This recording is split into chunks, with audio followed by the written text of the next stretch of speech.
A service of KIBMradio.com, the Internet's home for an all old-time radio.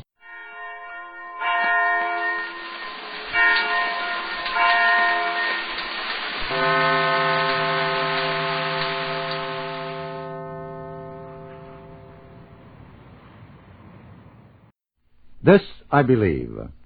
Lawrence D. Haskew is Dean of the College of Education of the University of Texas. Behind him are years of experience in the school systems of his native South. He has been called upon a number of times to furnish counsel and information to governmental agencies dealing with problems of education. Here is this distinguished teacher's creed. Many good things have come my way. Among the best of them was the opportunity to come in friendly contact as a boy with George Washington Carver of Tuskegee Institute. He and my father were close friends for years. One day my father, who was a Methodist minister, and I were accompanying a distinguished visitor on a visit to Dr. Carver's workrooms. The visitor was especially effusive in his compliments for the great old Negro scientist's achievements. With an intimate smile in father's direction, Dr. Carver responded, "Mr. Cox, I just keep trying to let God do my little bit." To a 14-year-old, those words had little meaning. Many years had to pass before I could glimpse even part of their deep significance. Some of my time in those intervening years was given to recurring study of Dr. Carver's life and his philosophy for living. Much more of the time was devoted to trying to make a life pattern for myself. Fortunately, that pattern has led me into constant, intimate contact with young people, as their teacher and as their counselor. These young people have taught me much more than I have taught them. They have inspired me many more times than I have inspired them. As a matter of fact, I doubt that I helped very much the youngsters who touched me during the first decade of my teaching career. Life for me was awfully hectic, oftentimes discouraging, and always full of tensions and forebodings. I couldn't do the things I wanted to do, and I couldn't get anybody else to do what I wanted them to do. From my parents and from my schooling, I had acquired a great internal drive to set things right. This drive kept me involved in an endless series of civic and church-connected enterprises. It made me almost feverish in my efforts to bring about in rural Georgia, where I worked, a school program that would help folks live better. But my efforts seemed so futile. My activities seemed so useless. I hadn't heard much about frustration at that time, but as I look back, I suspect I was a walking definition of it. I shudder to think what I must have done to the hundreds of young people I was trying to help by precept and example. There finally came a time when I simply had to get a new basis for understanding the world and my place in it. Dr. Carver's little affirmation, coupled with the life he lived, finally furnished the roadmap. I just keep trying to let God do my little bit. I believe that my life is just one small portion of a great scheme of things. When my life gets filled with tension and dissatisfaction and fear, it is much more likely to be because I am not fitting into the scheme of things than because the scheme of things doesn't fit me. I suppose I am still as much a do-gooder as ever. I feel I must strive ceaselessly to do what I can to help eliminate the causes of human misery and to alleviate that misery itself. But the important belief to me is the one that my chief task is not to achieve these ends through my own willpower and my own limited intelligence and strength. My task, as Dr. Carver said, is to just keep trying to let God do my little bit, and to have faith that goes beyond the results I can see today. I call this belief my recipe for living in anticipation rather than in frustration. They're the beliefs of Lawrence D. Haskew, a Southern educator with a universal understanding. The Anchor Hocking Glass Corporation brings you Crime Photographer.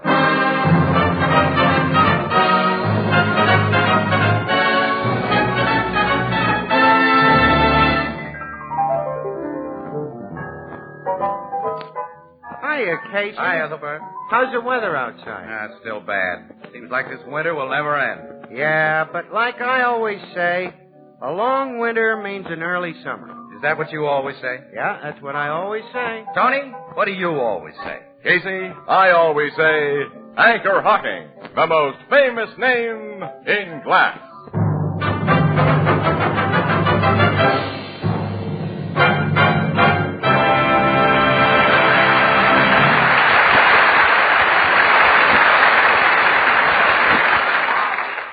Good evening, ladies and gentlemen. This is Tony Marvin. Every week at this time, the Anchor Hocking Glass Corporation of Lancaster, Ohio, and its more than 10,000 employees bring you another adventure of Casey, crime photographer, ace cameraman who covers the crime news of a great city. Our adventure for tonight, Witchcraft.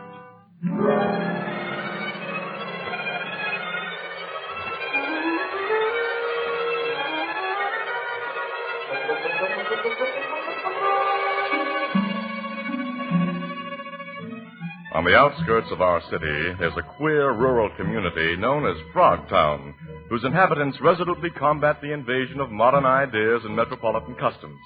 It's a section of small farms dotted here and there with a cluster of tiny houses. At about 3 o'clock on a cold winter morning, little groups of shivering natives peer curiously at a smoke-blackened shack that has just been the scene of a fire, and at the city policemen who are milling around it. Then a car with a press sign on its windshield pulls up at the curb, and a familiar voice... Hi, Sergeant Flanagan. What? Oh, so you're here, Casey. Sure, and before any other newspaper mug from the looks of things, at least I don't see any competitors around here. You're the first of your troublemaking tribe to get here. Yeah? I got a report that firemen uncovered a murder inside that shack after they got the flames under control. How about that? Oh, that's correct, Casey. Huh? They found the old guy who lived there dead in his bed. He'd been stabbed through the heart. Then the killer set fire to the place as an attempted cover-up. Any dope on the killer? You'll have to ask Captain Logan about that. He's inside the shack now. Well, I'll ask him after I shoot a couple of pictures of the place from out here. These people hanging around are neighbors of the dead guy, I suppose, huh? Yes, we've been questioning them, but nobody knows anything about the murder, they say. Oh, that's a great help. Hey, don't move away from the house, you people. I want you in the picture if you don't... No. Well, hey, what do you know? They've all done a fade-out. You've covered news in Frogtown before, Casey. Didn't you find out the folks out here are kind of peculiar? They just don't want their pictures taken. Huh. Oh, well, nuts. I'll shoot the house with just you cops around it. Where's your sidekick, Miss Williams? She was out on another job when City Desk gave me a hurry-up on this one. Sarge, move over there. I'll put you in the foreground of my next shot. Oh, fine. Oh, I never say no to news pictures, Casey. The wife thinks my left profile is prettiest, so take me this way. Okay, Robert Taylor. Hold it now. Got it. All right, now I'll see what Logan has to offer. There he's coming out now, Casey. Yeah, some old dame. Now, go back to your home, Mrs. Greco, and stay there. I'll want to talk to you again later on. Nothing more I can say, Captain. I'll tell you everything I know. You may think of something more later. Good night. Good night, Captain. I'm an honest woman. When I say I've told all, I have told all. I might have known you'd be showing up here, Casey. Hi, pal. Who's the old dame you just sent home? Name's Mrs. Mary Greco. She's a widow, lives in the shack to the north of this one. Her face is kind of familiar, but I Now, can't... you've probably seen her in police court. She's arraigned every so often on swindle charges growing out of fortune-telling. Yeah. Old Gypsy Mary, they call her. Come on in, Casey. Yeah. Gypsy Mary, just a petty swindler who takes in the nickel and dime class. And she seems to be altogether clean in the murder of this guy, Jenkins. Oh, Jenkins is the dead guy's name. Yeah, Amos Jenkins. Came here from some backwoods section of the Ozark Mountains about 15 years ago. Kept pretty much to himself and was suspected of being a conjure man. A what? A conjure man?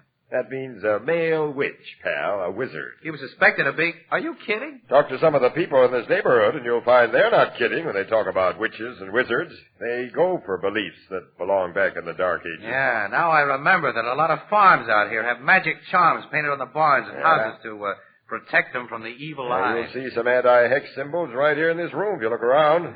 The fire set by the killer didn't touch him, but they didn't protect the guy who put him up.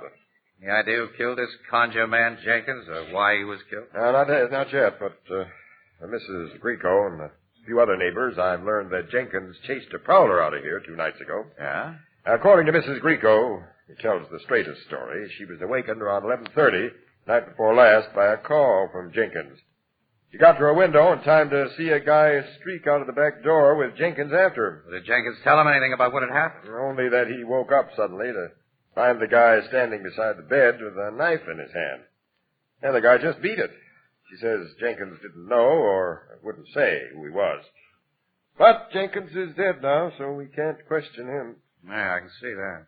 But you think he came back with that same knife tonight and stuck it in Jenkins' heart? No, Jenkins wasn't stabbed with a knife tonight. He got it with a pair of scissors. What? Scissors? Yep. Body's still in the bedroom as we found it. Come on in and have a look. Yeah, okay.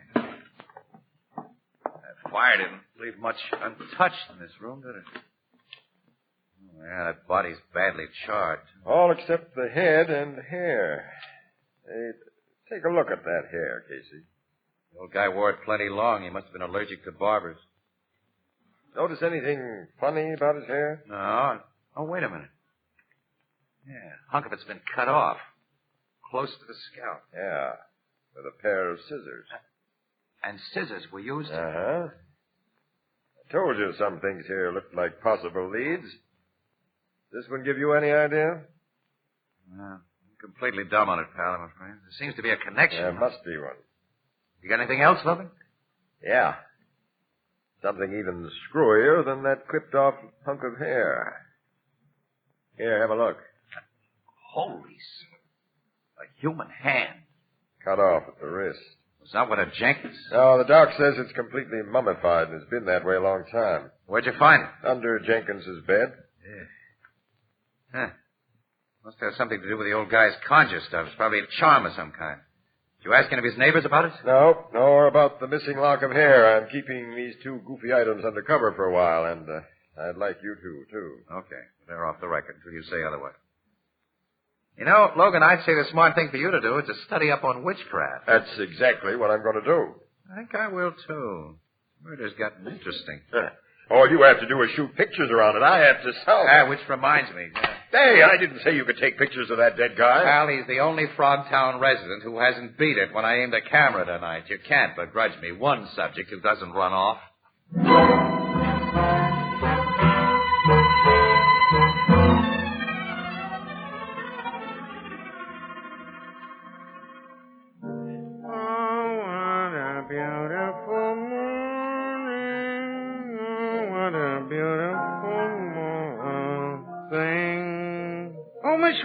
Good afternoon. Good. Is Casey here? I don't see him. Well, I don't either. He ain't been in this bar all day. Oh, that settles it. This makes the third time in 2 hours he stood me up. If he really shows up sometime today, tell him I've gone and left no word. Miss Williams, wait. What for? Well, Casey don't break dates with you unless he's got big reasons. Ain't he told you what's keeping him? Oh, yes. Yes, he's got a wonderful excuse. He and Captain Logan are studying hex, black magic. Magic? Mm-hmm. And it's supposed to have something to do with that murder in Frogtown early this morning. Oh, I read about that. But the papers didn't mention nothing about magic. Well, Captain Logan is suppressing a lot of inside stuff on the case. Even I don't know what it is. Because I haven't seen Casey. And I'm not going to wait any longer. I'm going. Hi, Annie. Hello, Ethelbert. Awful sorry to keep you waiting, kid. I just couldn't break away, though. That professor on witchcraft is the most interesting gal I've ever met. Gal? Yeah. Oh, boy, does she know her stuff, Annie. Annie, listen. There was a murder in York, Pennsylvania, 20 years ago that may be a ringer for this Jenkins killing. It seems that a conjure man, as the Pennsylvania Dutch call him, named Nelson Raymeyer, was killed by a guy named Blymer, and a lock of hair figured in that case, too. Her hair is blonde, of course. Whose hair? What? You're fascinating, Professor. Annie, she's a little old lady. Yeah? Yeah. 70 if she's a day. Yeah, and I'm talking about the lock of hair that was clipped from Jenkins. Well, I don't know anything about that. Well, I'll give you all the dope as we drive out to Frogtown. We're driving to Frogtown? Yep, right away. Have you had anything at the bar that you owe Ethelbert for? No, I just got here before you came in. Okay, then let's go. Just a minute. Since you brung the subject up, Casey, you've been accumulating a little... yeah. For 2 weeks. You, we should pay, huh? Well, pal, I ain't supposed to put anything on the cuff. I got to take it out of my own pocket when I do, and I'm short right now. I know. Well, what do I owe you, pal? $18.40. I hate to ask, and if you can't spare it... My man, this $50 bill is for you. Keep it all and credit me with the difference. Yeah, He's given me $50, Miss Williams. Everybody has more. Mm-hmm. A neat little roll of 300 smackers, kiddies, minus the 50 I just handed over. Where'd you get all that money? Don't tell me one of them long shots you play finally won a race. Exactly. That's precisely what happened, Ethelbert. On a hunch that came out of the Jenkins murder. I stuck $5 on the nose of an egg called Hexmaster, and he paid off 60 to 1. Well, did you... Casey, you've never won on the horses. Well, I'm playing my Hexmaster hunch still further, Annie. And to win by a length. Come on. We're driving to Frogtown.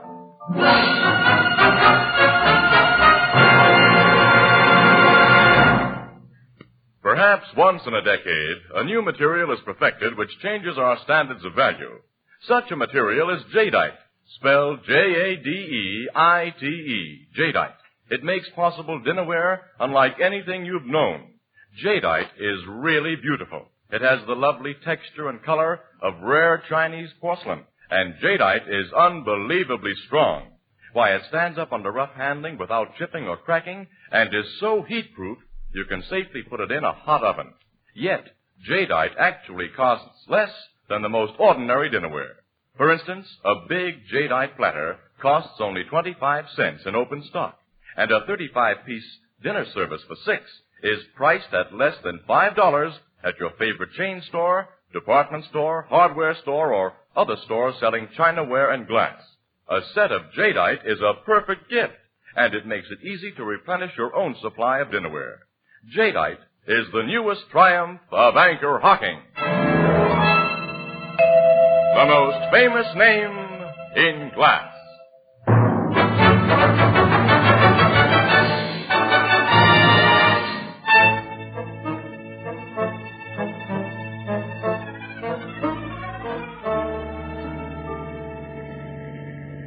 Okay, now, Annie, there you are. I've given you a complete picture of what Logan found after the murder and of what the professor told us today. Well, it seems incredible that people in this country still believe in witchcraft, that they still practice it. And they still kill people because of it.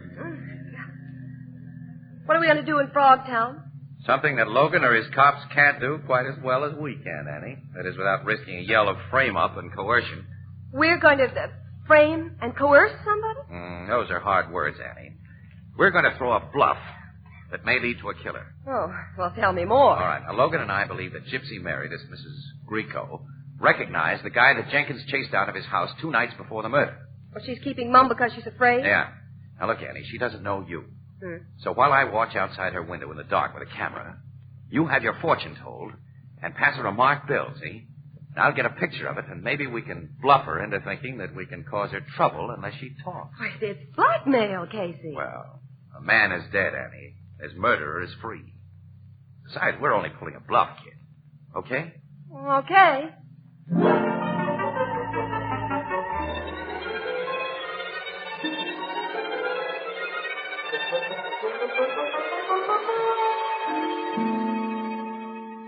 A very interesting hand, young woman. Very interesting hand. You can read my future in it, Mrs. Grieco?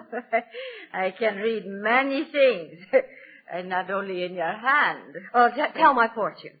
Oh, I'm sorry, I forgot. How much do you charge? Oh, the little lady wants to pay me? Well, of course. No, my dear.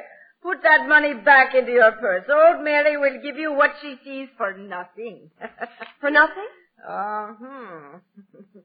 To begin with, my dear, there is a young man in your life who will be more comfortable if he comes into my warm house instead of standing in the cold outside my window.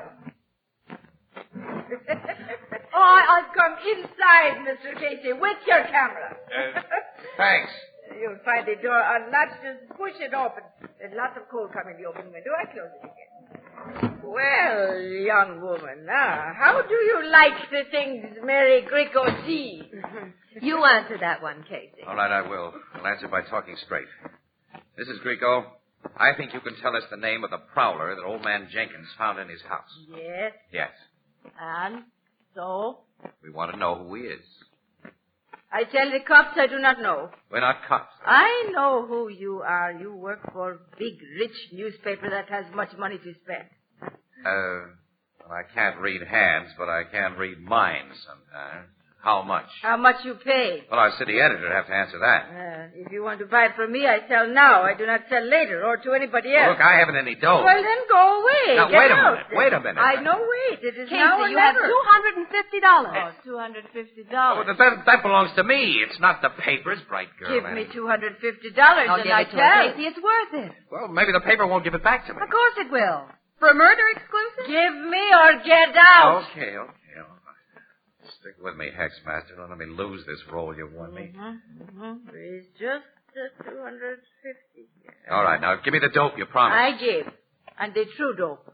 I not only see the man Amos Jenkins chase from his house that night, but my good friend Jenkins tells me who he is. All right, tell us. The man you want has a little farm on Barry Road.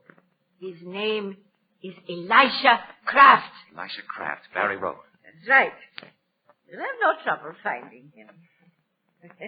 But you will not find that he killed Amos Jenkins. What? What do you mean? Go and see Elisha Kraft. Get acquainted with him.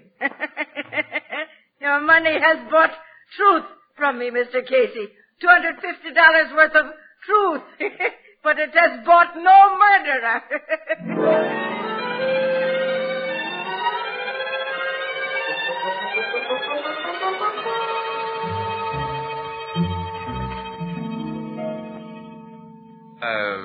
You are Elisha Kraft?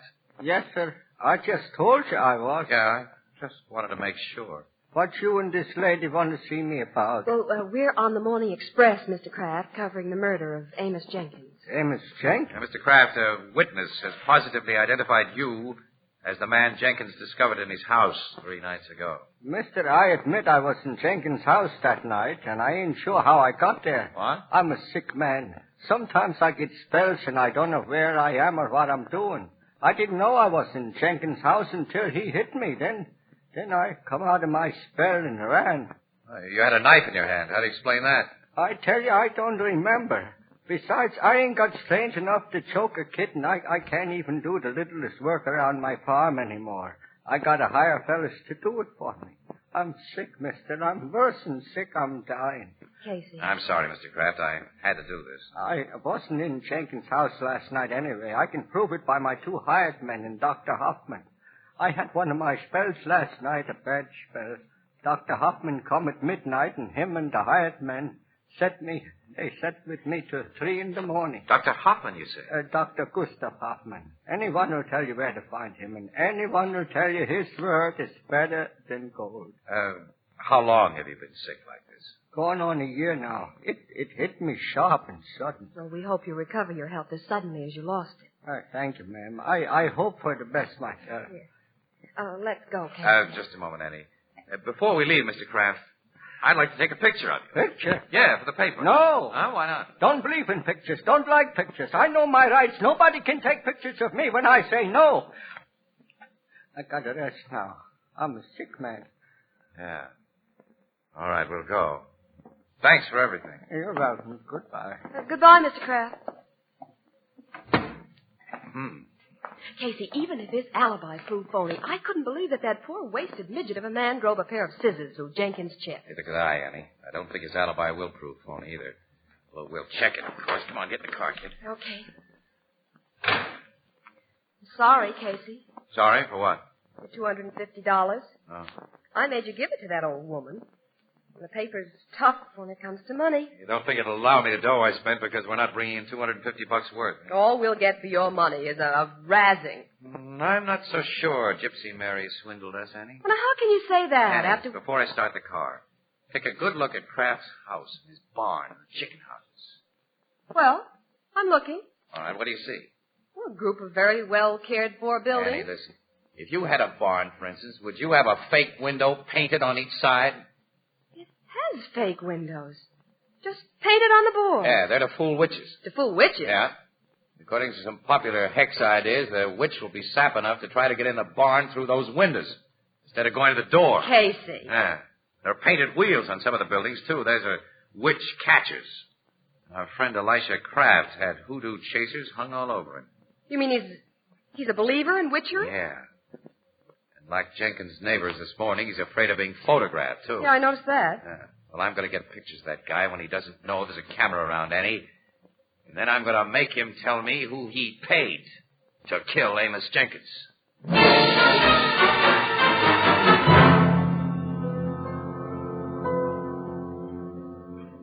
Sit down, mister. You too, lady. Thanks, Mr. Kraft.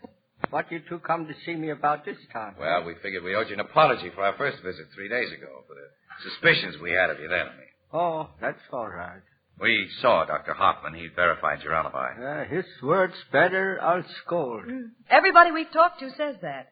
He's not your regular doctor, Mr. Kraft. Regular doctor? Yeah, you told us you've been sick about a year. Dr. Hoffman says you've only consulted him a few times during the past month. That's right. Who's been treating you the rest of the time? Why, I've been taking care of myself. Have you, sir? Well, that was dangerous, Mr. Kraft. Dr. Hoffman told you require hospital care. He don't know everything. I'm getting better without no hospital. Have you felt better since Amos Jenkins died? What do you mean? Those sudden stabbing pains in the chest you've been having for nearly a year, have they stopped during the past 4 days? They haven't stopped, and they're not going to stop unless I stop them, eh? You? Here's the reason why. My picture? You've got a picture of me? Yes, and I know powwow magic, and I know conjure magic. I am a hex master. There's pinholes through my picture, pinholes in the chest where I get them stabbing pains. No! Go ahead, tear the picture up. Tear them all up. I got other pictures of you, lots of others. And you and your body and your mind, your living image is trapped in every one of them by my magic. When I stick a pin through your image, you feel it in your chest. You'll kill me. You'll finish the hex that Jenkins started. Yes, unless you tell me how Jenkins was killed and tell me the truth. I'm a witch doctor. I'll know when you're lying. Talk. If I do, you lift the hex. You let me live? I'll lift the hex, yeah. All right, I'll talk. When I first got the pains, I didn't pay no attention. Then it got worse, and I went to see Lud Albrecht. Yeah, he's a conjure man, a powwow doctor. Yeah, he charmed me and gave me magic pills to swallow, but that didn't do no good. Finally, he says someone had put a hex on me. Finally, after you paid him much more dough, he told you Amos Jenkins had laid the hex, huh? Yes, the only way to stop it was to put a bigger hex on Jenkins than he put on me. You know, conjure, mister. You know we had to get a lock of Jenkins' hair to fix him good. Yes, I know. With a lock of his hair, which was part of his body, part of him, this Albrecht could work big magic. That's right. Well, I went to Jenkins' house at night when he was asleep. I had a knife to cut off a lock of his hair, but... Yeah, but he woke up and chased you. Yes. Then Albrecht went to get You don't know everything, Mr. Lud Albrecht. I come in your house by the baccalauge. I've been listening. It's nice to meet you, Mr. Albrecht. Even with that shotgun in your hands. I'm going to do more than just hold this shotgun, mister. I've been thinking Elisha might talk to someone more than was good for him. I've been watching him close. He won't talk to nobody else. And you people won't tell what he's already said. Ludwig, I'm going to kill the three of you. No, Ludwig. You're not much of a conjure man, Albrecht. If you have to use a gun to shut us up, why not try a little magic? If you was the conjure man I heard you claim to be, mister, you would stop me from using the gun. But you can't stop me. I'm shooting now. Good shot, Logan. Beautiful magic. Yeah. I hope I didn't kill him. You didn't. You only plugged him through the shoulder. And only just in time. You and them other policemen was watching outside the window? And listening, Mr. Kraft. You've been under constant observation since an hour after Casey and Miss Williams first talked to you. Hey, Sergeant, get a doctor for this guy. Yes, sir. Now, I'm going to take some exclusive pictures that are going to get me back $250. Dear old Hexmaster, he paid off all the way.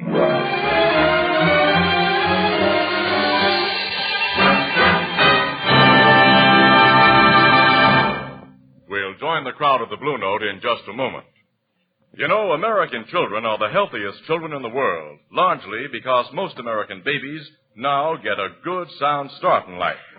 Much of the credit for this is due to our American food packers who produce convenient, scientifically prepared baby foods. The young mother can now give her baby well-balanced, nourishing meals without spending endless extra hours in the kitchen. In selecting prepared baby foods for your baby, whether fruits, vegetables, soups, or meats, it's wise to insist on two things. One, a brand name with which you're familiar, and two, a glass jar. Sterile, crystal clear, anchor glass jars can't possibly affect purity or flavor. and because you heat and serve foods in the same glass jars in which you buy them, and then reseal the jars to store leftovers, mothers save precious hours each week. Most of the better brands of prepared baby foods are packed in clean, sanitary Anchor glass jars and sealed under vacuum with easy-to-open, easy-to-reseal Anchor caps. Both products of Anchor Hocking. The most famous name in glass.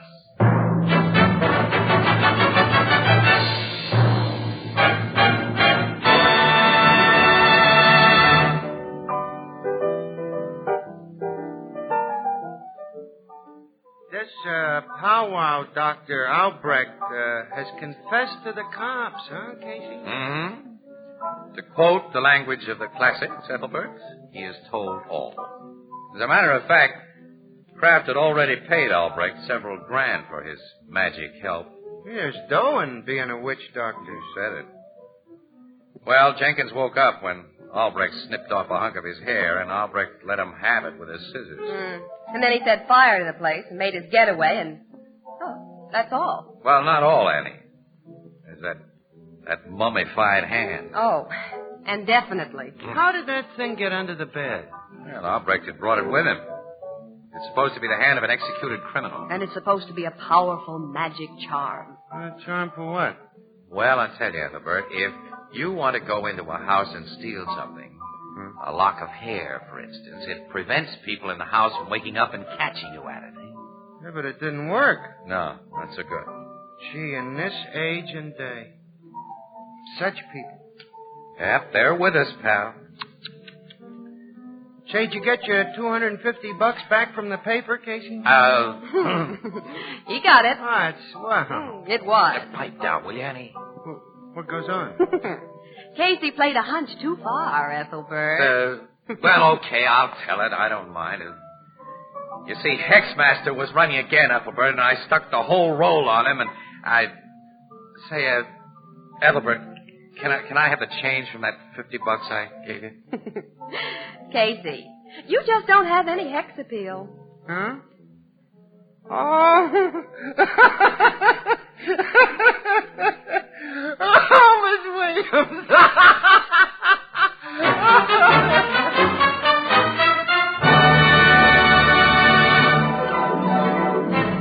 Crime Photographer, starring Stotts Cotsworth as Casey, is written by Alonzo Dean Cole.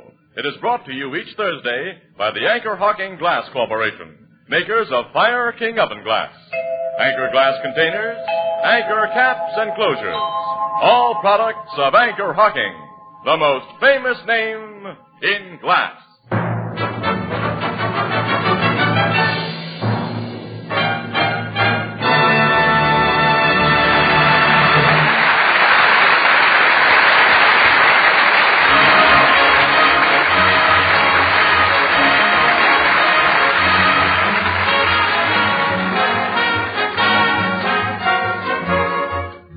Crime Photographer is directed by John Dietz and is based on the fictional character of Flash Gun Casey, created by George Harmon Cox.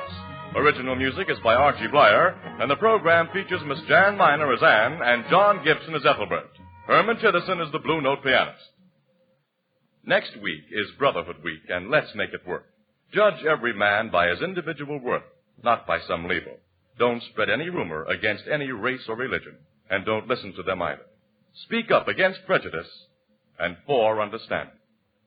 This is Tony Marvin saying good night for the Anchor Hocking Glass Corporation of Lancaster, Ohio, with offices in all principal cities of the United States and Canada. This is CBS, where 99 million people gather every week, the Columbia Broadcasting System.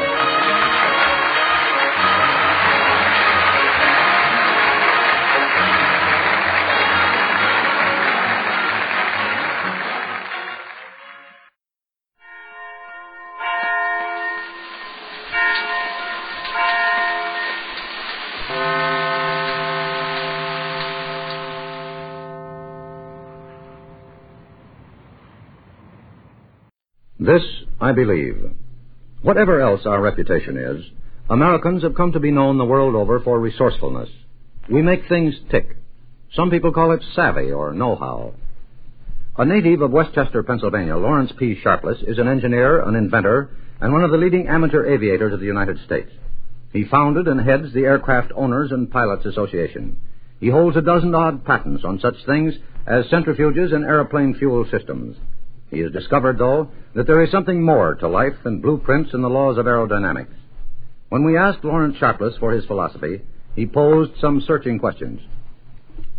I asked myself, what beliefs must I live up to or admit failure when the bedtime of death comes along? As number one, I would say, keep continually doing something useful. This refers particularly to spare time, when it is so much easier to read a magazine or see television or just sit and talk. It seems to me that life keeps a ledger on one and puts all the wasted hours on the debit sheet and all the useful accomplishments on the credit sheet. So item one of my creed is to keep continually doing something useful. Number two concerns the education of the heart. As a baby, my heart, of course, was nothing but a pump. As a kid, my parents probably did their best to teach my heart some generosity, some love, and some kindness. But I realize all too well that it is far from a well-educated organ, although my children are doing a lot for it along that line. I deeply envy friends who have such beautifully educated hearts that almost hourly they do some definite thing, usually small but sometimes big, that is helpful to another person. They seem to turn out these actions as naturally and as effortlessly as I would tip my hat. At a dinner party recently, a certain man, a friend of all present, was being gossiped about in an uncomplimentary vein. Our host quietly stated to our group that the man happened to be a friend of his, and any such gossip concerning his friends must not take place at his table. It was nicely done, and we all came away better persons. So my item number two is educate your heart and keep it working for others. My third, this I believe, is to play everything strictly on the up and up. When the train conductor doesn't notice you, there's a strong tendency to bury your face in your newspaper and kid yourself into thinking that cheating the railroad out of a fare it has earned is more honest than shoplifting. Similar opportunities, of course, appear daily in business and in family life. I firmly believe that we get paid off right here on earth for the good and evil we do. It's been my experience that the payoff is usually prompt, and what you gain by an overshoot act you find eventually turns into a loss in some unexpected way. And a loss of stature or credit with acquaintances is one of the worst losses one can sustain. I believe that I will be better off right here on earth if I refuse to cut corners, get out of police fines, and so forth. So my number three, this I believe, is to play everything on the up and up, both in business and at home. It would be less than frank for me to say that virtues of the soul alone would permit me to die satisfied. Creating something that will live after one also seems extremely important. For instance, a book, an athletic record, building, an invention, some well-taught students, or some well-trained children. So perhaps we should add a fourth, this I believe, namely, create something positive that will live after us. You have heard the creed of an engineer, Lawrence P. Sharpless, tank corps veteran of World War I and an amateur pilot. But we submit a mature professional in the business of living. Crime does not pay.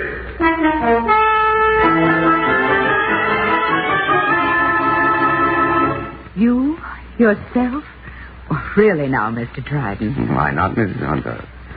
Don't you believe I'm susceptible? That I might be lonely, too? That's hard to believe. After all, you're the man who's helped so many people to find each other. So many lonely hearts are lonely no longer because of you and what you've done. Yes, I dare say. But that is so, my dear Mrs. Hunter, because I understand loneliness. I understand the hunger for companionship of the opposite sex, from personal experience. Yes, I can understand that.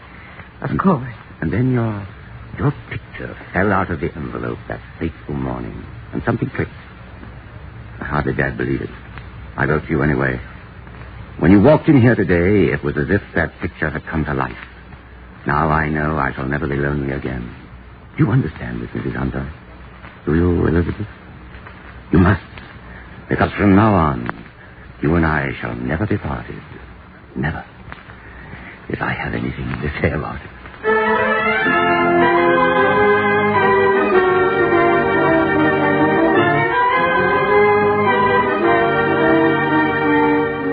In the interest of good citizenship and law enforcement, we present Crime Does Not Pay, based on the famous Metro-Goldwyn-Mayer series of short subjects. In just a moment, you will hear Love Is Not All, starring Ralph Forbes.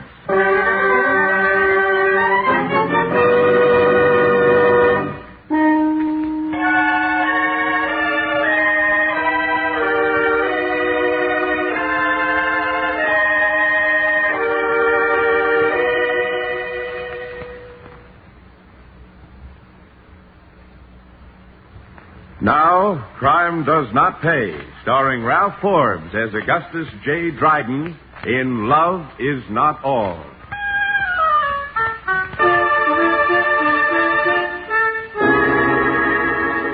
It was a rather shabby building, nothing new or modern. Just another office building with rows of doors along the slightly dank hallways, the gilt lettering tarnished and peeling on the frosted glass of the doors. This door was exactly like the others, except for its rather intriguing announcement in fading gilt. Union of Lonely Hearts, it announced in large letters. In the lower right-hand corner, quite neatly and simply, Augustus J. Dryden, counselor. Inside, the filing cabinets crowded the railing and the desk behind the railing. At that desk, blondined Margot Wells presided and investigated the contents of the day's mail. Show at which she was ably assisted by one Muggsy Penfield and her employer, Augustus J. Dryden himself. For your file, my dear. Check, boss. Oh, there is a check in this one, Gus. Just the usual fee. Pictures, too? No. Not very interesting. There's a request here from Dallas, boss. I'll handle that later. Oh, no. There's something amusing, my dear. Get this. You may assure any woman who becomes at all interested in me that I am well able to take care of her now and will leave her well provided for in the future. Of course, as my wife, she would have certain responsibilities, as the enclosed photo indicates. But before very long, they will all be ready to take care of themselves. So look. Just look, count them. 9. What? 9 of all time. And the man says he's lonely. He's probably got nobody to talk to, except the 9 brats. You want him, Margot? Are you kidding? What'll I do, file him in the wastebasket? Check enclosed? 10, the registration fee. Oh, regular procedure. But nobody will ever marry him. File him. Reply with Form 1. In a month, request the second fee. This is business, Margot. Are we using the mails to defraud again? Hardly, my dear. After all, we file him in good faith. His 9 offspring are hardly our responsibility. All right, Gus, you're the boss. St. Louis has a request, referral and some jewelry. Also, a couple of minks, one of those coat check jobs. Muggsy, we don't discuss that side of our business in the front office, remember? Oh, sorry, boss. See you in the back later. Oh, and here's Bar Hopper. That one again. Same character. Burn the letter. We never received it. It's stuff that's altogether too easily traced. Check, boss. Not bad, this one, for her age. What's your guess, Gus? Nice-looking woman. Unretouched snapshot, too. I'd say about 40. Hey, that's the dangerous age. Dangerous? For whom? Any money, Margot? Registration fee. Here's a letter. Paper. Heavy. Engraved letterhead. Mrs. Elizabeth Hunter. 5022 East Green Street. Good address. What'd she say, boss? What'd she say? You may think it strange. A woman in my obvious circumstances. Interested in meeting new people. Lack of companionship. Some well-educated gentleman. Am I well-educated, Margot? In what way? Well, I've been to college. Upriver, that is. You learn plenty there. Hardly a subject for small talk. Hey, are you thinking of fooling around with this yourself? And why not? Because you got more important things to do, boss. More important than a woman of obvious means, house on Green Street. Not bad to look at. Muggsy, you never had much vision. Yeah, I don't need vision to see trouble coming. Nonsense. Why, with her money, we might expand this business. Margot, take a letter.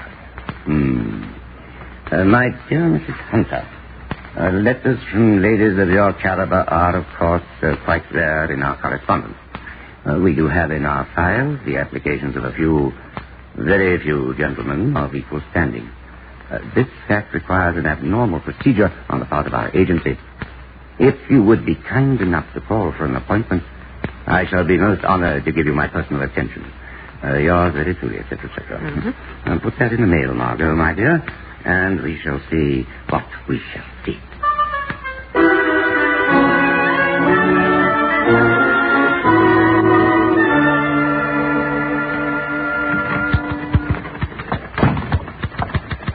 I beg your pardon, miss. Oh, yes, ma'am? This is the office of Augustus J. Dryden. Of the Union of Lonely Hearts? Yes, it is. May I help you? I have an appointment. My name is Hunter, Elizabeth Hunter. Oh, of course. One moment, please. Yes, Margot?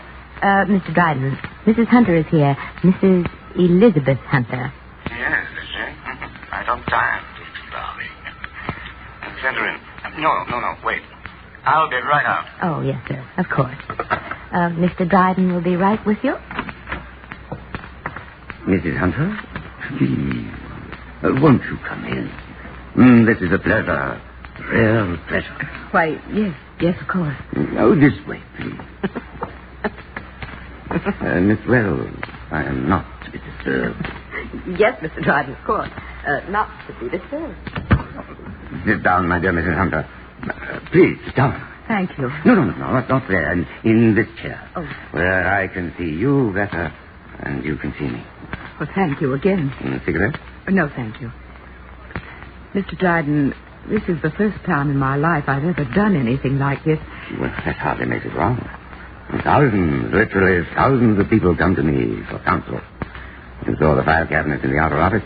There are more in yonder closet. Surely we have the blessing of hundreds, if not thousands, of happy people in our work. You seem to believe in your work, Mr. Dryden. I believe in people. And in yourself, too, perhaps. A little.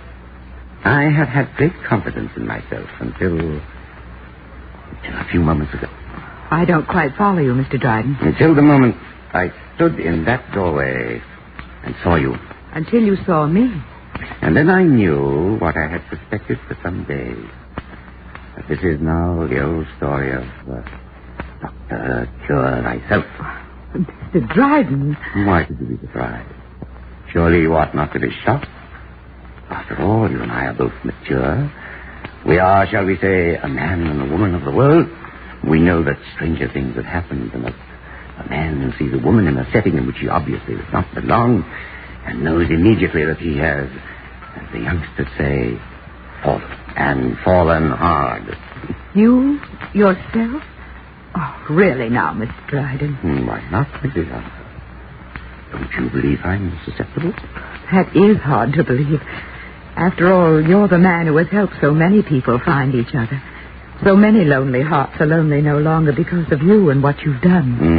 Yes, I dare say. But this is so, my dear Mrs. Hunter, because I understand loneliness. I understand the hunger for companionship of the opposite sex from a personal experience. Yes, I can understand that, of course. And then your picture fell out of the envelope that fateful morning. Something clicked. I hardly dared believe it. I wrote to you anyway. When you walked in here today, it was as if that picture had come to life. Now I know that I shall never be lonely again. Do you understand this, Mrs. Hunter? Do you, Elizabeth? You must. Because from now on, you and I shall never be parted. Never. If I have anything to say about it.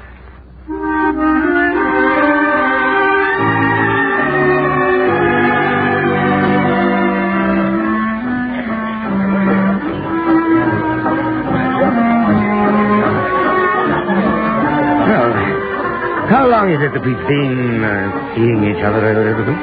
A month, 6 weeks, 2 months. I don't remember. I don't much care. It's like the music in this place. Like a dream. Is that why you take me here so often, Augustus? Perhaps. So you dream, Elizabeth? Of course. And sometimes, as now, it's difficult to tell reality from a dream. You're quite beautiful tonight, my dear. You take me toward a dream world, too. Do you dream, Augustus? Do you have a dream? Do I? Yes. As a matter of fact, I believe I do. Tell me. It's far away now. No, tell me. It isn't a very large a dream. I don't care. I want to know. You might say it's just the expansion of the work which brought us together. But you reach out now, all over the country. You've shown me your files. I know. Still, this is only by letter. Think what it would mean, Elizabeth, if there were districts and even local offices of the Union of Lonely Hearts. There were places where people could meet face to face, almost at once. Discreet, nice places. Think of the mistakes that could be avoided. Clubs of lonely people who wouldn't be lonely anymore. Exactly, my dear, exactly. Oh, it's a wonderful idea. Why don't you do it, Augustus? If I told you why, it would bring the practical world into our dreams, Elizabeth. I see. You mean money? How much, Augustus? 10, 20,000? At least 10. Perhaps as much as 20. Would you let me be your partner? Your silent partner, Augustus? I feel your union brought us together. That I owe it to fate to help others in the same way. Please, Augustus, let me help.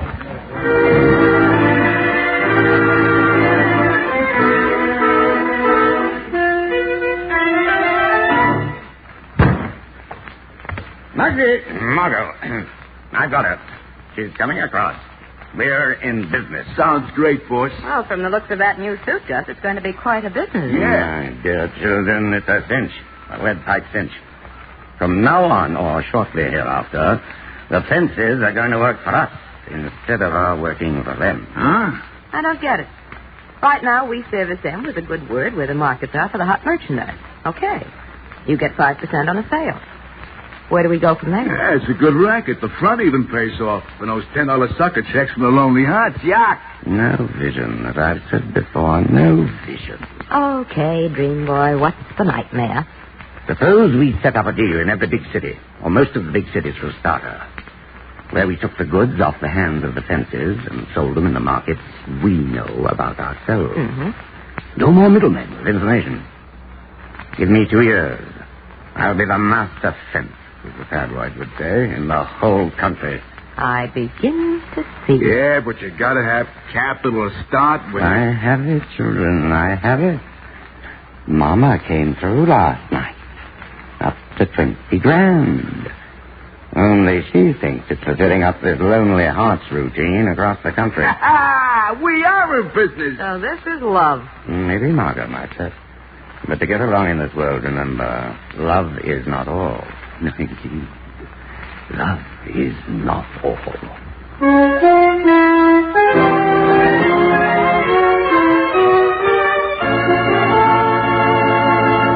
In just a moment, Crime Does Not Pay will continue with Love Is Not All.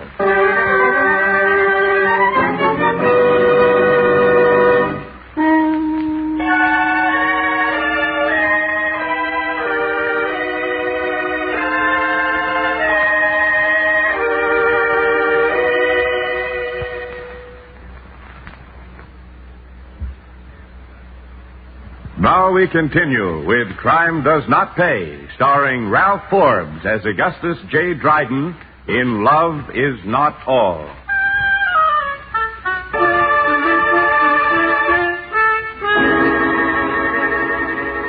Elizabeth Hunter's money started the racket rolling for Gus Dryden and his cohorts. It took a little time, of course, and a fair amount of traveling on the part of Gus and Muggsy. But by dint of some silver-tongued persuasion and the occasional use of force, the business of disposing of stolen goods behind the facade of the Union of Lonely Hearts soon began to show a profit. Where do you want to go tonight, Augustus? Well, do you really want to go out, my dear? Whatever you say. I thought we might stay here tonight. We haven't had an evening alone in some time. I miss them. Do you? Really? Do you know, Augustus, I should never have invested that money with you. Since then, well, look back.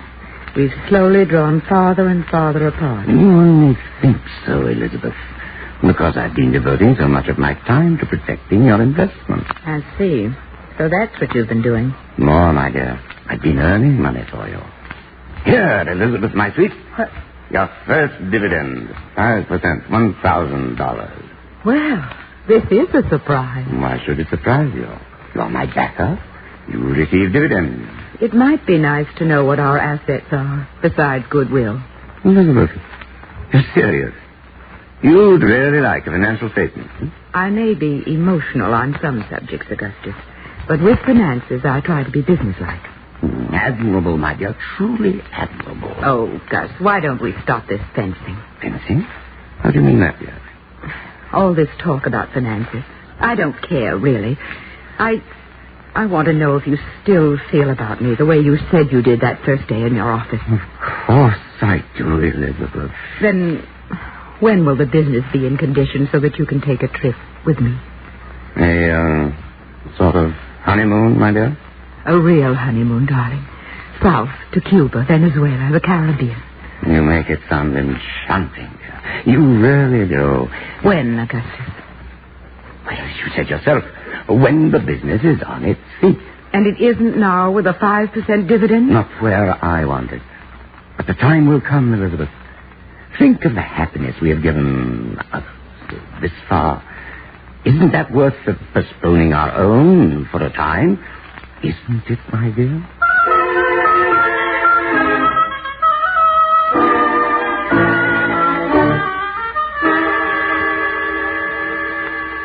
Margot, take a letter. Yes, sir. All right.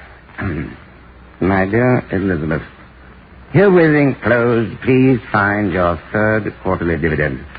The business is progressing rapidly, and the strides we are making seem to indicate an early return of your original capital and continued dividends. I hope to see you soon. As ever, Augustus. Well, that ought to hold us for a month or two. Well, I hope so. She's been rather nasty on the phone. She insists you're in town, not out, like I keep telling her. Augustus, I've called a dozen times in 2 days. This girl has been telling me that you're out of town.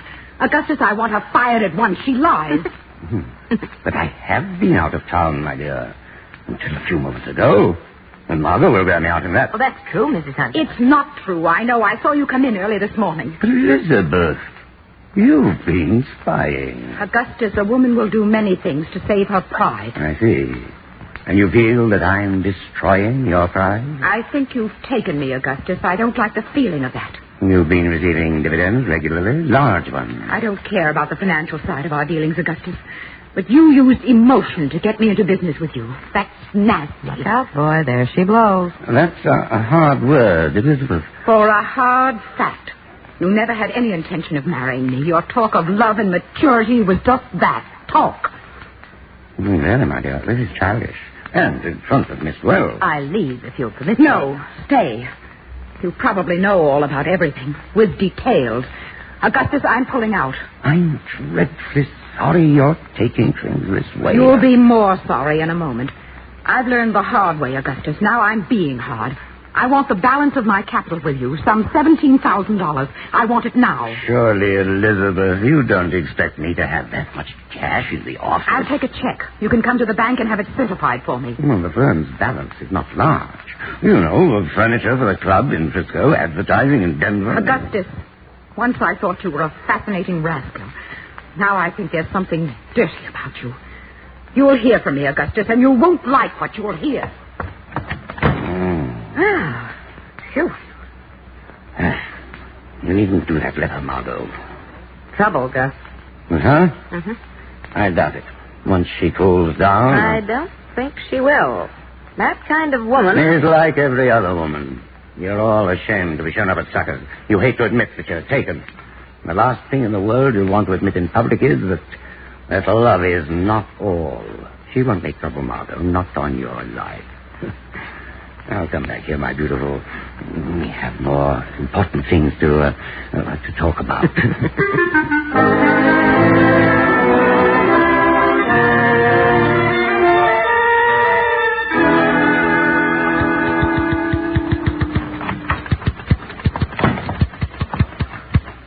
Yes, sir. What can I do for you? May I see the counselor, please? Mr. Dryden, I mean. Can I help you? Well, no. It's a delicate matter. Mr. Dryden is in conference with Mr. Penfield, but I'll see. Yes, baby.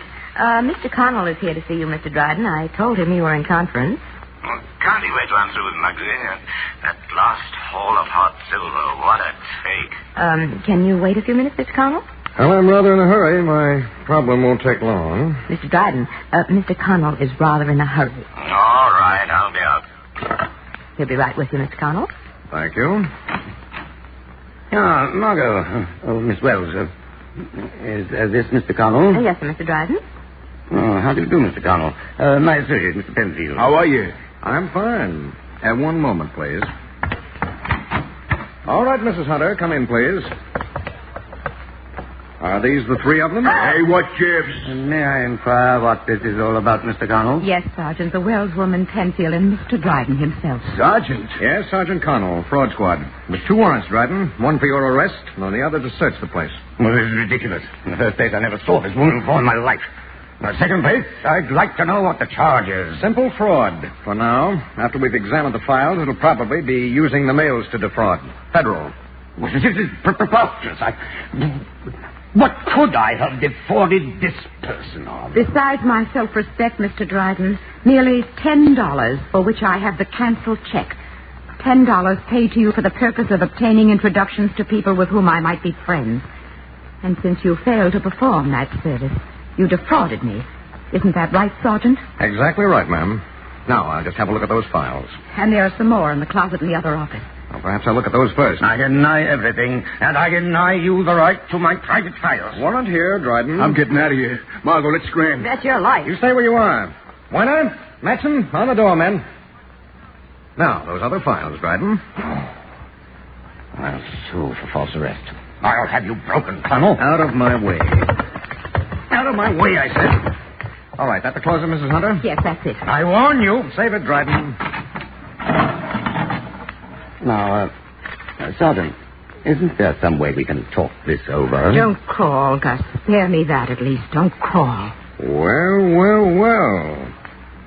Mrs. Hunter, you've unearthed something here.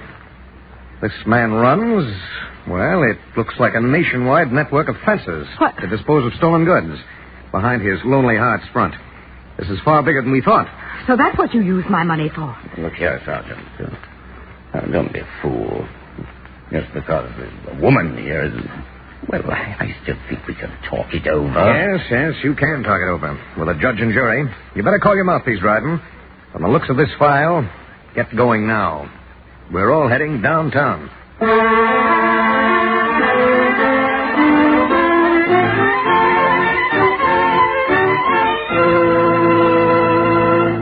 Crime does not pay.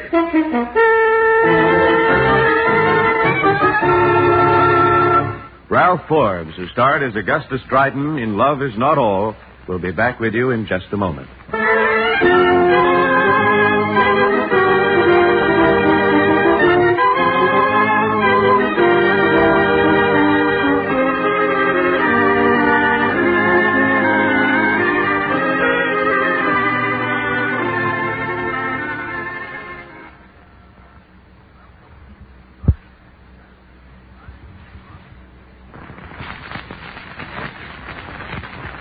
Now, here in person is Ralph Forbes. On the surface, Gus Dryden was a rather likable rascal, I suppose. But when you take the point of view that he used the hopes and dreams of everyday men and women to cloak his more nefarious enterprises, and then compounded the felony by preying on and destroying those dreams, he ceases to seem likable and shows up in his proper light as a rather despicable kind of man who received exactly what he deserved. And there should be pity for the gullible, lonely people who paid in money and heartache. The cost to them was not small. Always, for all concerned, The victim as well as the criminal. Crime does not pay. Thank you, Mr. Forbes. Crime Does Not Pay is written by Ira Marion and directed by Marks B. Loeb, with music composed and conducted by John Garth. Technical consultant is Burton B. Turkis. The events, characters, and names used in the story you have just heard are fictitious. Any similarity is purely coincidental.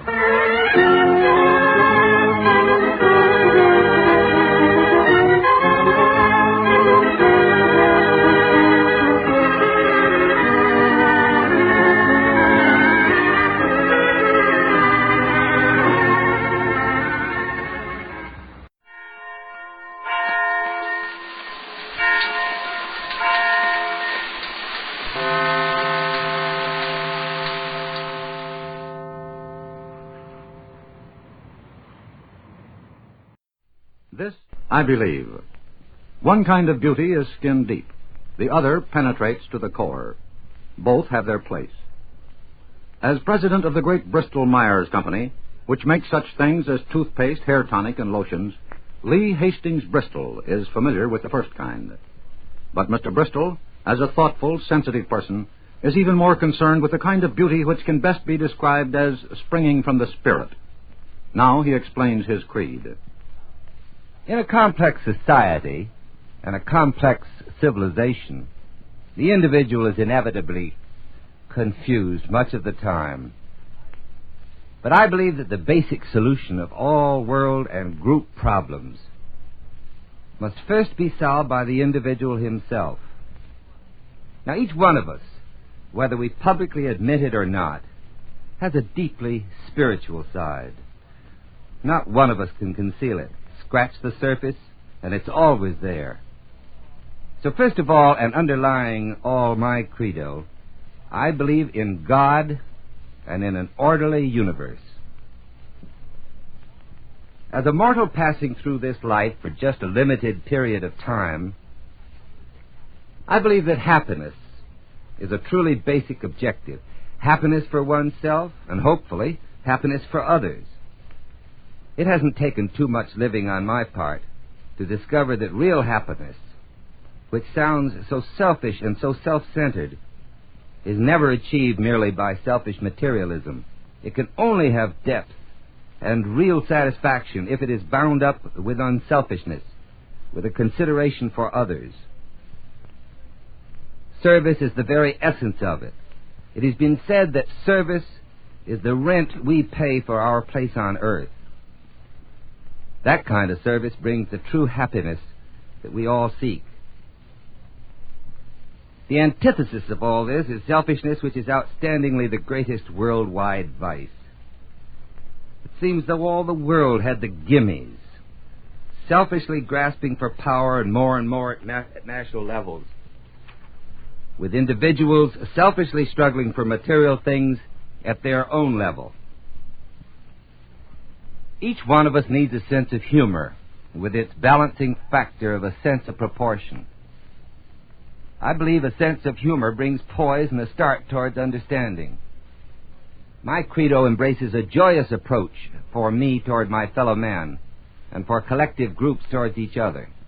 I want none of that grim hellfire and brimstone stuff that flourished in the early days of our country, a religion of frightening fear of the hereafter. Why, even their old church pews were as uncomfortable as straitjackets. A joyous approach towards living even cheers you yourself, to say nothing of its warmth that eases the burdens of others. Now, I believe that brotherhood can grow from this to help destroy forever the seeds of friction and injustice that stem from group minority prejudices. If only each one of us can develop a sound philosophy and work out a course of conduct as individuals, then I believe that we can solve our world problems at the international level. Thomas Mann once gave this challenging definition. I quote, "War is only a cowardly escape from the problems of peace." End quote. With faith and goodwill in our hearts, and with peace in our souls and minds, surely we can leave this world the better for our having lived in it. That was Lee Hastings Bristol, successful New York City manufacturer, who has some very sensible answers to the age-old question of what makes real happiness.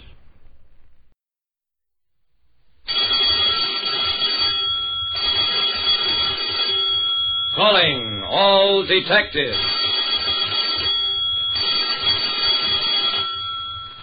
After 8 years in jail, a man I'd arrested faces me with a gun in his hand. That is the situation on this page from my casebook. The casebook of Jerry Browning, private detective. It's a strange and peculiar world we live in, and nobody knows that better than I, Jerry Browning, private detective.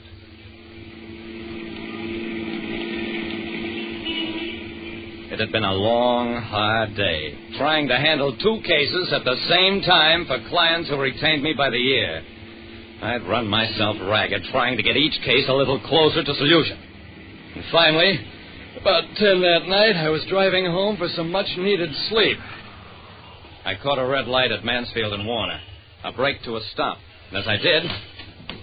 Don't turn your head, pal. Just start rolling when a light changes.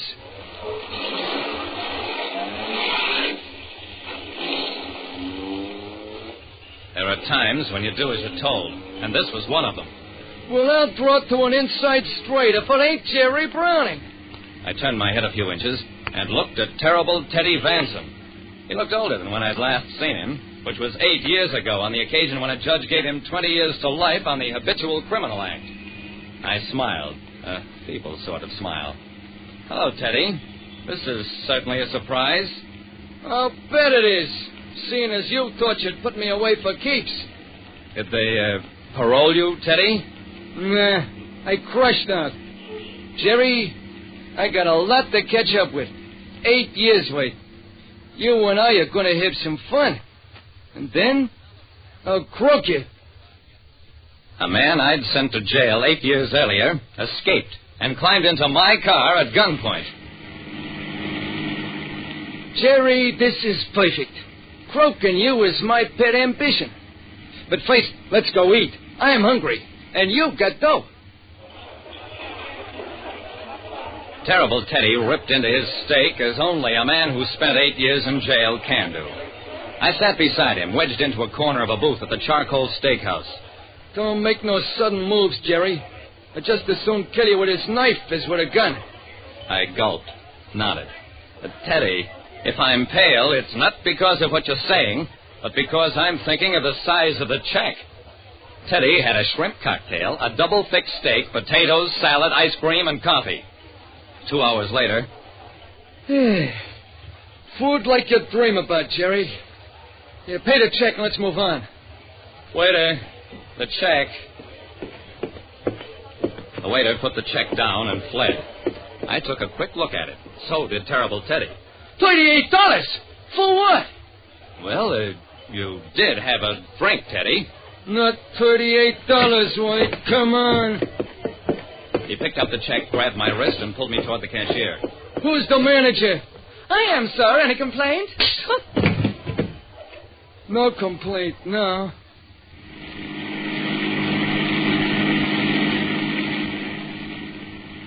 That wasn't so smart, Teddy. You'll have half the cops in town looking for you now. They're looking for me anyway. $38 for 2 dinners, and they put me in jail. Anyway, if I let these clip joints take your dough, there won't be none left for me when I croak you. Let's not think about that for a while, Teddy. Where do you want to go? Well, let's go to Moxie's place. You can always get a quiet drink there. Moxie's isn't like that anymore, Teddy. I said we're going to Moxie's. Harvey Haymarket, the sleepy-voiced songster, was at Moxie's place. And the way people got into the joint these days was with a shoehorn. Not tables without reservations. Not tables, not tables. Slip the guy a buck, Jerry. Everybody's got to eat. Okay, if you say so, Teddy. $1. $1 does not buy the check. Boy, throw these bums out. 1 minute, boy. This way, gentlemen. What changed the head waiter's mind was Terrible Teddy's revolver practically shoved up his nose. To prevent shooting in that crowded joint, I gave the man $10, for which he didn't bother to thank me.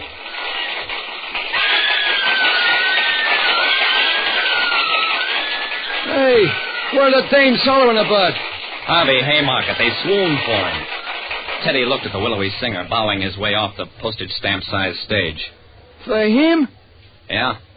Here's your drink. I didn't want no drink yet. You got it, just the same. In the next 20 minutes, a rapid succession of drinks was placed on our table and snatched away after a sip or two. Teddy couldn't stand the noise, so I called for the check. It was $57. Charge it.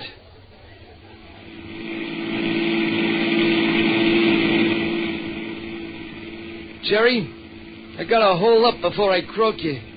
Drive me to the Palace Hotel.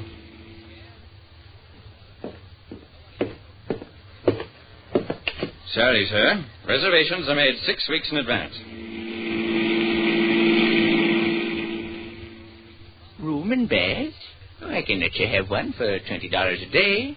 3 weeks from now. A room? We require bank references, a letter from your minister, and... I'll get you 2 co-signers. Come on, Jerry. Look, Teddy, times have changed in the 8 years you've been away. Well, maybe they... Hey, be careful! The car came roaring up behind us, cut around in front, tore ahead at 65, jumped the light at the next crossing, and... There's nothing you can do for him. Keep going. Keep going, I said.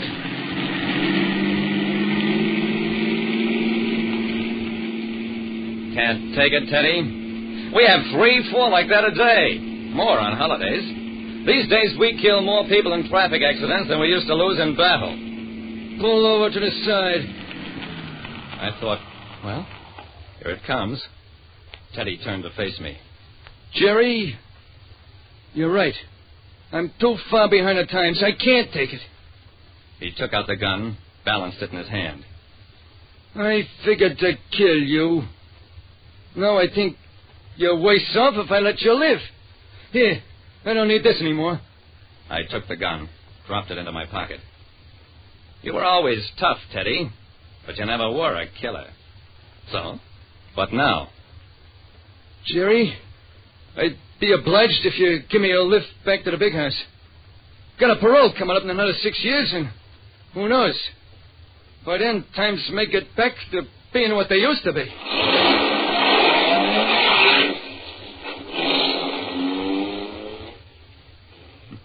Yeah?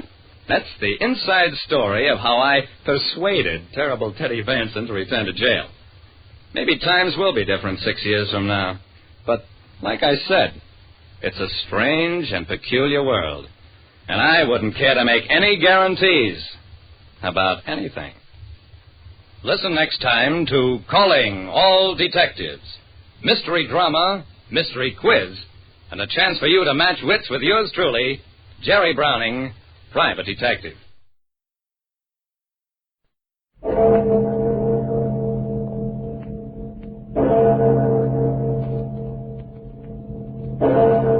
Murder at midnight.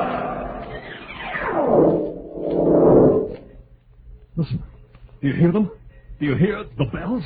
Bells? I don't hear any bells, mister. But I tell you, they're ringing. Look, mister, the heat's got you. Well, you're in the middle of the desert right now. There ain't any bells within 100 miles of here. But there must be. There has to be. Murderer? No! No!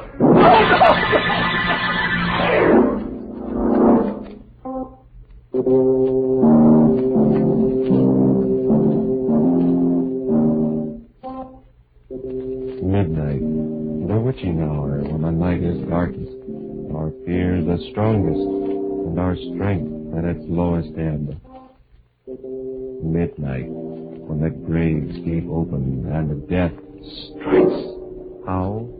You'll learn the answer in just a minute in Death Tolls a Requiem.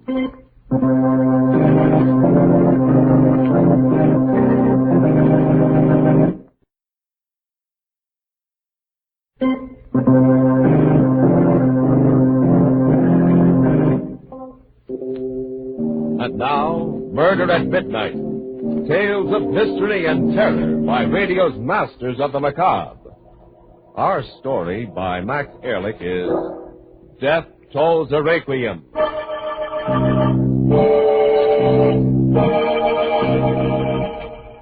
came into the room and quietly closed the door behind me. It was a room ready and waiting for death. The curtains were drawn, blotting out the bright afternoon sunlight. The air was hot and stifling, the silence oppressive and unearthly. I stared down at the face of the old man in the bed. The old man I hated. His eyes were closed, two sunken shadows against the white wrinkled skin. His waxen hands hung limply over the cup of it. For 3 days he'd lingered while I'd waited for him to die. Now for a moment I thought... But no, his pale lips moved. How are you feeling, Father? I'm not long to go, my son. Not long. It's only the bells that keep me alive. The bells? Yes, over there in the tower. I lie here and wait to hear them. They seem to rally me. I live for the sound of them, Father. Yes, Father? What time is it? 2 o'clock. 2 o'clock. Peter must be there now. There in the tower, pulling on the ropes, starting them swinging. The Pedwick bells, Arthur. There they are, my son. Listen to them. Your inheritance. Listen to them ring. Oh, what music they make. What beautiful, vibrant music. They give me the strength, the will to live a little longer.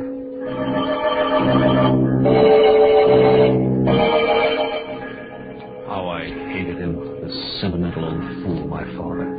He spent $500,000 to bring those bells over from Pedwick, England, the place of his birth. And with them he'd brought the bell tower, brick by brick, and the English bell ringer, Peter Griggs. $500,000, my inheritance, hung in that bell tower. There was no money left, nothing. My father had lost everything, left me nothing. Nothing but those accursed bells. Ding dong, ding dong. They seemed to mock me, taunt me, jeer at me. I hated the very sound of them. But the old fool in the bed babbled on. Oh, my son, those bells bring back the past to me. When I was a boy in Pedwick, I heard them toll out the hour, every hour. I married your mother to the sound of those blessed bells. And I buried her to the sound of them. Stop raving about those bells. Stop it! There's evil in your face. Evil. You cheated me out of my inheritance, left me penniless. You cheated me, do you hear? No. Listen to the bells. Yes, I know. Can't you hear them jeering at me, mocking at me? You're penniless, they say. Penniless. Penniless. Die, you old fool. Die. Die. Die. Die. You bought those bells, now let them ring your requiem.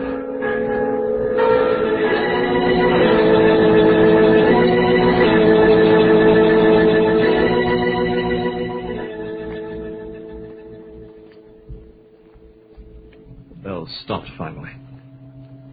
My father lay there, dead. I turned from his white, still face and half walked, half stumbled toward the bell tower, across the grounds of our estate. Something stronger than myself drew me to it. I entered the tower and stared up into the gloomy belfry. Yes, there they were, the bells, gleaming dimly in the half-light, their bronze mouths yawning down at me. And then as I stared up at them, I heard a step behind me. Who's there? Why, 'tis only me, Mr. Brooke. 'Tis only Peter. Oh, I didn't see you standing there in the shadow. So you've come in to look at my little brood, eh? You've come to admire my 3 children. Yes. Ah, Mr. Brooke, in all the world there are no finer bells than my wee babies.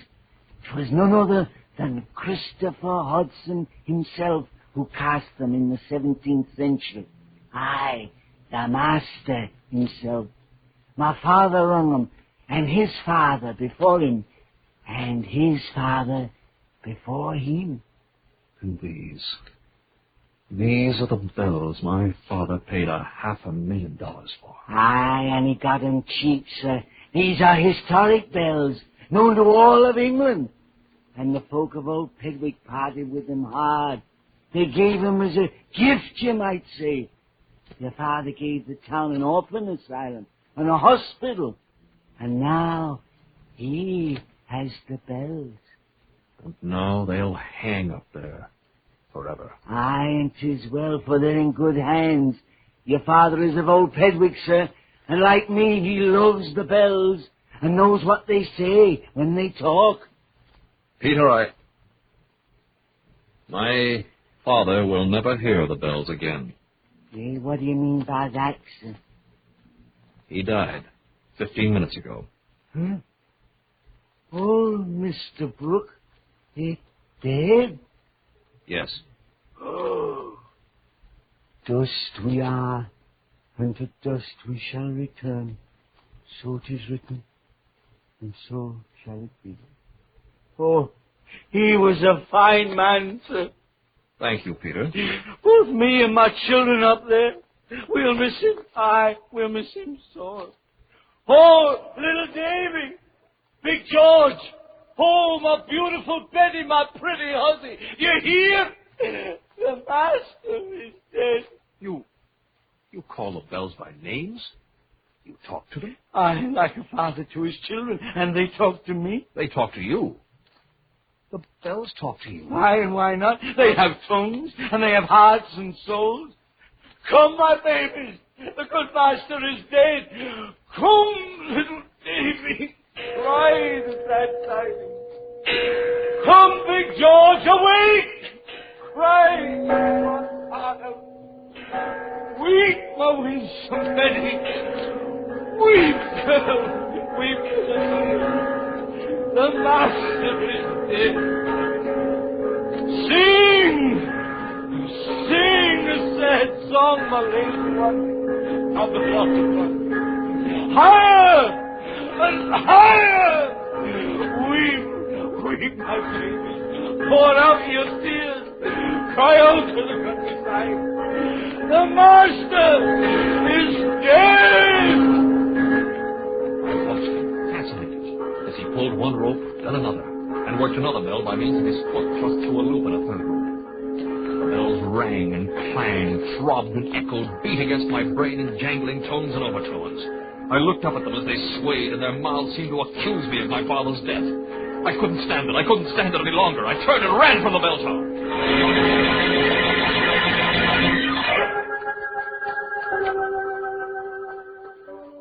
After my father's funeral, I dropped in at the office of Frederick Denny, my father's attorney and executor of what was left of the estate. There were certain things I wanted to discuss. So you want to tear down the Brooke Memorial Tower and sell the bells? Yes, Mr. Denny. From what my father told me, they have considerable value. Yes, Arthur, they do. Their intrinsic value, aside from their worth as historic relics and antiques, runs into hundreds of thousands. I've already had 2 offers of purchase. You have? Yes. One from the university, one from a museum. Good. However, the bells are not for sale. What? Mr. Denny, you know the condition of the estate. Why, I'm penniless. Dad left me nothing. Nothing. Unless I can realize something from the bells. I'm sorry, Arthur, but the terms of your father's will are quite specific. Then I'll break the will. I'm my father's rightful heir, and whatever I can sell those bells for belongs to me. I'm sorry, my boy. I drew up this will myself, and I can assure you it's airtight. There was nothing I could do. Nothing. I was beaten, and I knew it. And day after day, night after night, every hour on the hour, I heard those blasted bells. Ding-dong, ding-dong. They mocked me, taunted me, jeered at me, laughed at me.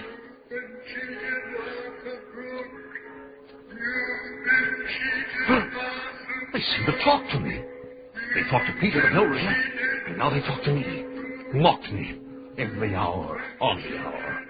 Oh, I hated them, cursed them, blocked my ears against them, but they kept on ringing and ringing and ringing until I thought I'd go mad. Finally, I could stand it no longer. I had to silence those hateful bells once and for all. I had to still their cursed tongues forever. That night late, I went to the bell tower, fevered, in a kind of frenzy, determined to blot out their voices somehow. I entered the bell tower. Peter was there, ringing the bells. Peter! Stop ringing those bells! Stop it, I say! Huh? Stop the bells? Yes, now! Now, do you hear? No, I will not. There's evil in your face. You don't like the bells like your father. You hate my little children. You mean them harm. I told you to stop those bells. I'll make you stop. Mr. Brooke, what are you doing? No.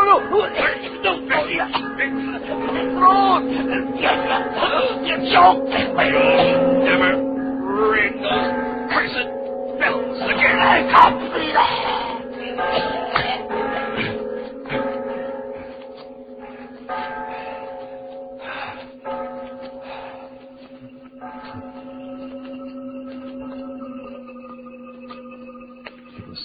Quiet now. Quiet. The bells were still. The awful pressure in my head went away. It had been easy to strangle Peter. His foot had caught in the pedal noose of the bell rope. He never had a chance. Now I had to make it look like an accident, like suicide. I picked the bell ringer up, tied one end of the bell ropes around his neck, and gave him a long push.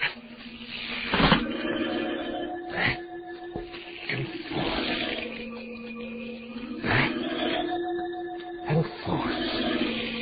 He swung in the bell tower like a grotesque pendulum, the rope crooning under his weight.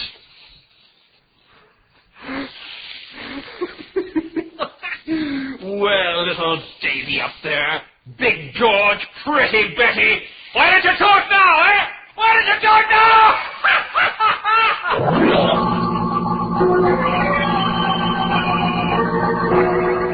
I'm going mad with the sound of the bells, shaking his fist and laughing at his bronze torturers as he stops them from striking 12 for murder at midnight.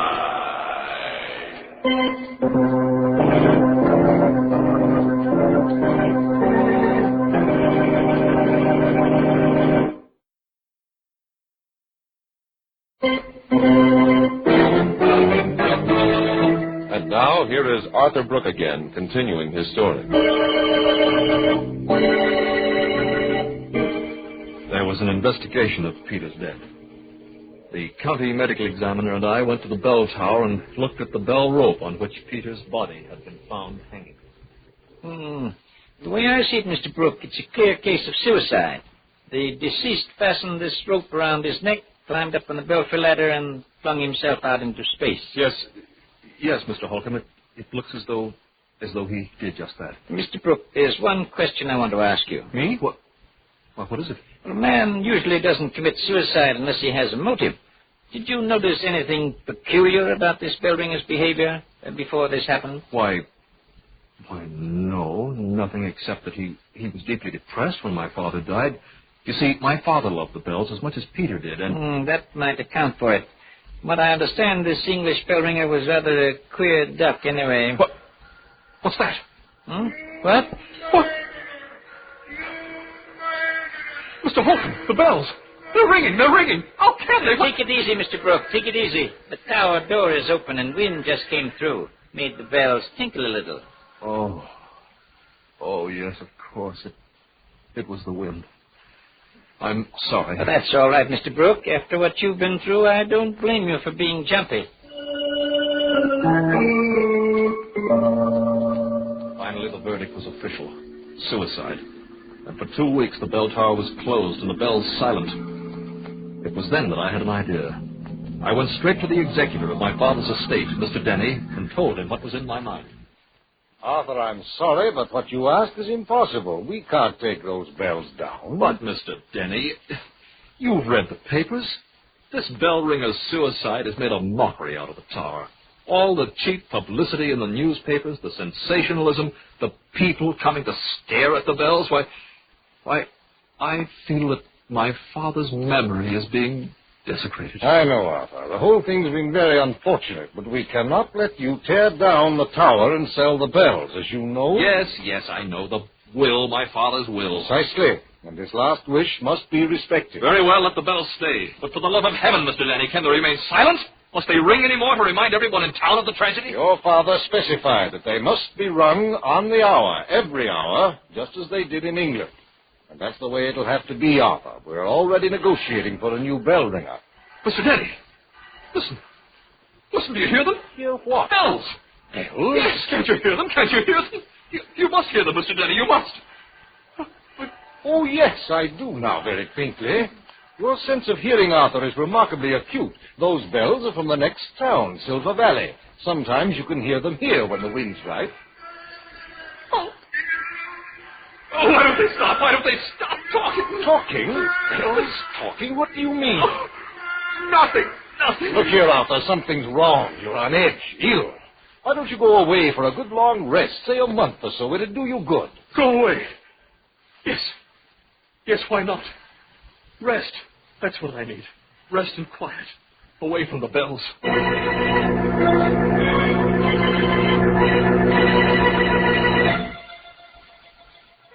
There was a quaint little inn I knew in the mountains, 100 miles away.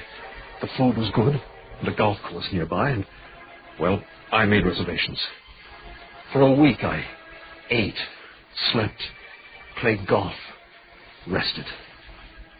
And then one afternoon I was in the lobby of the inn, chatting with the proprietor. Enjoyed your stay here, Mr. Brooke? Oh, yes, Frank. Fine. Well, you've been lucky in the weather. I never did see such nice weather. Well, Frank! What's that? What's what? Do you hear? Bells. Bells? Of course I do. From the church at Greenville, 2 miles away. But why are they ringing? Well, Mr. Brooke, what's come over you? It's Sunday, and that... Frank! Frank, I'm checking out. Checking out? Now? But, Mr. Brooke, you made reservations for Monday. I'm leaving now, do you hear? Right away, just as soon as I can get my bags back. The bells. I had to get away from the bells. That was it. That was all I needed. I remembered a place when I went when I was a boy. An island off the seacoast. There was an old fisherman there, a friend of mine, and I knew he'd put me up. The place was miles from anything, from the mainland, from bells. I took a train, chartered a small boat, and spent 3 quiet days there. Then, on the 4th day, as we were surf casting for striped bass. All right, Mr. Brooke, let's see you cast way out into the surf. Nice long one that was. Now, if a striper just hooks onto that bait of yours, why, you're going... Well, what is it, Mr. Brooke? I hear bells. Bells? Why, sure you do. The Coast Guard's testing a new bellboy out on those reefs over there. Oh, what's wrong, Mr. Brooke? You're as white as a sheet. I've got to get away from here. I've got to get away.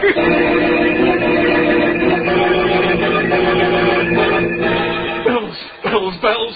Everywhere I went, they pursued me, ringing their accusations in my ears. I left the island, got into my car, drove. I didn't know where I was going. I didn't care. I just had to get away from those bells.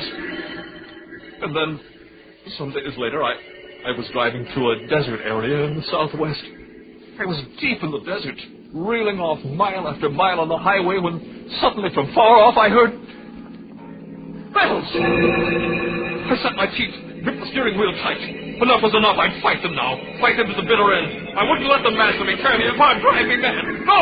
I had to beat them, and I'd do it now! I drove on and on and on, and the bells followed me. They must come from a train running parallel to the highway somewhere over the river of the desert. Yes, it must be a train. It couldn't be anything else.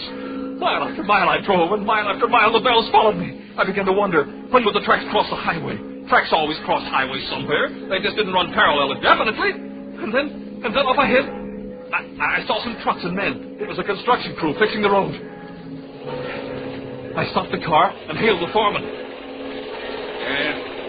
What is it, mister? Doesn't the train cross the highway somewhere up ahead? Train? What train? There's no railroad in this area of the desert. But there must be. I hear train bells. There. I don't hear any bells, mister. Well, I tell you, they're ringing. Look, mister, you must have sunstroke or something. There ain't no train within 100 miles of here.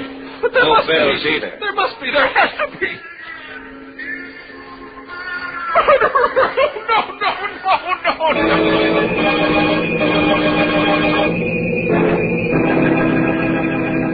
Now I knew what I had to do. I had to go back to the estate, back to the Brook Memorial Tower, and destroy the accursed bells I'd inherited. I had to close their bronze mouths, pull out their wagging tongues, smash their glittering faces. They had possession of me. They were driving me out of my mind. I had to free myself of them once and for all. Only then would I be at peace. I headed for home. And every mile, every hour, the bells pursued me, ringing in my ears day and night, pounding and relentless.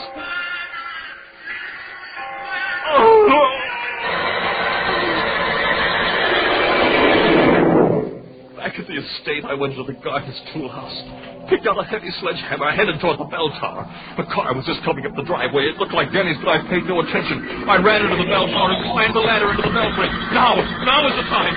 There were the bells leering at me, grinning at me. I smashed them now and forever. I lifted the sledgehammer and brought it down to the first bell. I'll smash it a bit. Why don't you break? Why don't you break? Arthur! Arthur! What are you doing out there in the belfry? I'll smash them. I'll break them into down pieces. It's the last thing I do. Arthur! Don't stop it! Stop it, I say! Stop it! Why don't they stop ringing? Why don't they stop? No! No, don't! Don't say it anymore! I can't stand it any longer! I can't!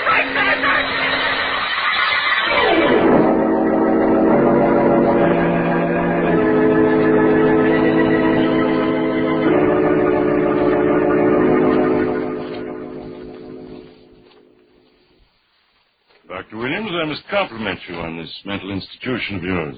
It's run very efficiently. One of the finest in the state. Thank you, Professor. Oh, and by the way, it must be close to midnight. I didn't expect to stay here this late, but it was so interesting. And what is the time, anyway? Well, I don't have a watch on me, Professor, but... just a second. Listen. The bells! There they go again! There they go! Can't you hear them? Stop them! Stop them! The time now, Professor Alvin, is exactly midnight. How do you know that, Doctor? That patient you just heard, Professor, the one who just cried aloud, is a very remarkable case. A human timepiece. He has no watch, of course, but every hour, on the hour, he hears bells. He hears bells every hour, on the hour? Precisely, Professor Alvin. And he's never more than a second or two out of the way.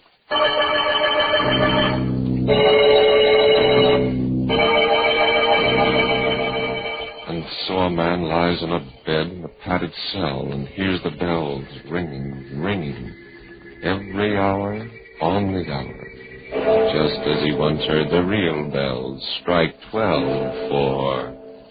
Murder at midnight.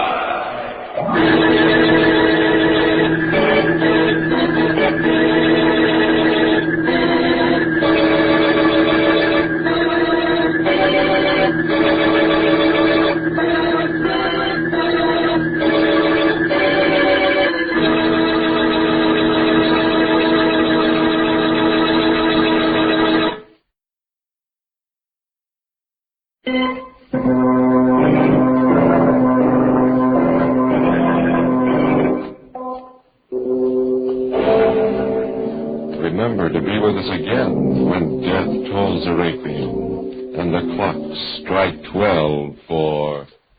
Murder at midnight. The part of Arthur Brooke was played by Michael Fitzmaurice. With music by Bert Berman, Murder at Midnight was directed by Anton M. Leader.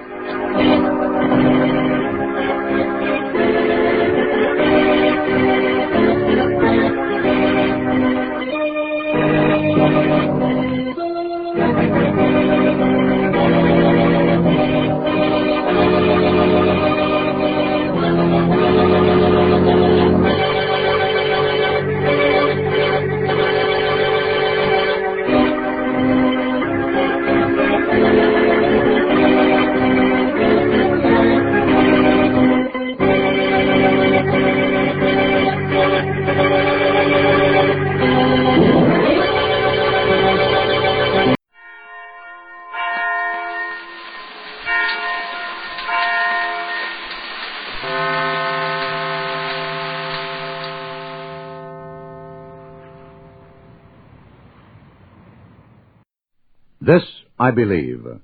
Lee Jackson is an artist. His paintings are part of the permanent collections of New York's Metropolitan Museum of Art, the Corcoran Galleries, the Los Angeles Museum, and many others. He has exhibited in every show of major importance in the United States, and has also displayed his work in several one-man shows. Mr. Jackson attended the Art Students League of New York and studied with John Sloan. In recognition of his creative talent, he was awarded a Guggenheim Fellowship. Listen now as Lee Jackson puts aside his brush and palette to express in words the things in which he believes. To create on a square of canvas twinkling images of an adored world is a power which never ceases to delight and astonish me. Dancers jitterbugging in the park, toy-like calico ponies of the rodeo, cavorting and wheeling with the same intentness as their human riders, a market boy, his wan face caught pale and greeny for a moment in a shaft of fluorescent light from a neighboring store window. This is the stuff of my art and my life. When I look back, and I wonder how I arrived at this point and what factors shaped my life, no simple all-inclusive explanation comes ready to my mind.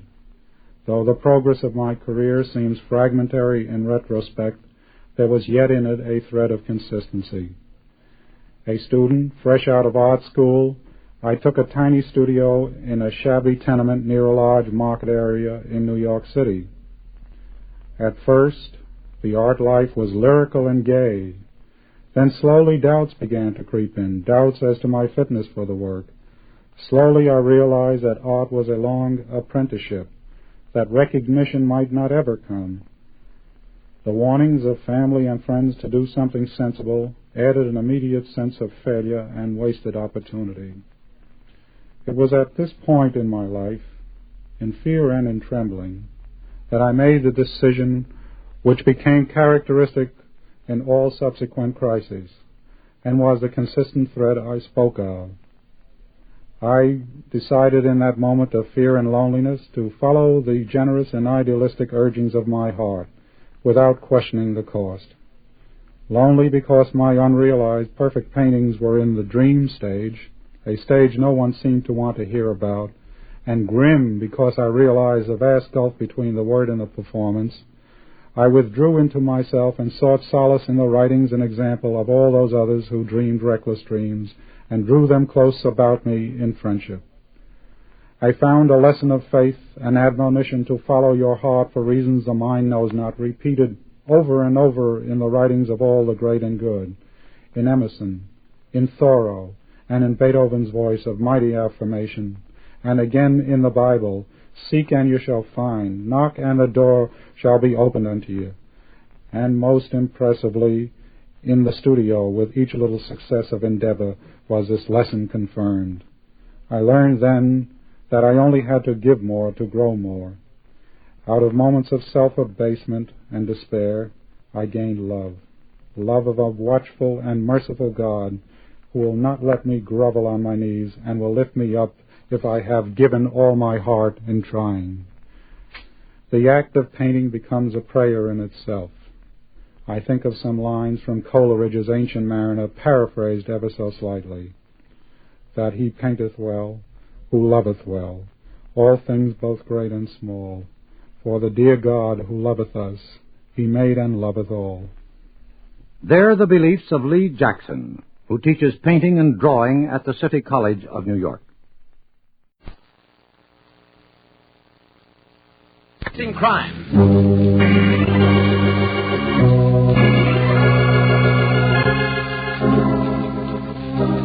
Every week at this time, two great names are joined as Old Dutch Cleanser brings you one of the most resourceful and daring characters in all detective fiction, Nick Carter, Master Detective.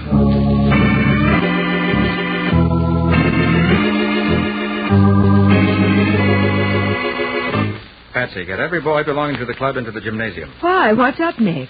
I've got to make a speech to one of them. To one? Then why make it to 120? Because one of the boys knows the killer in this case.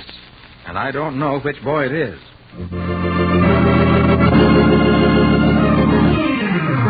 Now now, the case of the Luminous Spots. Today's adventure with Nick Carter, brought to you by Old Dutch Cleanser.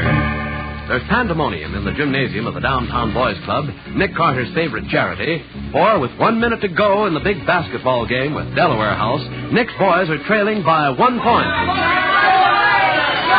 Put it in, boys! We can't let Delaware beat us! Oh, Nick, only 10 seconds more. Going to try, Patsy. Come on, Smokey! Make this one good! Make it, Smokey, boy! Oh, Nick. Oh, he missed, Patsy. Smokey missed again. Oh, and that's the end of the game. Well, he took a licking. I sort of hoped that Smokey Bates could help us lick Delaware this year. Looked like a flash when he joined the club last month. Oh, well. Oh, don't look so sad, Nick. Think how much worse Smokey Bates feels.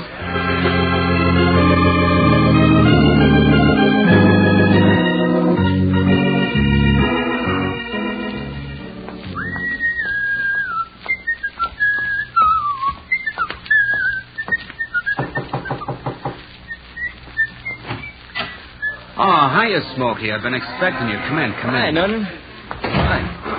Nice little joint you got here, fella. Yeah. Place upstairs used to be a dance hall. This is the basement. Costs us $3 a month rent. Hey, who's the dame? Oh, that's Fran Hollis.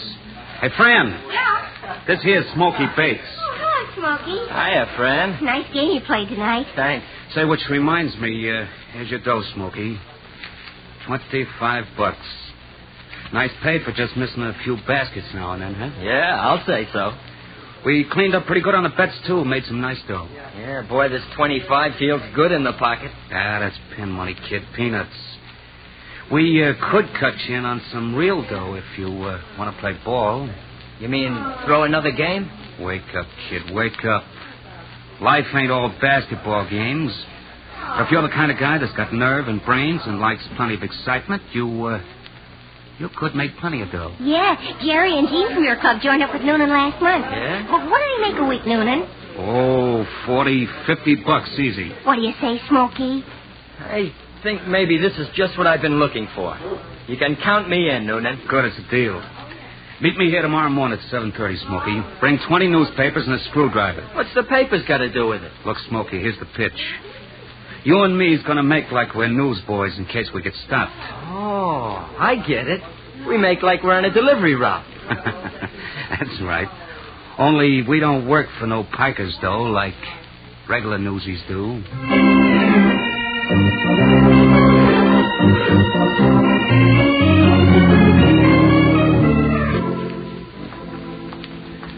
This apartment house is next, Bates. What do we do here? Same as the last place? Ah, no. We use a different technique in here. It's the first apartment on the right. Ring the bell. You kidding? Ring it, I said. This is another of the joints I've been casing. Like I said, it's a cinch to look into first-floor apartments and get the dope. The guy lives here alone. Goes to work every morning at 7. That's why you rang the bell? Yeah, just to make sure. Well, he ain't in. Give me that screwdriver, kid. I'm going to show you a fancy way to open locks. Light a match. I want light. Okay. This guy keeps his dough in the kitchen. In a sugar can. He's...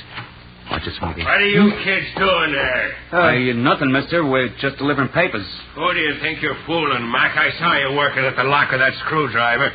You're a couple of sneak thieves. Oh, no, you don't get away, sonny. Get your hands off me. Cheap little tin-horn gangsters. You got us wrong, mister. We ain't crooks. Watch out, Smokey. Get out of the way. Oh, try nothing funny, son.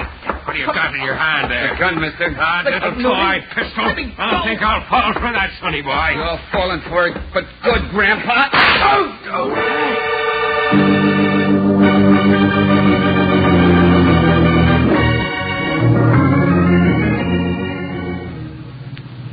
Nick, what's the rush? Where are we driving to? I got a telephone call from Matty, Patsy. Insisted I drop everything and hurry up to 120 Amsterdam Avenue. Says my downtown boys club is involved. It is? How? Don't know. Matty wouldn't say. Here we are, 120. Come on. Right. Oh, all Matty would say was that he discovered a murder. Murder? Hey, that you, Nick? Yes, Matty. It's a nasty case, Nick. Looks like one of your boys is mixed up in it. I'd hate to believe that, Matty. Yeah, well, look here. This corpse is Homer Welland. Janitor of the building. Oh. Quiet, you boys, will you? Quiet. He was found dead about a half an hour ago. .22 caliber bullet right through the heart. In some kind of scrap before he was shot, Nick. Yeah, I see the scratches on his hand. And look what we found inside one hand. A piece of wool torn from a sweater, and on it, a small silver pin with the initials DBC. Oh, Nick, it's the Downtown Boys Club pin. Yes, I'm sorry to say. Oh. Well, Nick? Well, Matty, I can't answer for every boy in the club. We've got over 100 members. One or two may be kind to do a thing like this, but... Hey. Huh? Who belongs to this screwdriver? Well, I figured it was the janitor's, but I don't figure all these newspapers. What happened is obvious. Some boy came in here this morning carrying these newspapers, probably to disguise himself as a newsboy. Yeah? Tried to jimmy open the apartment door with the screwdriver. Oh, wait, Nick. How can you tell? Screwdriver's brand new, Patsy. And there are flakes of metal on the end of it that match the metal of the door lock. Oh. See the fresh scratches on the brass? Holy smoke, I didn't... The boy used matches for light. You can tell because there's several burnt paper matches on the floor. Also, the match book, which was probably dropped to the scuttle. Well, that's right. And the janitor interrupted him. There was a fight, and then a murder. Typical case of juvenile delinquency. Nick, we got to get down to your club and pick this kid up right away. Matty, there are more than 100 kids in that club. It'll take a week to question everyone and a month to check their alibis. We've got to work quicker than that. Well, how can we, Nick? The wolf from the sweater is your lead, Patsy. Check the stores that sell sweaters. It may be possible to trace the sale to the boy who's wearing it. Uh-huh. Also check the club. Someone may be able to identify the sweater there. Right. Now, what are you going to do? This matchbook is my lead, Matty. It's got the address of a candy store on Sherman Avenue on it, near the old Sherman Dance Hall. You know the place. Yeah. Gang may be operating from around there. They are. I'll find them. I don't like cheap tin horn crooks, especially in my club.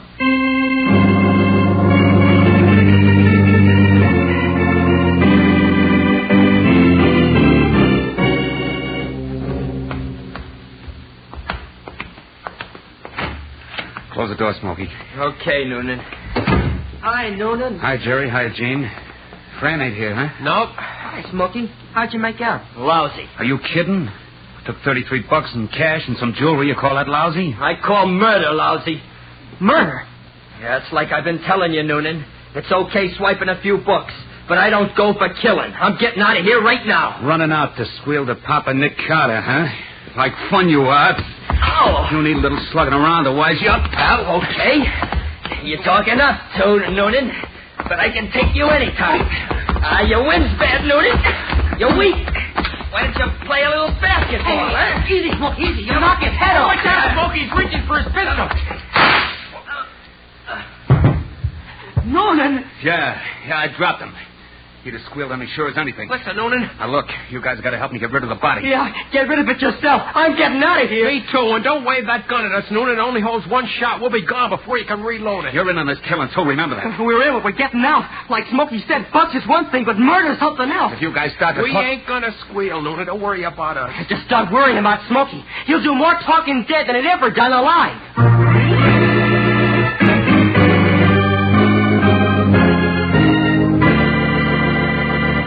Alone in the basement with the body of Smokey Bates, Noonan begins working desperately to find a hiding place for the corpse. We'll see what happens next in just a moment.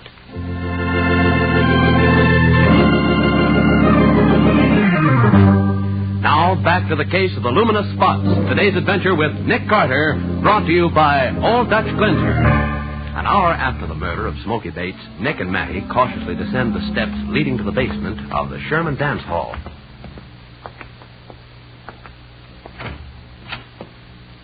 This is the place the candy store man told us about, Matty. Gang of kids use it for a club. Yeah, maybe, but it's empty now. Well, there's a smell of fresh cigarette smoke here. Also... Hey, wait a minute. Huh? There's water on the floor. It's pitch dark in here. I can't see a thing. Look, Matty, where I'm flashing my light. What? The rest of this place is a shambles. But somebody's been trying to scrub this part of the floor. I wonder why. Spring house cleaning, maybe. I doubt it, but we'll find out. I'm going back to my car to get my portable lab kit. While I'm doing that, you get some policemen. What for? To watch the entrance of this cellar. Tell them to let anyone in, but not to let anyone out. When I come back, I may have something interesting to show you.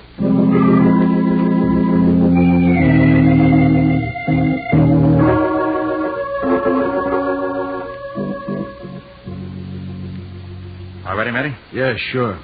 Hey, what's that thing you got there? A spray gun. Filled with a derivative of tolic acid. What? Come again? Put out your flashlight and I'll show you something. Okay. Boy, it's black as pitch in here now. Watch. While I spray this acid on the wet spots where the floors have been scrubbed. Yeah? Hey, Nick, there's blue spots appearing on the floor. Glow like phosphorus, don't they? Yeah. They burn just like a blue flame. That's what I expected would happen. Look, Nick, there are more spots up ahead there. Yes, come on. We'll follow and see where they lead to. Right. See? I just keep spraying. The spots keep on appearing. Yeah, sure. But what the dickens is this stuff that's burning? Blood, Matty. Yep. Did you say blood? That's what I said. Tolic acid is a recent discovery. Makes the hemoglobin in the blood glow in the dark. Even if it's been cleaned up? Yes. Enough always remains to react like this. Hey, Nick, look. The blood spots lead directly to that old ash pile. Yes. Maybe there's a body buried under the ashes. What? There's a shovel, Matty. Take a look. Yeah, sure, as fast as I can. I'll hold the flash for you. Okay.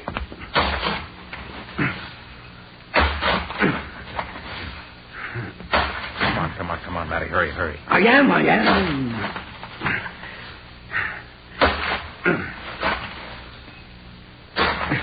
Wait a minute. Yep. What's that? Good grief, Nick. It's a body. Yes. Let me uncover his face. So we can... Oh, good heavens. Nick, you know who he is? It's Smoky Bates, one of the kids in my downtown boys' club. Oh, that's too bad. Poor kid, shot through the heart. Probably by the same murderer that killed Welland. Nick, he's wearing the sweater that matches the piece of yarn found in Welland's hand. Yeah. Hey, fellas, what are you doing back there? Hey, Nick, it's a girl. Yeah, I'll douse the lights so she can't see us. Yeah, sure, but... When she comes close, I'll flash the light in her face. Okay. Fella's doing back in the ash bin. Hello? Oh, you're blinding me. Looking for someone? Who wants to know? This is Sergeant Matheson of the Homicide Squad. I'm Nick Carter. What's your name?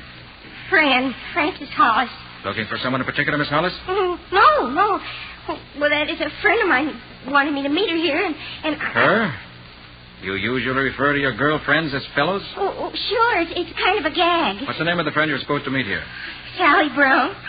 Usually meet her here? No, I've never been here before, Mr. Carter. And you know nothing about a gang of boys that hang out here? What's the gang? Oh, no, Mr. Carter. How old are you, Miss Hollis? Oh, almost 17. It's 2:00. Why aren't you in school? Well, I had a study period, and I kind of slipped out. I guess Sally must have been playing a trick on me. Yeah, look, you better go back to school, Miss Hollis. You might get into trouble. Yeah, sure. I'd hate to get caught playing hooky. Matty. Yeah? Have one of your men follow that girl. Okay, Nick. And tell him to let her see she's being followed. Also tell him to make sure she goes to school. Then he's to wait and follow her home after school. Right. In the meantime, I'll do a little checking on her and then rush down to the club. If Smoky Bates was mixed up with this gang, there's a chance some of my other boys may be, too. Okay. Between Francis Hollis and the Downtown Boys Club, we ought to be able to pick up the killer.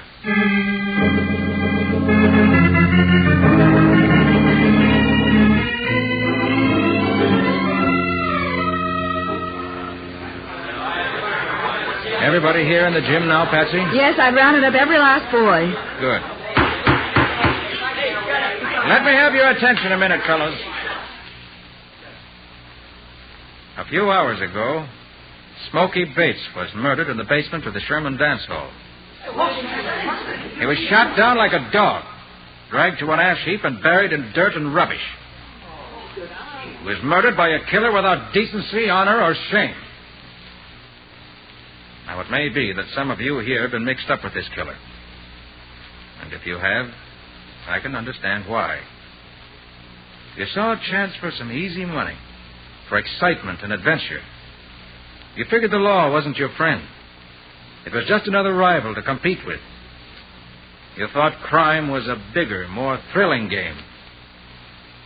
That's what Smoky thought. And I've told you what happened to him. But crime isn't fun. It's dirty, mean, dangerous. If I were you, whoever you are, I'd be ashamed and scared. Now, whoever it is who's mixed up in this has a choice to make. He can come down to my office and let me help him out of this jam. And believe me, on my word of honor, I'll do everything I can. Or he can try to bluff his way out of it. But if he does, heaven help him.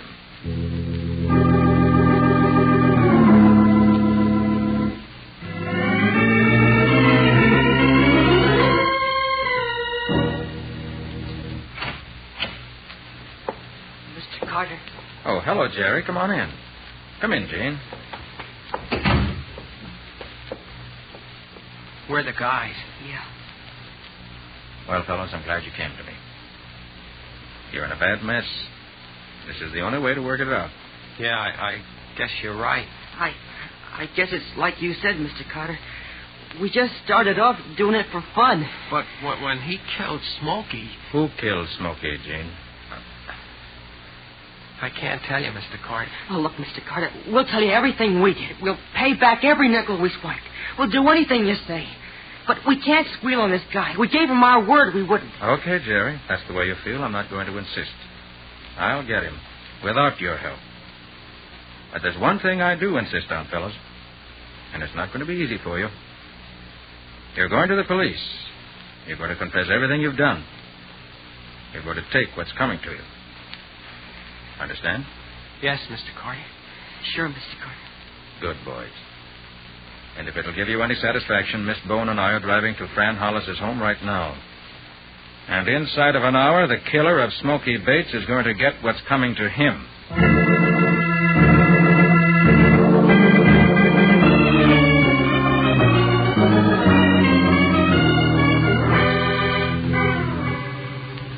Nick, how come you know where Fran Hollis lives?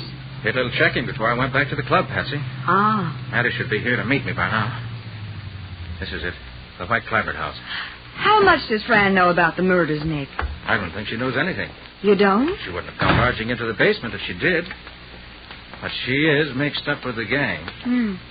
Maybe we can locate the killer through her. Nick! Oh. Hey, Nick! Oh, there's Maddie standing in the doorway. And is he mad? I'm all in the house here, and for the love of Pete, hurry it up. All right. Take it easy, Maddie. That bonehead cop let the Hollis girl get away. Oh, no. What? Well, let's have it, Maddie. What happened? He tailed her back to school, then he tailed her home. Then? Then about 5 minutes ago, a whole flock of girls trooped in here to see her. A couple of minutes later, they all marched out, and she went with them. And my man didn't spot her. Well, at least you got to hand it to her. She's a smart kid. Okay. So what? What do we do now? I'll show you. Come on over here to the telephone. Hey, wait a minute. How come you know where the phone is? I was here a little while ago as an inspector for the phone company. Oh, so that's the checking up you were doing. Yes.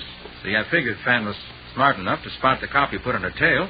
That's why she came straight home from school. Then she let you in the house? She did. Oh, my man must have missed you, too. Looks that way, doesn't it? But look, how come she didn't spot your voice as belonging to the guy she talked to in the basement of the Sherman dance hall? Because I used a different voice. Oh, Nick. Why are you moving the Davenport? Just so I can pick this up. Hey, what's that thing? Looks like a small radio. Better than that. And I said I was sure Fran would head for home, and she did. She wanted to do some phoning in a hurry. Only I got here before she had a chance to. Yeah, and then what? I set this small wire recorder down here on the floor next to the telephone box. So that's what that is, a wire recorder. Now, look, Nick, wiretapping is out. It won't stand up in court anymore. This isn't wiretapping, Matty. It ain't? No. Don't have to attach it to the phone. Instead, you just lay this wire near the telephone wire. And it picks up what's said over the telephone? That's right, Betsy. Huh. Well, I'll be darned. What'll they think up next? I don't know yet, Matty. But didn't she see you leave the recorder? I asked her to get me a drink of water, Patsy, and while she was out of the room, I fixed it, and I'm sure she made a phone call the minute after I left the house. Oh. Now, let's see. Hello, Noonan? Yeah, that's you, Fran? Noonan, what's happened? There were cops down in your club. We were snooping around, and there's been a cop following me all afternoon. Are they wise to the racket? Cops down in the basement, huh? Uh-huh. Hey, that ain't so good. Well, tell me what's up. Okay, Franny, listen. I'm over at the Sherman filling station. Yeah? I just acquired a car. Beat it over here, and I'll tell you what's doing. But the cops are watching my house. Look, baby, use your brains. You can figure a way to get out. Just hurry up over here. So long. Yeah, that's all there is. It's enough. Matty, you stay here and cover the house. Patsy, come with me. There's not a minute to lose.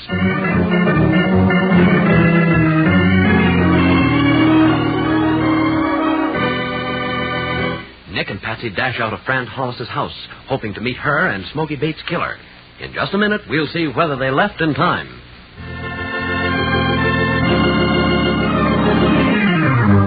And now for the conclusion of the case of the Luminous Spots, brought to you by Old Dutch Cleanser. At the curb in front of the Sherman filling station, Joe Noonan sits impatiently in a new sedan. As he sees Francis Hollis approaching, he calls out softly. Fran, over here, in the car. Get away, Noonan. Nobody followed me. What kept you so long? I'm in a hurry. I told you on the phone I've been followed all afternoon. Then I had to get rid of some kids, and I had to duck in and out of alleys to make sure nobody followed me here. Okay. How do you like the car, baby? Oh, it's a beauty, Noonan, but... Now, listen, kid, the car's taking you and me right out of town for good. Sure, Noonan, but... I gotta work fast, baby, so the explanations will have to keep. Now, this is what you're gonna do. Golly, Noonan, you talk so fast I can't... We barge into the filling station, see? And as soon as we get inside, you pull a feint. Yeah? Just drop right onto the floor, out cold. Do you understand? Yeah, but... Just do it, kid. That's all. Just do it. Now, come on. Hey, you want something, Bud? Yeah, I gotta have a set of new Joe, gaskets. I feel kind of funny. Hey, Fran, what's the matter? Oh. Fran. Hey, Bud, she's fainted. Give me a hand and get her off the floor. Okay, mister. If you want to help, you can reach. Why, you? Get over against the wall. Wait. Get the rod he keeps in the register, Fran. But Noonan... It'll shoot a lot better than this dinky 22 I got. Grab the dough out of the register, Hey, too. look, kid. Do like I told you, Fran. We need that dough, and we ain't got all day. All right. Don't think this character's going to spill anything to anybody. Noonan, you don't mean you're going to kill him. Why not? Noonan, I won't get mixed up in a killing. You're mixed up already, baby. I knocked off Smoky Bates. You killed Smokey? Why do you think the cops were on your tail? But Noonan, I don't want to Make up get... your mind. Are you with me, or do you want to get over there against the wall with him? Oh, Noonan, please, let me out of here, please. Okay, baby, get over there. No. I'll knock the both of you off at the street. All right, take it easy, Fran. Nobody's hurt. I just shot the gun out of your boyfriend's hand, that's all. Sorry I couldn't get her any sooner. It was soon enough to end the criminal career of Mr. Noonan.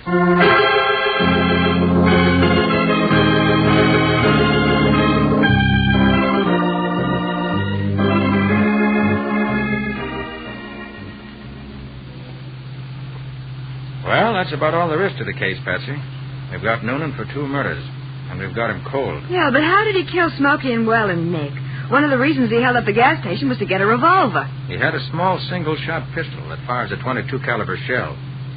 Would have preferred something better, no doubt, but that was deadly enough at close range. Oh. Well, if the case is finished, Nick, where are we driving to this morning? Oh, the case isn't finished, Patsy. As far as I'm concerned, it's just started. What do you mean? We're getting out here. Come on. Oh, but this is the courthouse. We're headed for court. I don't get it.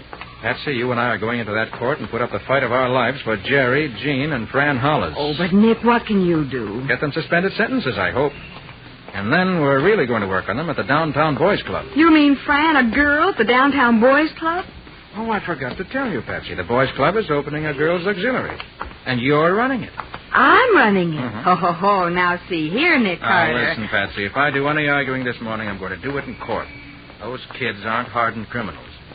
And I'm not counting this case a success unless I save them.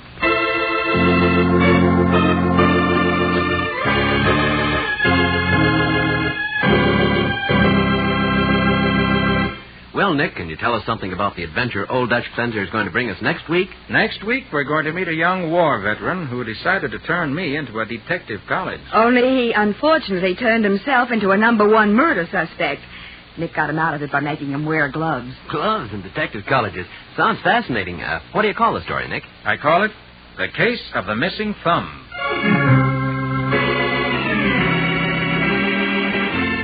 Nick Carter, Master Detective, is presented each week at this time and over these same stations by the Cudahy Packing Company, makers of Old Dutch Cleanser.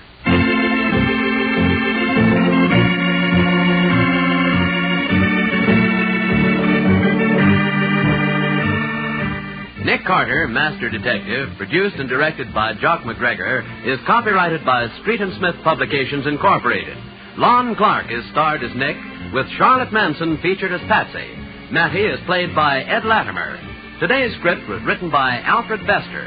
Original music is played by George Wright. This program is fictional, and any resemblance to actual persons living or dead is purely coincidental. This is Bob Martin saying, when minutes count, use Old Dutch Cleanser.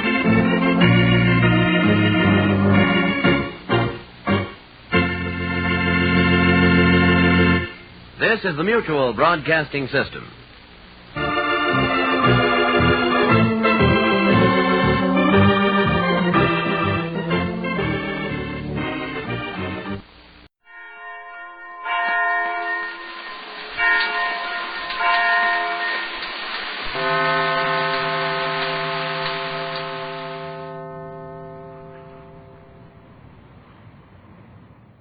This I believe.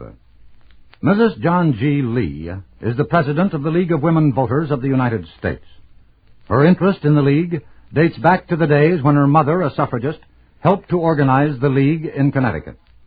She is the wife of the Assistant Director of Research for United Aircraft and the mother of 4 children. They live in Farmington, Connecticut. Here now the beliefs of Mrs. John Lee. I think the most profound influence in my life was my father. He was an inventor and a scientist with a most inquisitive mind. He loved and was greatly stimulated by the beauty and the design he found in nature. He believed in people and was himself a completely honest person. His sense of humor was keen, though kindly, and his energy was inexhaustible. Once he was asked how he got the idea for the Maxim silencer. He answered, by watching the way water behaved when it went down a drain.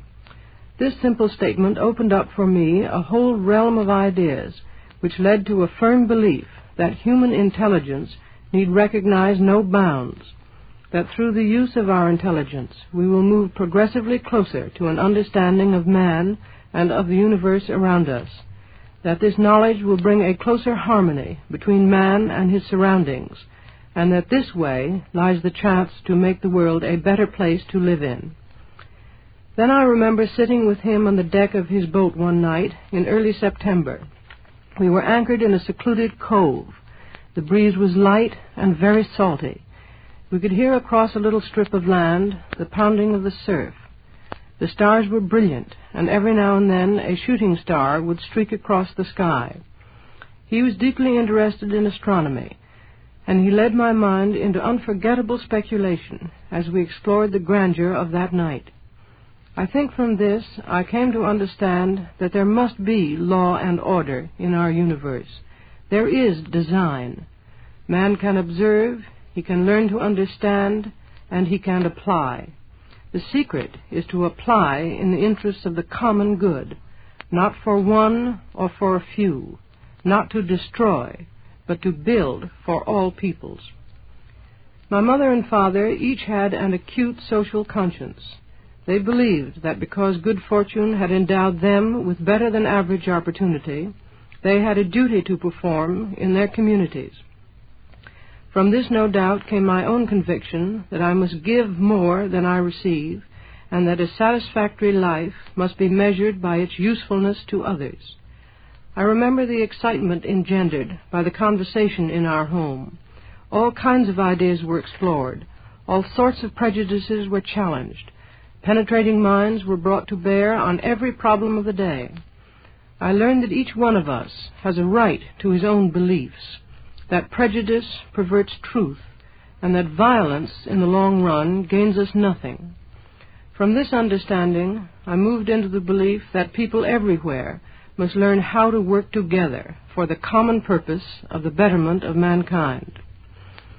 I believe one of the greatest ideas of all times, one that is a compelling moral force, is the concept of the dignity and worth of the human individual. From this idea, there develops a sense of devotion to the common good.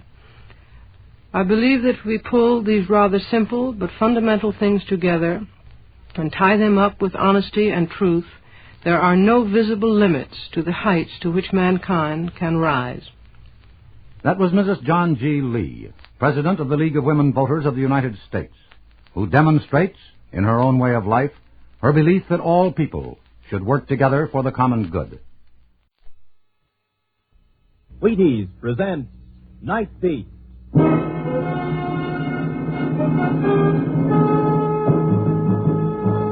On stage tonight from Hollywood, Night Beat, another in the Wheaties' big parade of exciting half-hour presentations. Night Beat.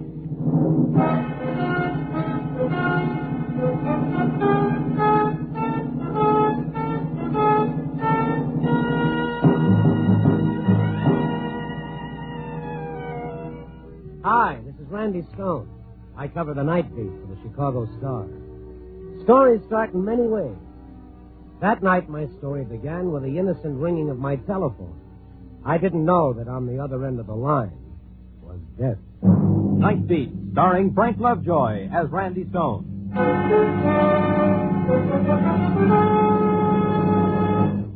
When you get up and stretch and find your way to the kitchen tomorrow, reach for the Wheaties. Lay spoon to a whole wheat. Whole wheat that can help make a difference all morning long. Start a good breakfast with Wheaties for the roll-up-your-sleeves kind of energy that can make the morning go smoother. There's a whole kernel of wheat in every Wheaties flake. You got it? A whole kernel of wheat in every Wheaties flake. That's why Wheaties can do so much. That's why Wheaties at 7 can really help at 11. Tumble out those golden flakes, pour on the milk, put on the fruit, pick up the spoon, and smile. You're getting nourishment to help send you through the morning on high. You do it. Help yourself to Breakfast of Champions. And see how Wheaties at 7 can help at 11.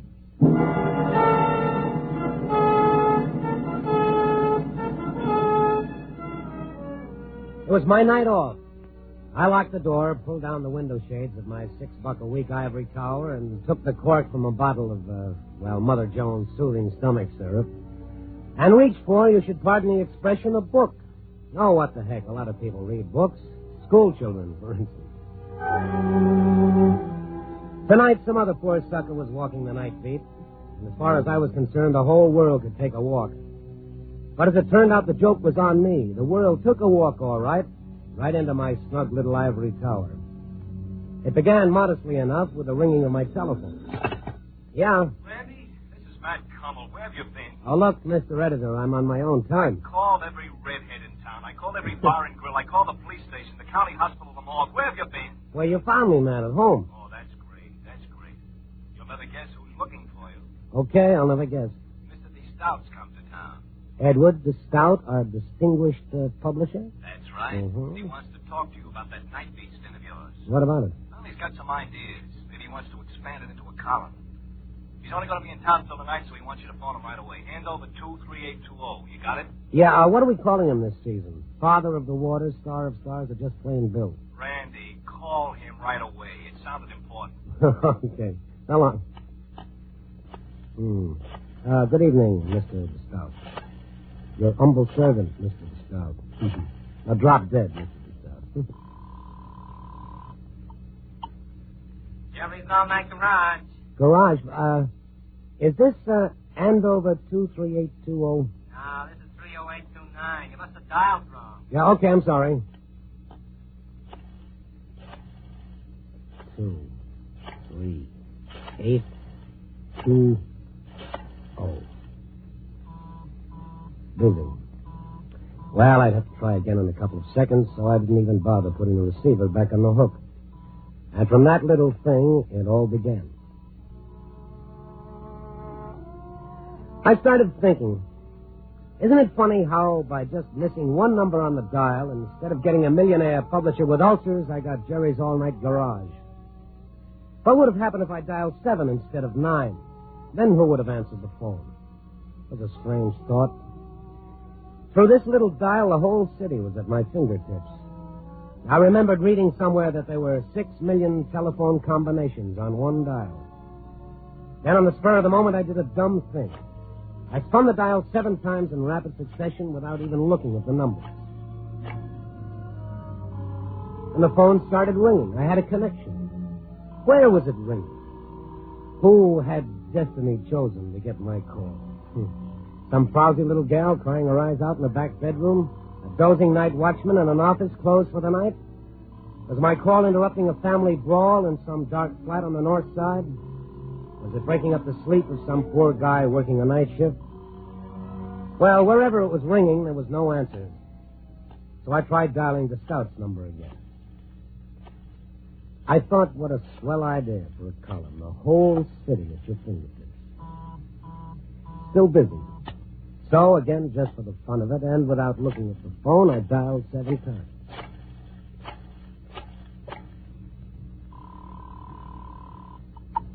Fred, listen, darling, don't hang up again. Hey, what is this? What? Oh, I thought... What do you want? Oh, nothing. No, you must have dialed the wrong number. I'm sorry. Wait a minute. Hmm? Don't hang up. Maybe you can help me. Help you? What is it? My life's in danger. Come again? I've got to have a doctor right away. Well, I'll call one for you. But I can't have any doctor. I've got to call one who would understand. One who wouldn't betray Fred. Then why don't you call Fred's doctor? I've called Dr. Bechtel. Bechtel? Yes, Russell Bechtel. He's Fred's doctor. But his nurse said he's out on the call and she doesn't know where to reach him. I couldn't tell her the trouble I'm in. She wouldn't understand. She'd only tell me to call the police. The police? Yes. Fred's had one of his attacks. He's threatened to kill me again. And this time he's gone for a gun. Oh, well, then, sister, you better call the police. No. They put Fred away for good, and I couldn't stand that. I'd rather be dead. Oh, I get it. You don't believe me? Oh, you catch on fast. Who put you up to it, honey? Sounds like the boys on the police beat. Listen, you've got to believe. Does it say so in the Constitution? Look, I'm pretty busy. Please, you've got to.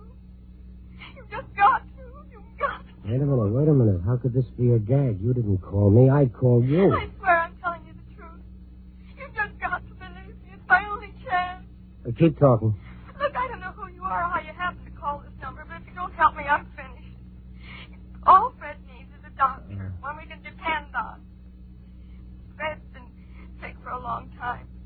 When he gets these spells, he temporarily goes out of his mind.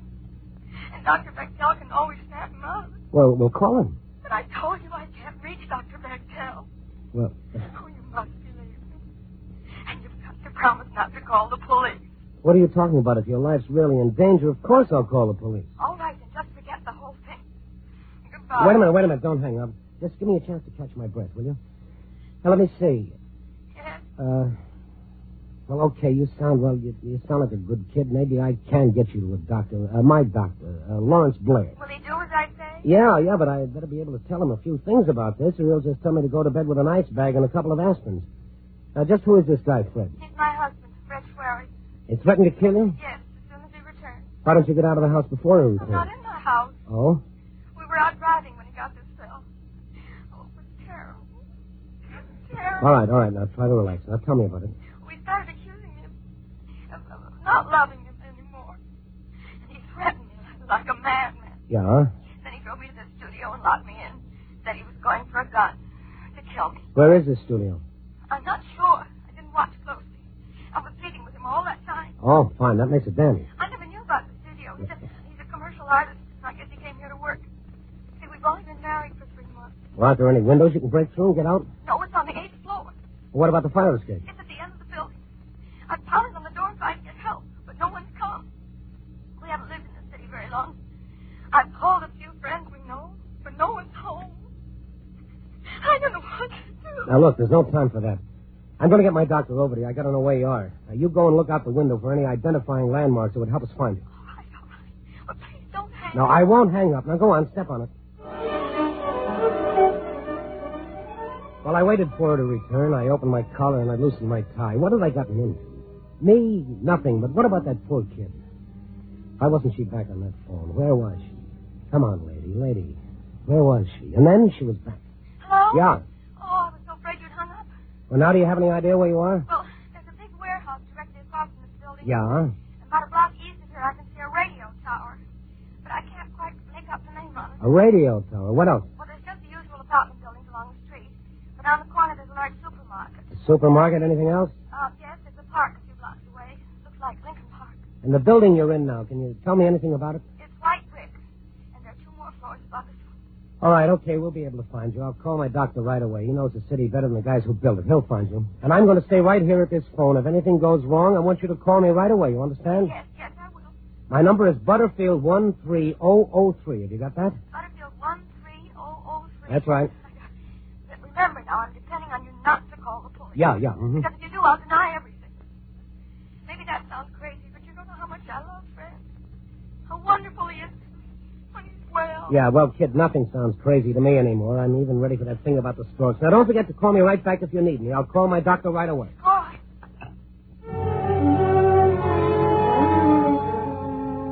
When I hung up the phone, I was ready for a blood transfusion. I tried to light a cigarette, but the match shook so much you'd have thought I was signaling somebody. But then as I reached for the phone book to call my doctor, I started thinking again. I said, oh, Randy, it's too past to be true. I couldn't help imagining that someplace a room full of practical jokers were doubled up in laughter over the way the girl had taken me in. But how could that be when I called her?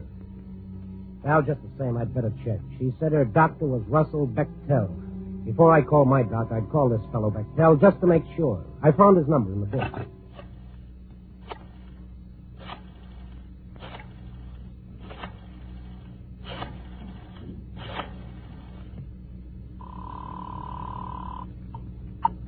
Edgewater 66989. Dr. Bechtel's office? Yes. Who's calling, please? I'm a newspaperman on the store. I'd like to talk to the doctor. Oh, I'm sorry. He's not in now. He's out on a call. Can I help you? Well, maybe. Does the doctor have a patient named Fred Schwery? Well, these things are confidential. Yes, look, man, there's no time for that. A few moments ago, I spoke to Fred Schwery's wife. Well? She told me that Schwery had gone into a violent fit of some kind. He's had another attack? Yes, he's got her locked in his studio, and he's gone for a gun to kill her. Then you'd better call the police right away. You mean she was telling you the truth? I mean, Fred Schwery's a dangerous paranoid. He's had 3 attacks in the last 2 months. Why wasn't he put away? Well, the doctors begged that girl to commit him to asylum, but she's so separate. You know the address of Schwery's studio? No. The doctor might, But I've no way of reaching him till he calls in. Our records show only Mr. Schwery's home address. all right, thank you. Will you please call me back if you reach the doctor? My number is Butterfield, 13003. Yes, of course, but what are you going to do? Well, I don't know. She wants me to get my own doctor out there. She gave me enough landmarks to find the place. Then you'd better hurry, because if Schwery's had another one of his attacks, and he gets to that girl with a gun, you'll never find her alive. Yes, I know. Goodbye, thank you. So, the poor kid had been telling me the truth. I know I ought to call the police, but I remembered her saying that if I did, she'd deny ever talking to me. Yes, and maybe she was stubborn like the nurse said, but she was also a mighty brave kid. I started looking through the phone book for my doctor's number. Black, Blaine, oh, where is it? Is it Blair, Jasper, Lawrence? There it is, Dr. Lawrence Blair, Radcliffe 41079. Before I could dial the number, my phone started ringing. Yeah? I can only talk for a second. I was looking down. I just saw Fred drive up in the car. It's too late for the doctor. Yeah, but not for the police. I'll call him right away. No, you can't. But don't you see your life is in danger? If he's insane, he's got to be restrained. Oh, please give me a little time to try to handle it my way. No, I refuse to. Then I'll tell Fred the police are coming for him. Give him a chance to get away. But you don't understand. I only understand that I love Fred. Nothing else matters one bit. I've talked him out of these attacks before, and I'm going to try to do it again. All right. How much time do you want?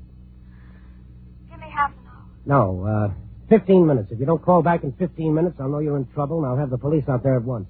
15 minutes. All right, now I've got to hang up. Got locking the door. Now remember, 15 minutes. Yes, I've got to hang up now.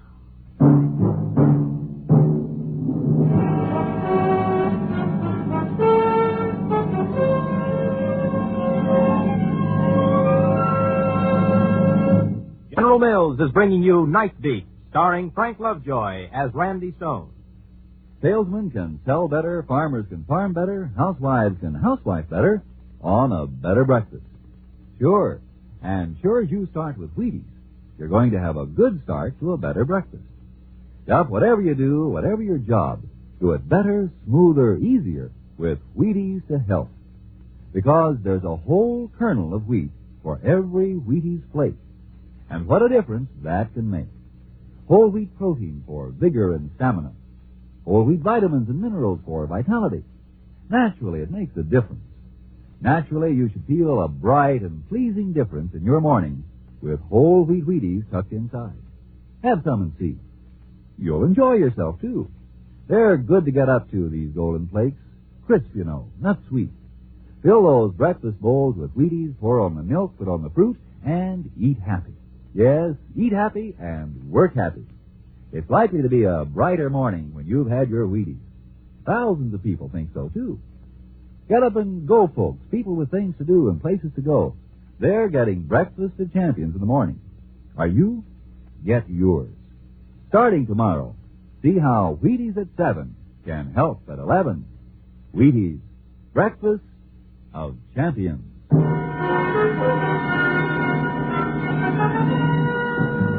And now, back to Night Beat and Randy Stone.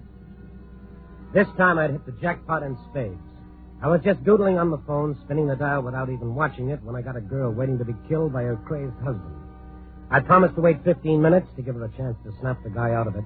And if I didn't hear from her at the end of that time, I was to call the police.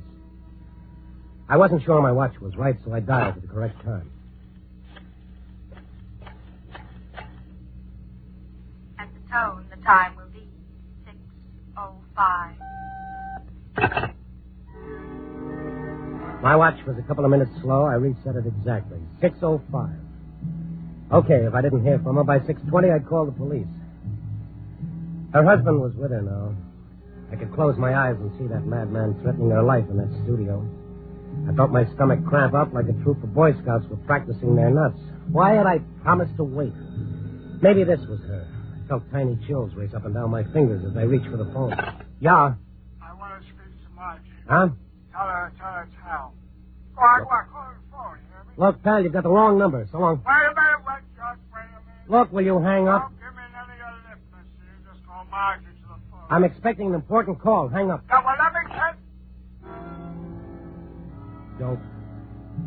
Oh, what time was it? 6:07. I took the watch off my wrist and set it on the telephone table under the lamp so I could see it easily. I watched the tiny hand circling so slowly. 6:08. What was happening in that studio? This might be her. Yeah? This is a nationwide radio survey. What's that? Are you listening to your radio? Will you please hang up? I'm expecting an important call. Oh, I'm sorry to bother you, sir. Thank you. What if she'd call when someone else was on the phone? I had to keep the line clear.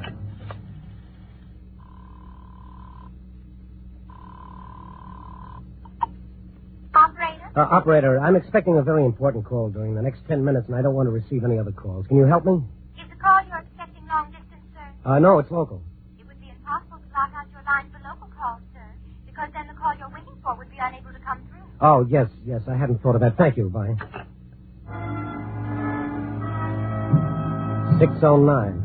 Had only 1 minute gone by. I could feel my nerves tightening up like someone was turning a screw. She should be calling soon. What was happening to her? Miss Waring? I want to speak to Margie. Didn't I tell you you've got the wrong number? Now get off the line and stay I off. got the right number, all right, smart guy. You just put Margie on the phone, you hear me? You tell it's Hal. Why doesn't that bum stop calling? Why didn't he stop? Oh, okay. Come on, relax, kid. Relax. 6:12. Why had I promised to wait? I should be calling the cops right now.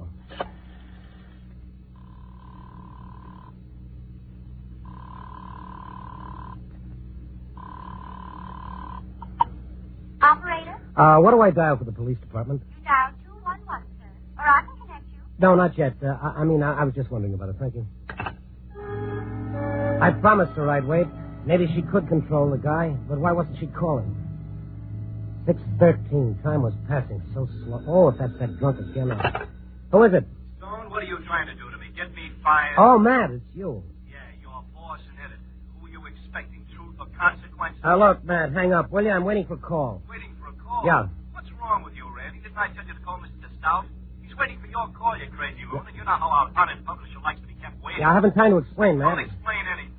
Get on that phone and call Andover 23820. Now, that's an order. He just called and tore into me.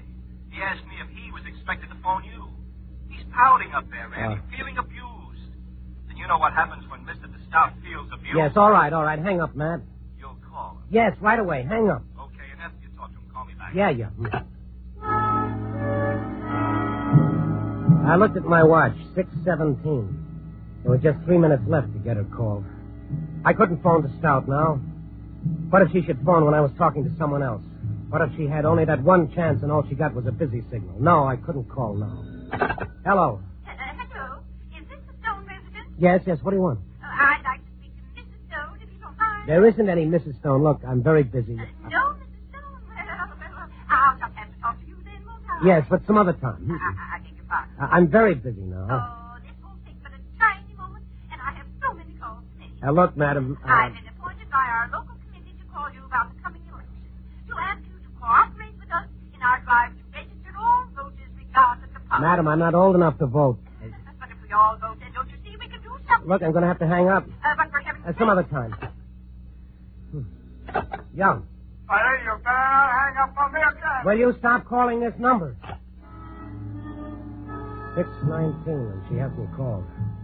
I'm going to wait for one more minute to pass, and then I'm going to call the police. Hello. Randy Stone? Yes? I asked Matt Cummel to have you call me, Mr. Stone, but apparently you were unable to. This is Edward DeStout speaking. Oh, the big boss. Oh, no. What's that? Yes, Mr. DeStout. I was going to call you as soon as I had the time. As soon as you have the time. Well, I must say, that's not exactly flattering, Stone. I rather imagine. Mr. DeStout, I'm expecting a very important phone call. There are and people who think that a call from me is also rather important. Can I call you in 5 minutes? And what am I supposed to do? Just sit here waiting for your call like a lackey? I believe Cummel told you I was leaving tonight. But, Mr. DeStout... So we'll talk now, if you don't mind. Look, instead of talking about this on the phone, how about me taking a cab over to your place as soon as my call comes through? We could talk it over much easier. Oh, I think we can handle the matter over the phone very nicely. But we can't handle it over the phone. Don't you see? A girl's life is at stake, and you prattle on like we had all day. A girl's life at stake, is it? Yes. I've heard about your talents for invention, Mr. Stone, but I don't think I enjoy the idea of you practicing them on me. Look, DeStout, I'm afraid I'm going to have to do something else you won't enjoy. I'm afraid I'm going to have to hang up. I wouldn't do that. What time is it now? 6:21. It couldn't be. I couldn't have talked to him that long. Oh, hurry. At the tone, the time will be 6:21 and 1/2. 6:21 and 1/2. Well, I've kept my part of the bargain.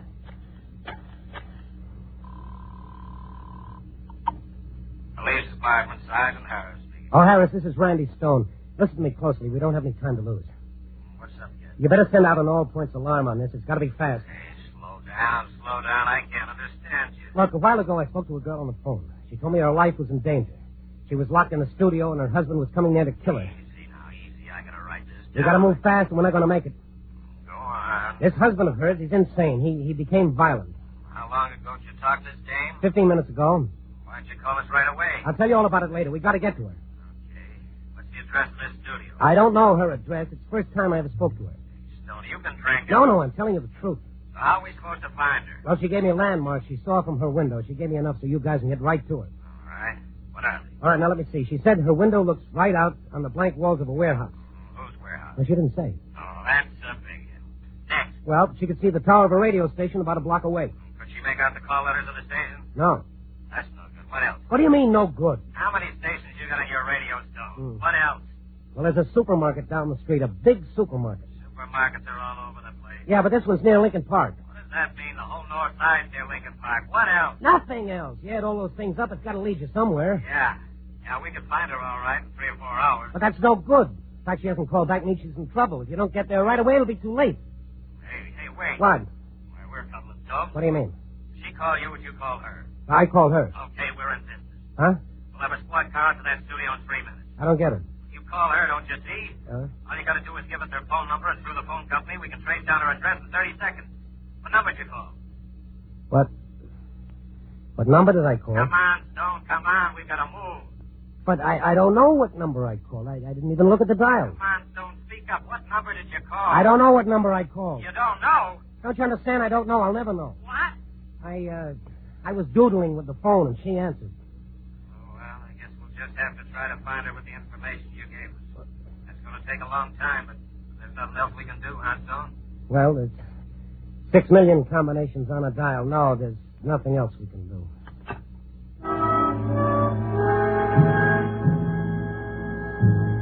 I hung up the phone and just sat there. I wanted to die quick and easy. What was I going to do now? How was I going to be able to go on living as though nothing had happened? I was just as much of a murderer as that crazy husband. How could I be so stupid? Why didn't I ask for a number? Why didn't I? Yeah? Mr. Jones? Yes? This is Dr. Bechtel's nurse, Mrs. Jones. Yes. Oh, I'm so glad I got you. It's all right. What's all right? I was able to locate Dr. Bechtel just after you called. You what? He knew the address of the studio, all right, and he got there in plenty of time. We're sending Chloe to a sanitarium for treatment.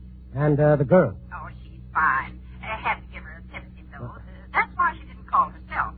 But all's well that ends well, like they say. Oh, you know what I've been doing the last 15 minutes waiting for her call? I'm half nuts myself. I'm ready for a straitjacket. But, Mr. Stone... Why didn't you call me right away? But, Mr. Stone, I've been trying. Your line's been busy.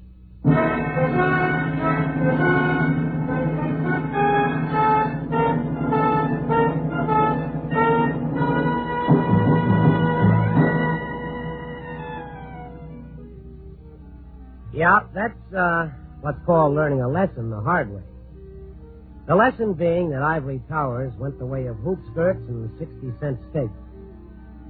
Nope, there's no escaping from the world. We're all tied together, for better or worse, whether we like it or not. And no matter how well you lock your windows and bar your door, the dreams and the fears and the hopes of all your fellow men are still no farther away than your fingertips. Oh, no, I won't answer. No, I can't. Oh, well, let's see this. Yeah? Listen, I want to speak to Marge. Oh, shut up. Oh, you know something? Next month I may decide not to pay my phone bill. Copy... Oh, no, what am I doing?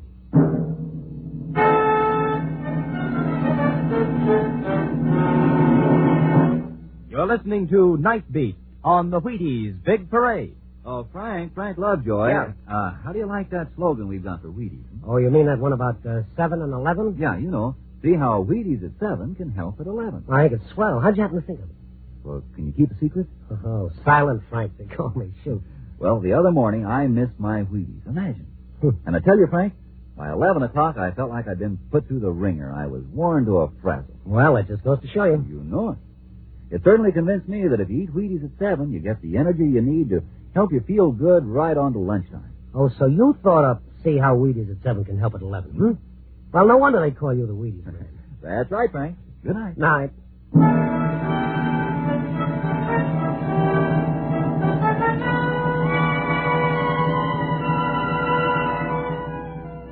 Night Beat, starring Frank Lovejoy, is produced and directed by Warren Lewis and written by Larry Marcus with music by Frank Worth. The part of the girl was played by Lorene Tuttle.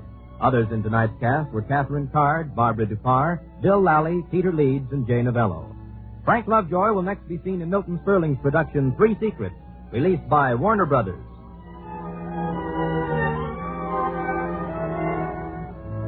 Listen next week and every week as Randy Stone searches through the city for the strange stories waiting for him in the darkness. And this is the Wheaties man, Frank Martin, inviting you to listen also Tuesday, that's tomorrow night, to the Penny Singleton Show on the Wheaties Big Parade. See you then.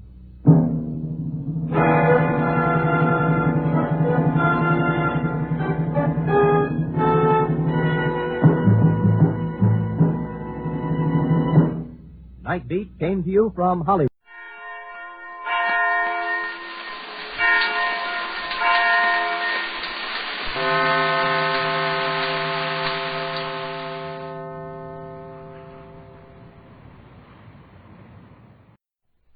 This I believe. Lee Mitchell Hodges is a newspaperman. For 50 uninterrupted years, he has conducted his twice-a-week column, The Optimist, in the Philadelphia Bulletin, which makes it America's oldest newspaper column. He estimates his output to date at 6 times the number of words in the Bible. He says the aim of his column is to give ordinary persons a simple philosophical approach to life. Here is Lee Hodges to state his own philosophy. It's easy to say, I believe, but not so easy to put in words the inner feelings that determine personal convictions. And we must remember that change, which Albert Hubbard called the only permanent thing, plays a continuing part in one's evaluation of the truth or assurance of anything. Once upon a time, men were punished for disbelieving that the earth was flat and the sun moved around it. At 76, I still find it difficult to affirm a fixed creed. But some things are deep-rooted in me, perhaps because they stem from an early need for self-support, which taught me the worth of work. So, after faith in a supreme source past comprehending, I believe in work as the key which opens the door to usefulness, nourishes happiness, and teaches the necessary lesson that all we really can own is what we earn. After more than 25 years of fearing everything from storms to insanity, I sat down with myself one evening and took stock. No storm had harmed me, and I wasn't in an asylum. Fear had proved a failure.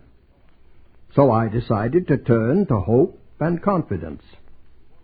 It wasn't as easy as it sounds, but with the aid of experience, from which too many of us do not profit, the results have been increasingly gratifying. I believe in myself, not arrogantly, but rather humbly, as a physical, mental, and spiritual machine which, properly fed and cared for and duly restrained, can in some measure produce mutual benefits. I believe it's as wrong to belittle self as to exalt it.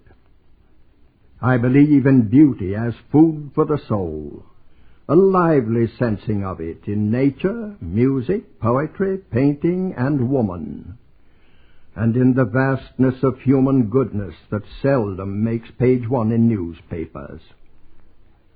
I believe there's almost no limit to what we humans can accomplish if we steer by perseverance and a sense of values. If we try to keep a proper balance between making a living and making a life. But neither is possible so long as we give in to tears for the past and fears for the future. Life begins each morning. Each new day is another chance.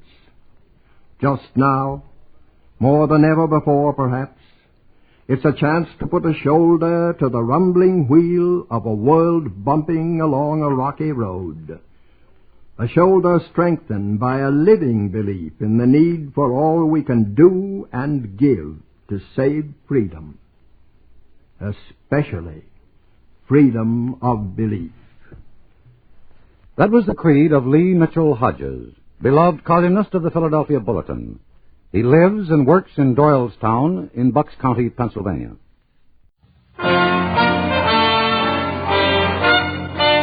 Listen while the makers of Rexall drug products and 10,000 independent Rexall family druggists bring you Dick Powell as Richard Diamond, private detective.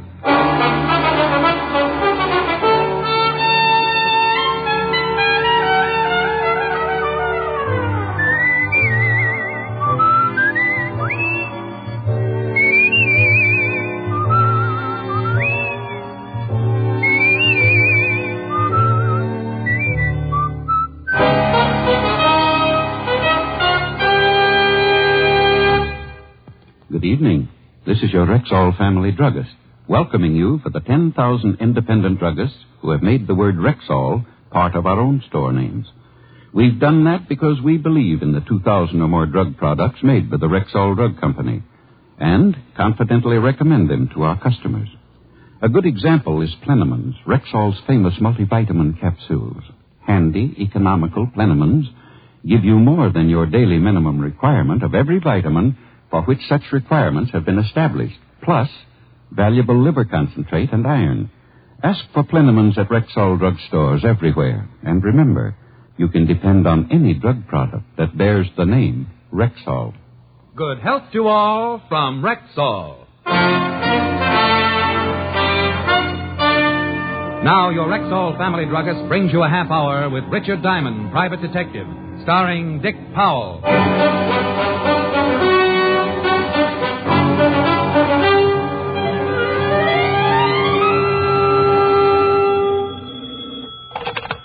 Diamond Detective Agency.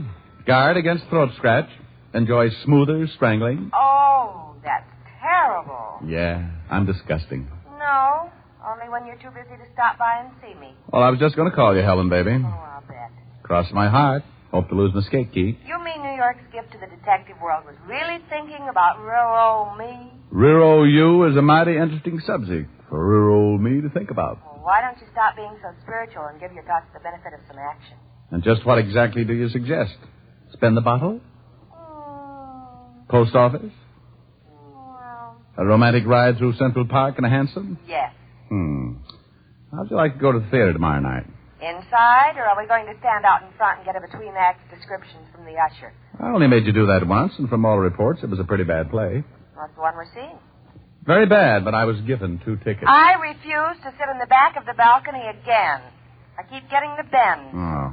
4th row center. Must be a bad fuss. I got a couple of friends working at it. Going to close in 2 days.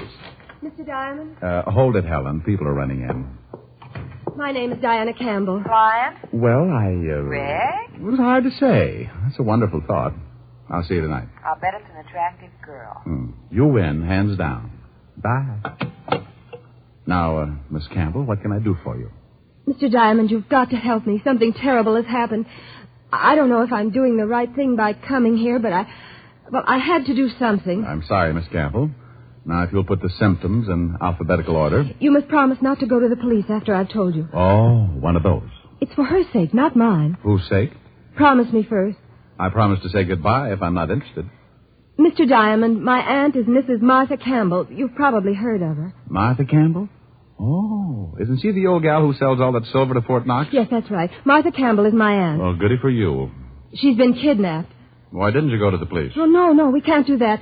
They threatened to kill her. I received the ransom note early this morning. They want $50,000 left at a location in Central Park tonight. Why'd you come see me? My fiancé, Ira Stewart, has offered to deliver the ransom. Oh, I see. You're afraid that Ira might try to get his name in the papers and wind up under obituaries. Is that it? Yes, I'm afraid. He has a gun permit, but I've never seen a man get as furious as Ira did when this happened.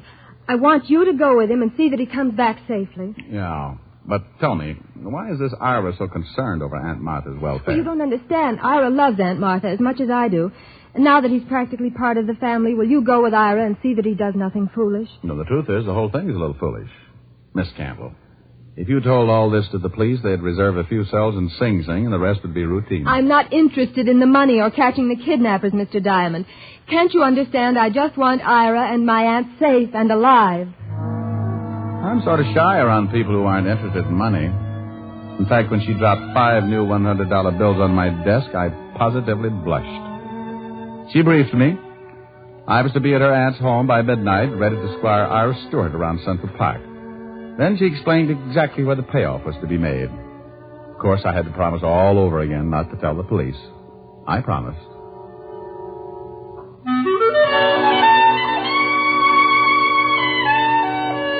Diana Campbell left, but her perfume lingered on.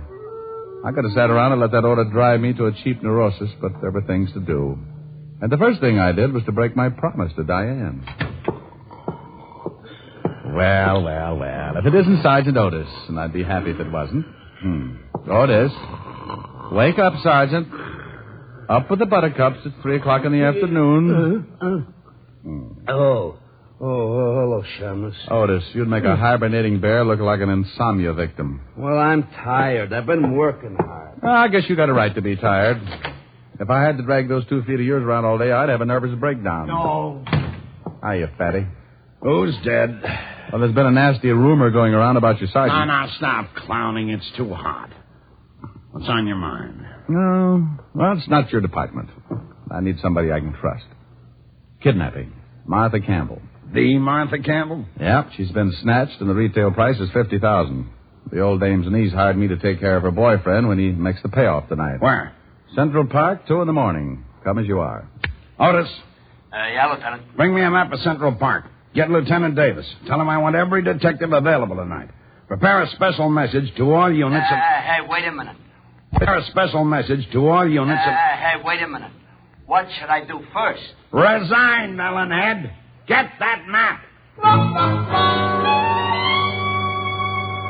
Walt and I went to work on the map. We circled the payoff area and set up watch points for an army of plainclothesmen. Nobody going into the area before 2 a.m. would be stopped. But anybody coming out after that time was going to need a good story. It looked great on paper, but Walt was sadder than a Scotchman being held up. If anything went wrong and the news broke, the kidnapping of a woman with Mrs. Campbell's prestige would really upset the commissioner. I left Walt, taxied over to Park Avenue in time to have half of Helen's dinner, spent the rest of the time before midnight with her, and then left to keep my date at a Greystone mansion on the west side. Oh, Mr. Diamond, I'm glad you're here. Come right in. My fiancé's in the study. What did he say about my coming over here? Well, I haven't told him yet. I thought it might be better if... So, don't you ever do anything the easy way? Ira, I'd like to have you meet Mr. Diamond. What? Oh. Diane, tonight of all nights to have a guest over. Mr. Diamond, I'm very glad to meet you, but, well, you'll have to go now. I'm sorry. Ira Stewart was a blonde, well-built young guy in loose brown tweeds. He seemed to have trouble finding a place for his hands, and I half got the idea he'd like to try my jaw. Ira, Mr. Diamond is here to help us. What? I hired him to go with you tonight. He's a private detective. Even my best friends don't know. Glad to meet you, Mr. Stewart. Diane, have you gone mad? Do you know what would happen to Aunt Martha if those men found Oh, out? relax, Stewart. Nothing's going to happen to anyone unless you force me to make an exception. Diamond, Please, darling. I couldn't stand the thought of you going to see those men alone. We didn't know how many there are or what they might do. I've got all the protection I need right here in my pocket. Famous last words. Look, Buffalo Bill, I'll give you a clue. The kind of guys you got a date with tonight don't take 10 paces before they turn and shoot. You could be buried in that suit, gun and all. Now, look here, Diamond. It's getting late. I'd better get the money. We followed Diane up a winding staircase and into Mrs. Campbell's bedroom. This little nook was somewhat smaller than Grand Central Station, with an acre of bed in the middle. The bed had talent, because all Diane had to do was push a little button, and it slid about a yard away from the wall and exposed the neatest little wall safe this side of the First National Bank. Diane fingered the combination, and a minute later, I found out whose picture is on a $1,000 bill. There were 50 prints. Here, Diane, put the money in this bag. It's 1:30, Stuart. I'm ready. Ira, please be careful. Please, both of you. Glad I made the team. Let's go.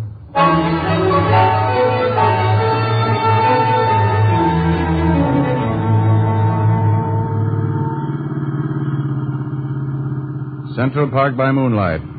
Bad night to be stag. Well, we're almost there. I'll have to park here. Must be among that clump of trees up ahead. Now, keep close to it. And don't get any ideas about shooting anybody. It might turn out to be me, and I'd squeal on you.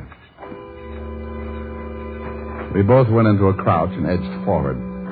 There was a small clearing between the trees, which the moon had turned into a silver pancake.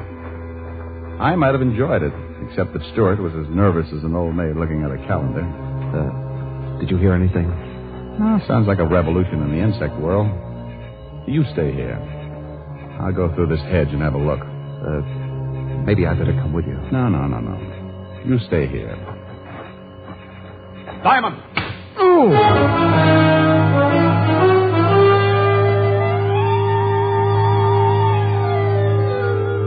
Something caught me hard and neat behind the ear, and I jackknifed into a face full of Mother Earth. Don't let anyone tell you it's nice to get away from things for a while. I didn't like it a bit. I was far, far away. I don't know how long my beauty nap lasted, but the first thing I felt was an elevator starting around my heels and roaring up. When it burst through the top of my head, I awoke. For the next few minutes, I felt like my head was a ball and the rest of me was a drunken seal trying to keep it balanced. Then I saw Stewart, stretched out the way I had been. The copycat.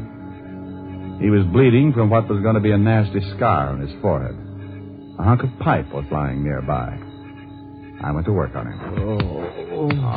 All right, Stewart. Rise and shine. Oh, come on. You're just not used to it. I make it a point to have my head cracked at least once a week. What happened? The last one out talks first, and that's you. Yeah. Now I remember. There were two of them. One started for you, and I yelled. Check. Then I heard one of them say, "Get him, Bob." And then you were shaking me. Diamond, the bag. The money's gone. So it was. It was time to give Walt part of my headache. Stewart and I stumbled back to the car. There was someone in the front seat. I pulled the door open and found myself face to face with the kidnapped Mrs. Martha Campbell. She was dead.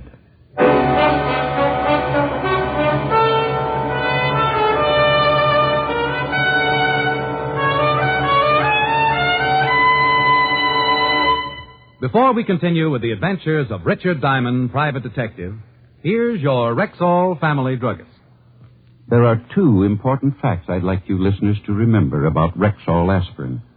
First, each Rexall aspirin tablet contains 5 full grains of pure aspirin. And second, there's no faster-acting aspirin made. Well, but what exactly do you mean by fast-acting? Well, ma'am, aspirin itself is too fine to hold together in tablet form. So it has to be bound with an ingredient that will quickly disintegrate. That is, break up the tablet. So the aspirin itself will immediately be free to do its job. You mean the aspirin doesn't do any good until it's free from the tablet? Right.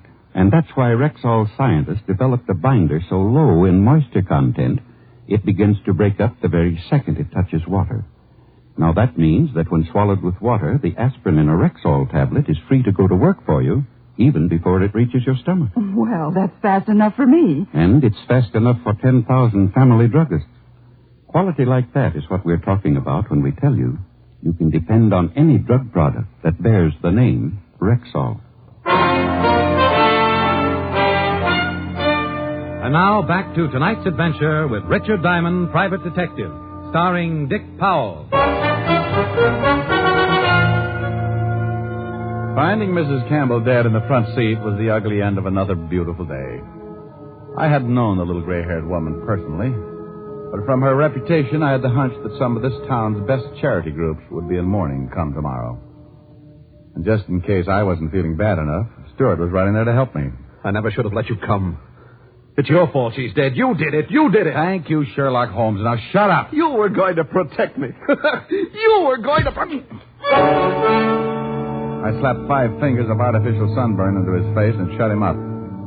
Then I checked Mrs. Campbell's corpse. She'd been murdered at least 24 hours before. I lifted her featherweight body and stretched her out in the back seat. Ira was still rubbing his cheek when I pushed him into the car.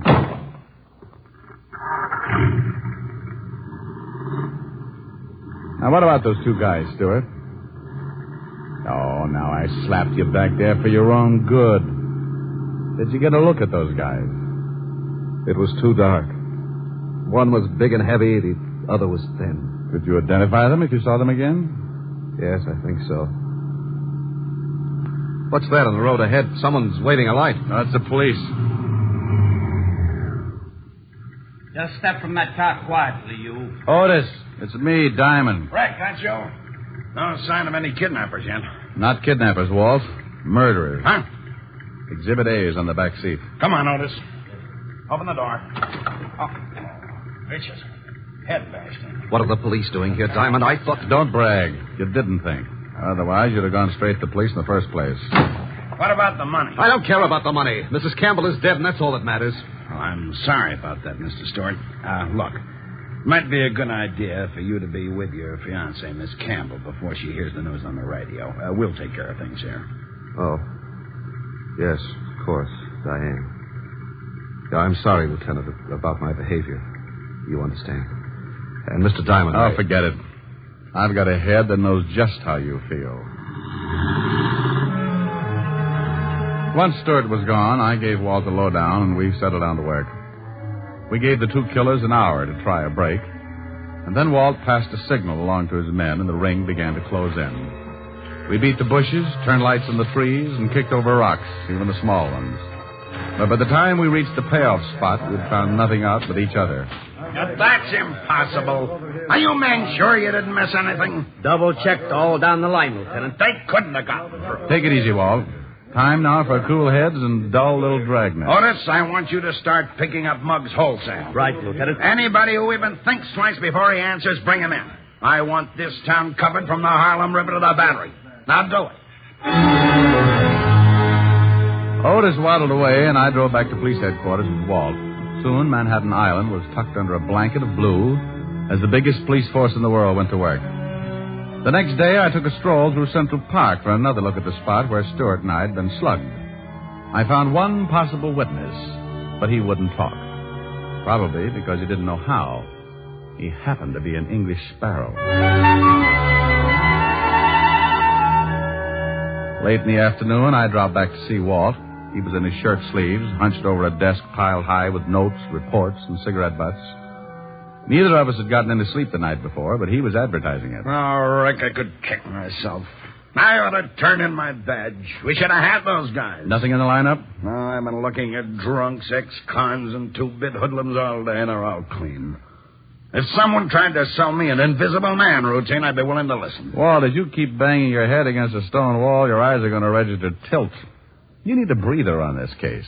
Look, I got 2 tickets for play tonight. What about it? Are you kidding? I got work to do. Oh, but Walt, the play is a musical murder mystery. The cop on stage is bound to have more troubles than you. Yeah, I bet. Well, maybe you're right. Sure, I'll go. Thanks, Rick. I'm glad Walt didn't ask any more questions because my supply of answers was down to one sorry shrug. However, this last maneuver didn't go over too well on Park Avenue when I dropped in to tell Helen she was being stood up. Rick Diamond, this time you've gone too far. Now, would it help any if I said it was business? No. Well, I suppose there's nothing I can do. I spent all day buying a new dress and getting my hair done, and then you walk in at the last minute and tell me you... Helen, baby. Now, you stay away from me, Rick. Rick, let go of me. No, in a minute. Rick. You dog.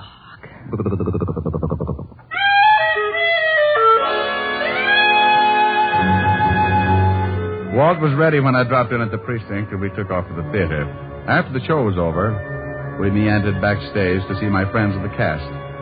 Turned out to be an interesting evening.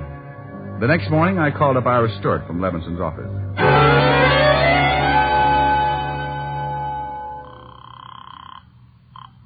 Yes? Hello, Stewart. This is Diamond. I'm calling from the 5th Precinct Police Headquarters. Anything turn up? Well, it looks that way, yes. The police picked up 2 guys who may have killed Martha Campbell. Can you get on here right away? Certainly. I'll leave right now. Well, then run. Do not walk. When Stewart showed, we took him into the lineup room. The 2 suspects had their backs against the marked wall. Under the hot lights, they looked about as ugly as a draft notice on a honeymoon. What do you think, Stewart? They look like the men, Lieutenant. We didn't do nothing. This is the parade. On you guys, it looks good. What do you want to do, live forever? Now, Stewart, these guys are Willie the Knife Foster and Bloody Bob Ferguson. They've been indicted on 3 kidnap raps, but always managed to get off. Now, if you recognize them, you're an eyewitness, and they're cooked. Well, tell the big one to say, get him, Bob. Say it, Bob. What for? For the sake of your dear old mother in Alcatraz. Never mind what for. Say it. Get him, Bob. Now the other. You heard him, Ferguson.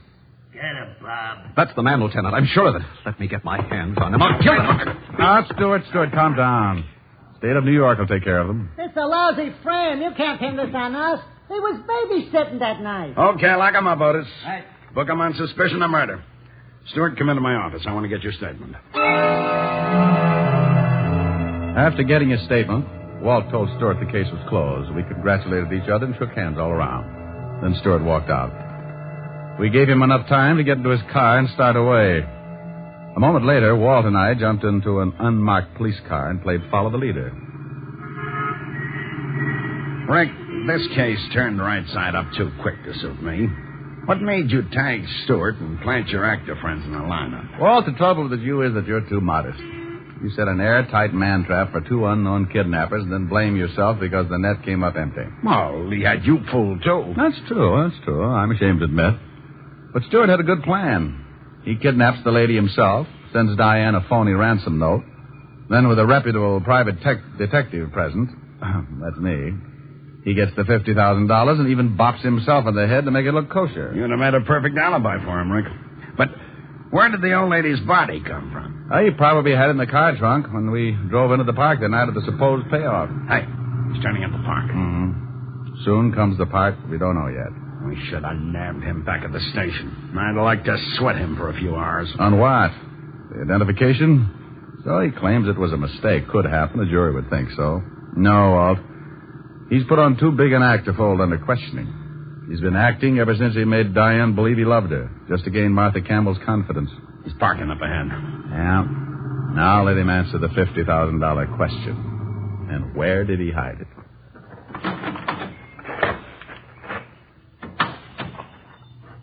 He's heading toward that same grove of trees. We took off at a fast trot until we reached a hedge not too far from where we expected to find Stewart. We saw him all right.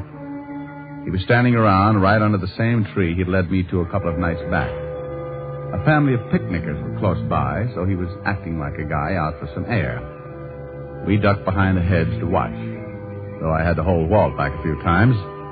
Finally, Stewart tipped his hand. He reached up past the nest of my sparrow friend into a hollow of the tree. It wasn't eggs he was after. The stuff he pulled out had that fascinating color known as currency green. That's enough for me, Rick. Okay, Stewart. Duck, Walt. Are you hurt, Walt? Yeah. One of his shots creased my shin. Hurts like blazes, though. Let's get that guy. He's running for the zoo. I'll get him, Walt. Put a tourniquet around your neck and sit tight. Oh, watch out for the crowd, Rick.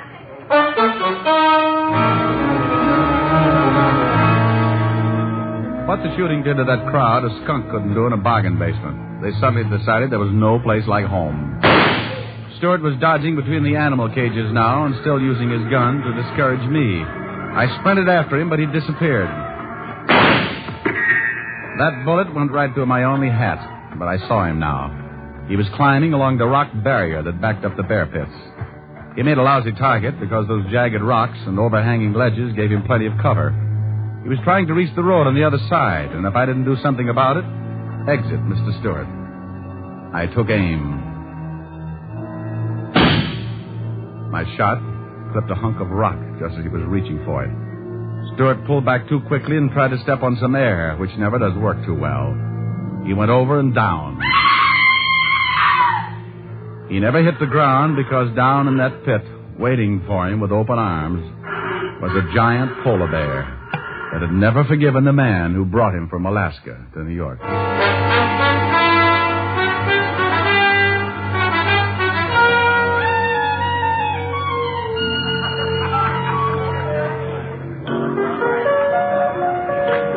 Rick, I'm glad you and Helen could make it to the cast party. Thanks, Bob.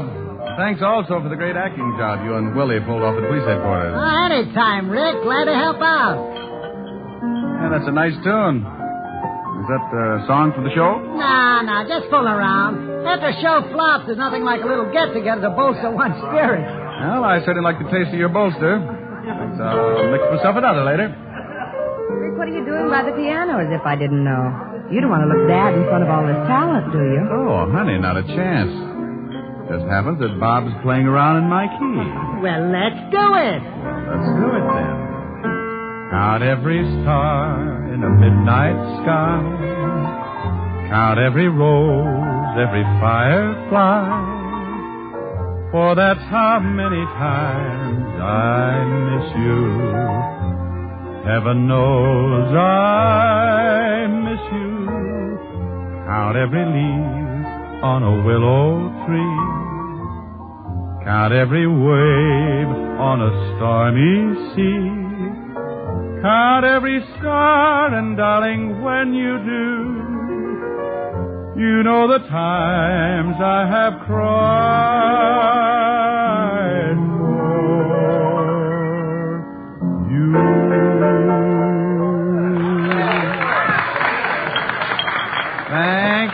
Thank you. I'm sorry, but due to previous commitments, I'm only available for stage, screen, radio, television, and parade.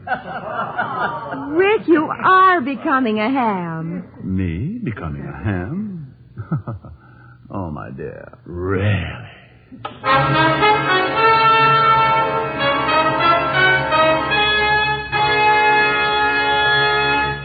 Again, here's your Rexall family druggist. If you suffer from acid indigestion, remember that Bismarex often neutralizes excess acidity in less than 1 minute. But more than that, Bismarex gives relief that's continuous and prolonged. Its scientifically balanced ingredients work in sequence, easing gastric distress and leaving a soothing protective covering on irritated stomach membranes. Ask your Rexall druggist for Bismarex. He'll tell you you can depend on any drug product that bears the name Rexall. Good health to all from Rexall.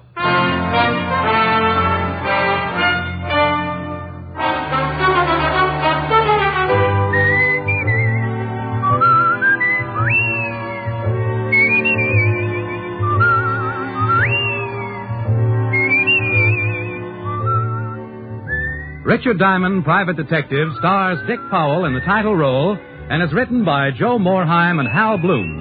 with music composed and conducted by Frank Worth.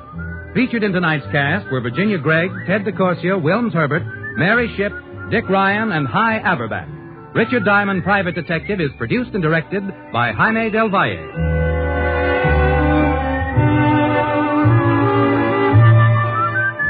This is Bill Foreman inviting you to be with us next Wednesday at this time when we will again bring you Dick Powell as Richard Diamond, Private Detective. Incidentally, Dick's turned writer this week. Pick up a copy of the August issue of Radio Mirror from your dealer tomorrow. Read The Adoption Racket by Dick Powell.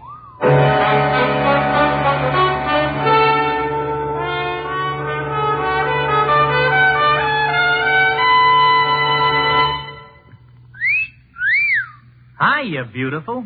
Get lost, Bristlepuss. You need a shave. But I have shaved. What else do you want me to do? Silly boy, she wants you to go Stag. Go Stag? But why? Because Stag is Rexall's exclusive line of men's good grooming aids, like Stag Brushless Shave Cream. No fuss, no massage, just smooth it on, and presto, you get a clean, close shave. Your face stays smooth and whiskerless all day long. I'll do it. I'll go Stag. That's it. Join the Stag line now at Rexall drugstores everywhere. Yes, to make girls care. Go Stag. Sarah Berner will delight you with Sarah's Private Caper tomorrow on NBC.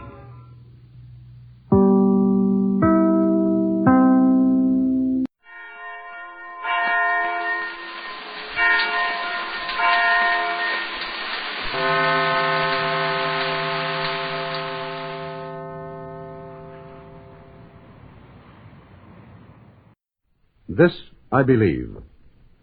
Most newspapermen, chasing facts through a welter of deceit and propaganda, are inclined to become cynics. My colleague, Leland Stowe, is an important exception. Distinguished author, foreign correspondent, and Pulitzer Prize winner, Lee Stowe has observed the world from Main Street to Manchuria and back.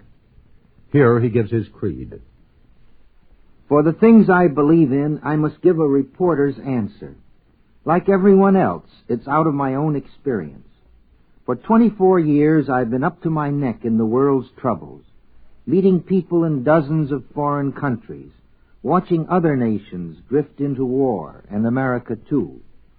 It's convinced me that one of the most important things in life for every one of us is understanding, trying to see the other fellow's point of view. I've often thought if I could really put myself in the other person's shoes, see things the way he sees them, feel what he feels, how much more tolerant and fair I'd be. I remember back in the 1920s the bitter arguments between Europeans and Americans about reducing the war debts. I had to explain what the Europeans felt and why. I learned then that there's almost always some right and some wrong on both sides. We didn't think enough about the Europeans' point of view. They didn't think enough about ours. When lack of understanding becomes pronounced, it leads to hatred and war. But it's like that in our daily life, too. If I talk disparagingly about any racial group, I promote hatred, dissension in our society. I haven't thought how I would feel if I belonged to that group. In Berlin, I saw Hitler's thugs beating up helpless Jews. Then back home, sometimes I heard people say, well, it's their affair. They forgot that freedom and fair play belong to all human beings, not to lucky Americans only. They forgot that people are people, of whatever creed or color or nationality. I remember the poor Spanish and Greek peasants who shared their bread and cheese with me, all they had. And I remember the old Russian woman who made me take her bed while she slept on the floor. So many simple people who couldn't speak my language, but spoke with their hearts. One of the happiest things in my life is this. My best friends are like a roster of the United Nations. Europeans, Asians, Latin Americans, North Americans, just people from all over the world. And the best part is discovering how much we have in common. The constant reminder that friendship has no national barriers whatever. The knowledge that all kinds of people really can understand each other if given half a chance. We all have to live in this world. But I've found more of the good than the bad in most people in every country. I think you only have to look, really to look. Understanding is a flower blossoming, but you have to water the plant. Then, when it blossoms, what a wonderful feeling it is. You feel that way when you make a new friend. So do I. I guess understanding really is charity and love. I know it gives a new meaning to our lives. When I die, I wish people might say, he helped people to understand each other better. Of course, I must often fail, but just trying makes living seem worthwhile. Those were the beliefs of a great reporter, Leland Stowe, who remembers what so many of us find it so easy to forget. Scratch a man and you'll discover a human being, no matter how he spells his name or where he hails from. Ipana Toothpaste and Sal Hepatica present Mr. District Attorney, champion of the people, defender of truth, guardian of our fundamental rights to life, liberty, and the pursuit of happiness.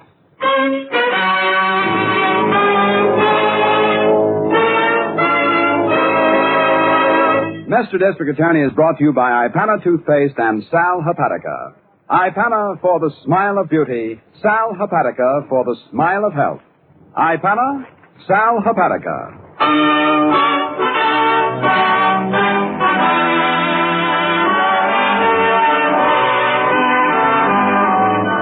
And it shall be my duty as District Attorney not only to prosecute to the limit of the law all persons accused of crimes perpetrated within this county, but to defend with equal vigor the rights and privileges of all its citizens.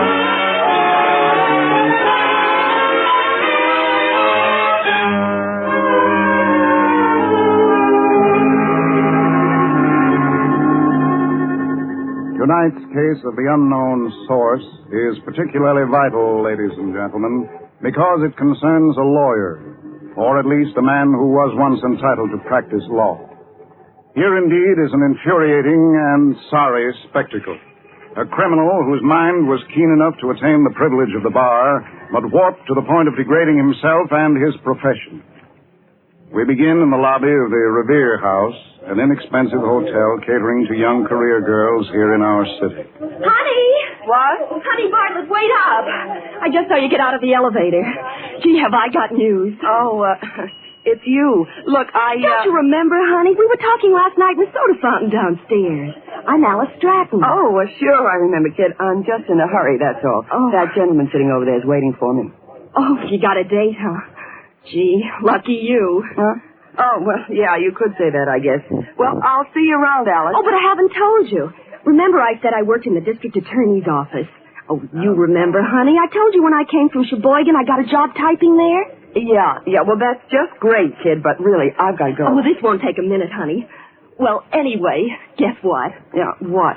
Miss Miller, that's the district attorney's private secretary, she's gone on a vacation. And what do you think? I'm going to substitute for her. Isn't it thrilling? I'm going to be the district attorney's secretary. Wait a minute. You're what? Can you imagine? I've never even seen him. And I'm going to be right there in his own private office while Miss Miller's on vacation. The DA himself? Mm-hmm. Are you sure? Of course I'm sure. I start tomorrow morning. Miss Miller came down to the bullpen where all the typists work and chose me herself. I see. What's the matter? You don't seem excited about it, honey. Gee, a wonderful break like that and everything. I'm just so thrilled. You've never seen the DA, hmm? And he's never seen you? He will tomorrow. Isn't it wonderful? Yeah, come on, Alice. Come on with me. Well, come where, honey? I don't understand. Oh, it's just an idea. Oh, Jimmy. Good evening, honey. Sorry to keep you waiting. Jimmy, this is a girlfriend of mine here in the hotel. This is Alice, Alice Stratton. Alice Stratton. Meet Jimmy. I'm very pleased to meet you. Yes, thank you. Now then, honey, shall we be going? I just wanted you to hear Miss Stratton's good news, Jimmy. Starting tomorrow morning, she's going to be private secretary to the district attorney. What? I'm so thrilled. His regular private secretary is on vacation, and I'm going to substitute for her. Are you really? Uh-huh. I knew you'd be interested, Jimmy. The DA has never seen Alice, and she's never seen him. You don't say. I just had to tell Honey about it. Honestly, I'm so excited. Why, it might lead to just anything.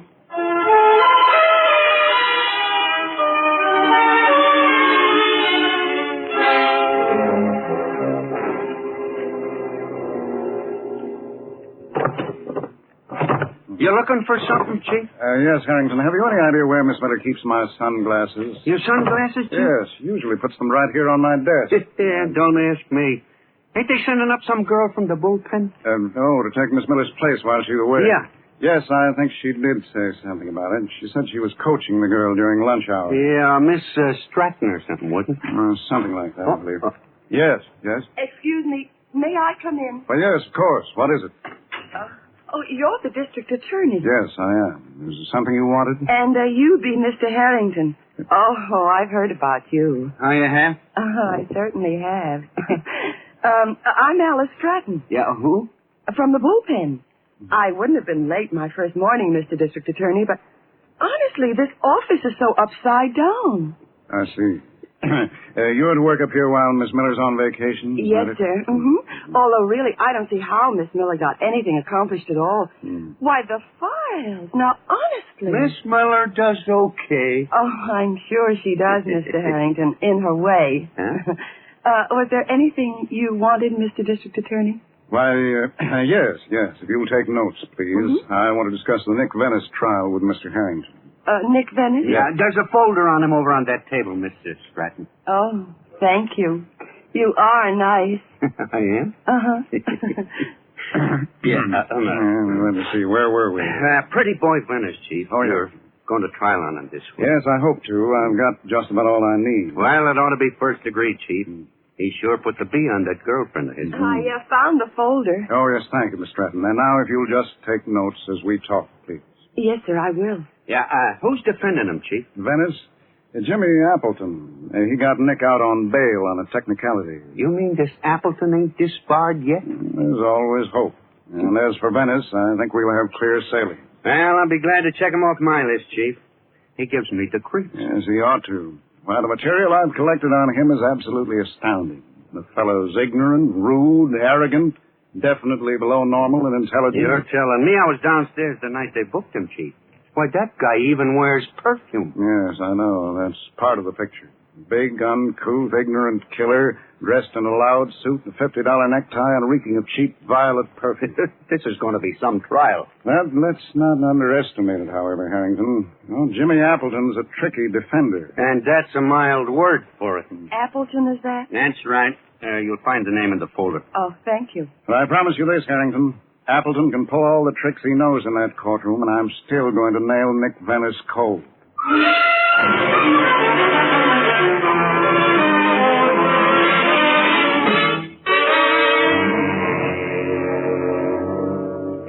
Put the food on that table, Nick. No, that table over by the girl. I know, Jimmy. Here, huh? That's right. Now untie her, will you? Listen, what am I around here? You're my client, Nick, remember? In my hands, in that courtroom tomorrow, lies the answer to whether you live or die. You're getting paid for it, Shyster. You amuse me, Nick. Untie Miss Stratton, please. I am. Excellent. Now the gag from her mouth, if you please. Hold still, baby. Get away from me. I'm just untying you, baby. Hey. You're okay, you know. Ain't you, Jimmy? Okay. Get away from me. Oh, calm now, Alice. I should think after 24 hours you'd be calmed down. There's food on that table. I demand to know the meaning of this. You can't keep me here like a prisoner. Oh, yes, he can, baby. Hey, you like violet perfume? Smell. Don't touch me. That will do, Nick. We leave Alice alone in here to enjoy her dinner. You can't do this, I tell you. Let me out of here. In due time, Alice. Until then, do try to relax, won't you? Come, Nick, this way. She's okay, you know. Plenty smooth. Come back here. I demand you. What's she fussing about now? Oh, honey, my dear, I didn't realize you'd come home. Hiya, honey. Hi, Nick. Hey, your girlfriend, she's okay. How is she, Jimmy? Alice? Confused, I'd say. I hardly think she realizes what we've done. Neither does the DA. Oh? It's a tough racket being a secretary again. I've been at it since 9 o'clock this morning. He assumes you're Alice Stratton, of course. He does? Good. Now then, about our client here. Me? You needn't bother trying to follow this, Nick. Rest assured, I have your interests at heart. A chick in there, you know, she's... Later, Nick. Well, honey? We've worked on Nick's case all day. With you? Sure, with me. There's the envelope. It contains what I want? Yeah, the works. His brief, copies of his notes, copies of his plan for trial, description of all his evidence, everything. And I made an extra copy of everything I typed for him. Splendid, honey, splendid. I've been a busy girl, Jimmy. Do I get a reward? My dear child. Can I go in and talk to her, Jimmy? No. Maybe she's lonesome. I said no, Nick. As for your question, honey, the answer is yes. Keep on being Alice Stratton, my love, and you'll get everything your heart desires.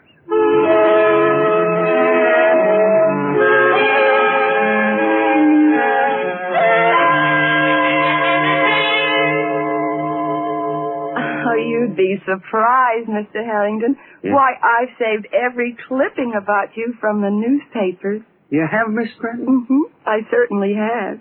Oh, you'll laugh, but I've even got a picture of you pasted on my dresser at my hotel. No kidding. Mm-hmm. A picture of me. Why, I told you you'd laugh.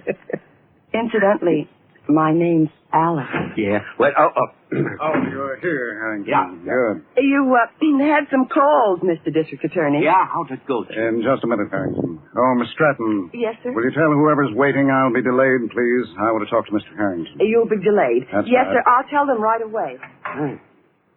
You look worried, Chief. Nothing went wrong over at that courthouse, did it? Harrington, I simply can't understand it. I had to ask the court to recess until tomorrow morning. Under Nick Venner's trial? Yes.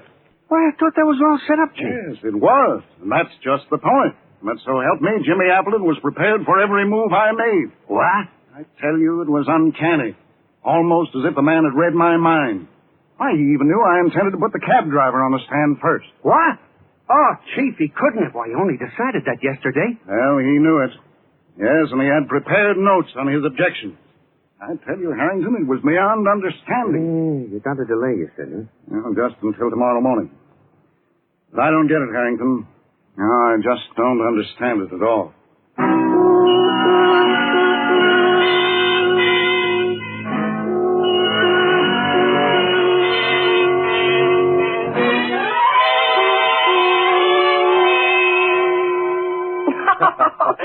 Was he burned up, Jimmy? His face was a sight. Oh, that's delightful, honey. Then how did he spend the afternoon? Oh, he made a whole new set of plans for when court opens in the morning. Do you have a copy? Yes, I put it on your desk. Wonderful. Simply wonderful. Oh, and this Harrington character. He was telling the DA about some raid he's going to pull tonight. Oh? Yeah. He's going to knock over the Green Hat Club at 9 o'clock. That's interesting. Remind me to call Lou Woodruff. Mm-hmm. I'm almost sure I can sell him that information. Hi, honey. Hi, Scheitzer. Well, if it isn't our boy, huh, Nick? Thought I told you to stay off the street, Nick. Been gone an hour. I was getting the papers. Hey, my picture's all over. I've seen the papers. Now, will you leave us alone, please? Honey and I want to work. Not in there. I was just going to see if she's thirsty or something. Oh, Jimmy, how's the kid, by the way? Somewhat difficult, I'm afraid. Oh? Can I, Jimmy? I won't bother her, nothing. What? Oh, yes, go on. She's some dish, you know. Got a red dress, too. I like red. Now then, honey, I think first we'll go over the eminent district attorney's plan for tomorrow. Hey, little girl, you asleep or something? What do you want? No need to get on your high horse, sister. Just came in to talk to you. What do you want? What in the world is happening to me? Come on. Sit down and be comfortable. Please. Sit down, why don't you? Hey, you like perfume? Smell. Your name is Nick, isn't it? You mean you ain't never heard of me? I'm Nick Venice. Oh, listen, Nick, you can help me. Please help me, Nick. I'm scared. That's no way to be. Little girl like you. You're okay, you know, kid? You will help me. You'll tell me what they're going to do to me? You got nice arms, kid. You're nice and tan. Please. I'll move away. I said don't pull away from me like that. You're hurting my wrist. Go on, pull. Oh. I could break your wrist just by squeezing my fingers together. I said, help! Help! Hey, shut up. You want to get Jimmy Thorpe? You lousy little cat. Shut up. I won't shut up. I won't. Help! Why, you... No, will you leave me alone? Why, you stinker. Slap me in the kids, or will you come back here? Get out of here. Get out. Nobody slaps Nicky Bennett's little girl, but nobody. Come here. I didn't mean it. Oh, please. Please, won't you leave me alone? You rotten little cat. You ain't going to hit nobody again. Dumb dame. Smack me, will you? What in the world's going on in here? Nick. Honey, come in here. Listen, Jimmy, this crazy makes you slap him. Honey. What's the matter, Jimmy? Did you what? What's the idea? What happened to her? I've been trying to tell you. Guess got mad or something, Jimmy. Will it be okay? Okay. You blundering boob, this girl is dead.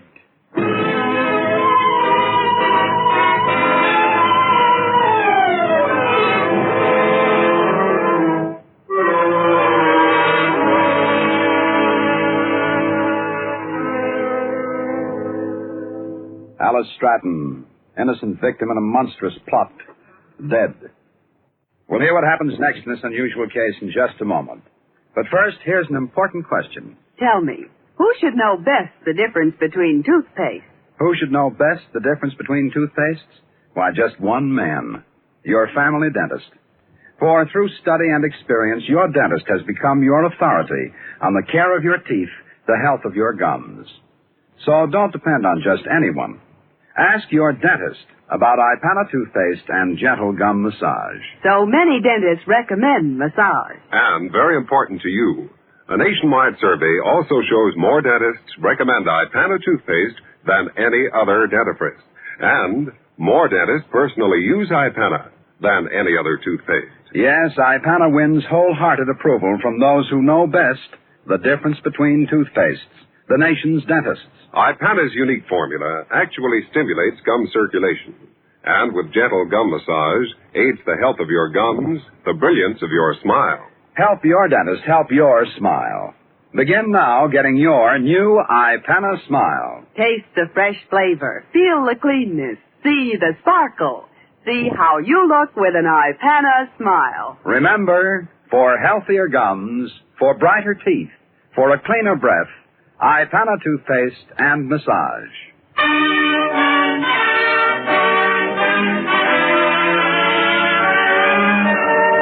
And now back to Mr. District Attorney.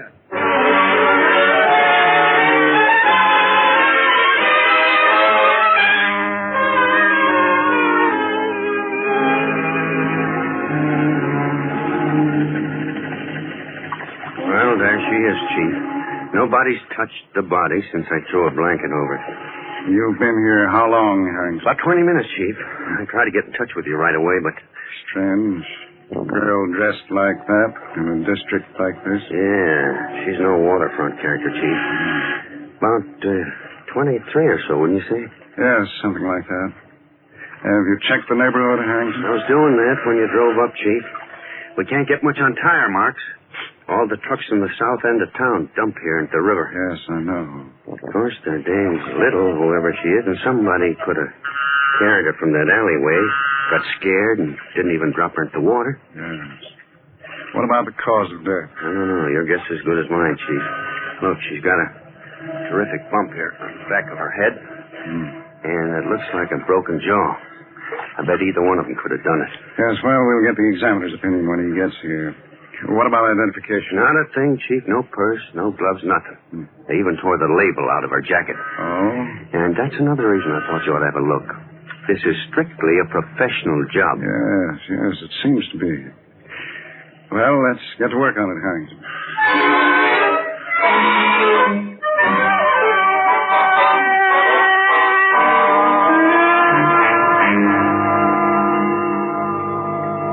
I tell you, I just tapped her a little, Jimmy. I didn't mean no harm. Harm? The girl's dead, Nick. Don't you understand that? You're on trial for murdering one girl and you kill another. Nobody knows it, Jimmy. We got rid of the body, didn't we? I know it, my friend, and don't forget that. Yeah? So what do I pay you for? I am an attorney, Nick, not your personal bodyguard. I resent a thing like this happening in my apartment. So go ahead and resent. I got dough. That is beside the point. I've got to come up against the district attorney in court in the morning. This kind of thing unnerves me. You'll take care of the DA. Honey got you all the dope, didn't she? You live a simple life, Nick. How you've managed to survive is remarkable. I got a smart lawyer. My dear boy, I hope and pray you're right.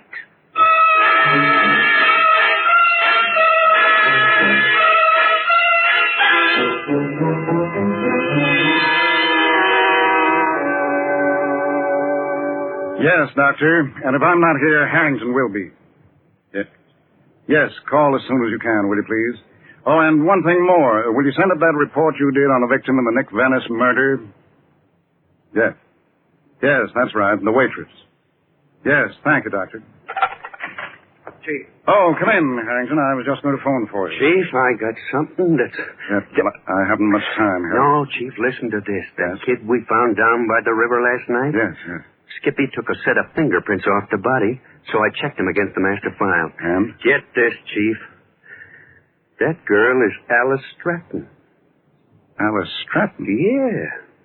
Harrington, what are you talking So about? help me, Chief, it's true. The kid we found dead last night is supposed to be your secretary while Miss Miller's on vacation. Yes, but that's impossible. Miss Stratton is right outside. I was just going to send for her. Chief, it's a positive identification. You know yourself all the employees around here have their prints in the master. Yes, you checked carefully? Carefully, I checked 4 times. I couldn't believe it myself. Well, then this girl outside is... Say, wait a minute. Chief, are you thinking what I'm thinking? About how Jimmy Appleton knows so much about what goes on in this office lately? Yes, find out if Appleton is connected with that raid that backfired last night. I did, Chief. Yes? He's a personal friend of Woodruff, the guy that owns the joint. Oh, this is beginning to come clean, isn't it, Harrington? Appleton's success in court and the empty gambling club when you staged the raid? Clean? I'm going to pin that little girl to the wall. Get her in here, Chief.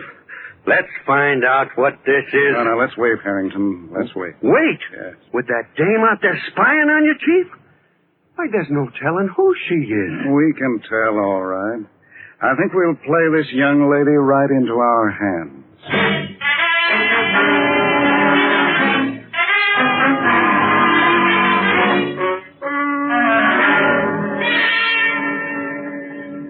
I can't believe it, honey. Are you sure you copied this accurately? Jimmy, I tell you, he said it himself. He dictated the memo and then went out to the courthouse. Leaving Harrington in the office. He's still there, I guess.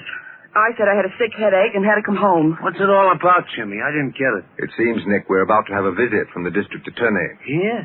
At your place? So he informed Honey when he dictated a memo this morning. Are you sure, Honey? I tell you, he said he was coming here at 8 o'clock tonight with new evidence against Nicky. Me? What's the bum up with me? Your life, Nicky. I don't like this. I don't like it at all. You think I do? It's after 8 now. You've got to slip out the back way. Certainly be confused to find you here. Confused? Are you kidding? Hey, somebody's at the door. Jimmy? All right, be calm, Honey. No, don't go. Might have someone posted downstairs. But I can't stay here. Into the other room and keep the door shut. Go on, dear. Hurry. For Pete's sake, watch it, Jimmy. This isn't good. What do you want me to do? Just sit still, Nick, and don't say a word. Yes? Why, it's my esteemed colleague, Mr. District Attorney. May I come in, Mr. Appleton? It's late, I know. Late? Nonsense. Oh, you know my client, of course. Vividly. As a matter of fact, Nick, it's about you that I've come. What's that mean, Jimmy? This is a business call, then. I'm disappointed. Oh, you won't be, Appleton. I have here a rather interesting document. A completely new kind of evidence against Nick in this envelope. May I see it? At this time, no. Sorry. Let Jimmy see it.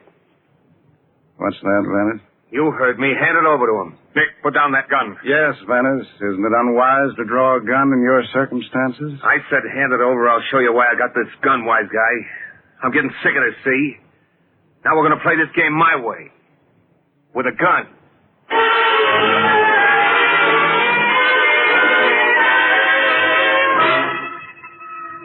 That's right, Doc. Yeah, sure, I've been waiting here ever since the chief left. Huh? Yeah, I got that right. No, that's all he wants to know. Huh? Do I know what to do now? Doc, we got this one timed to the second.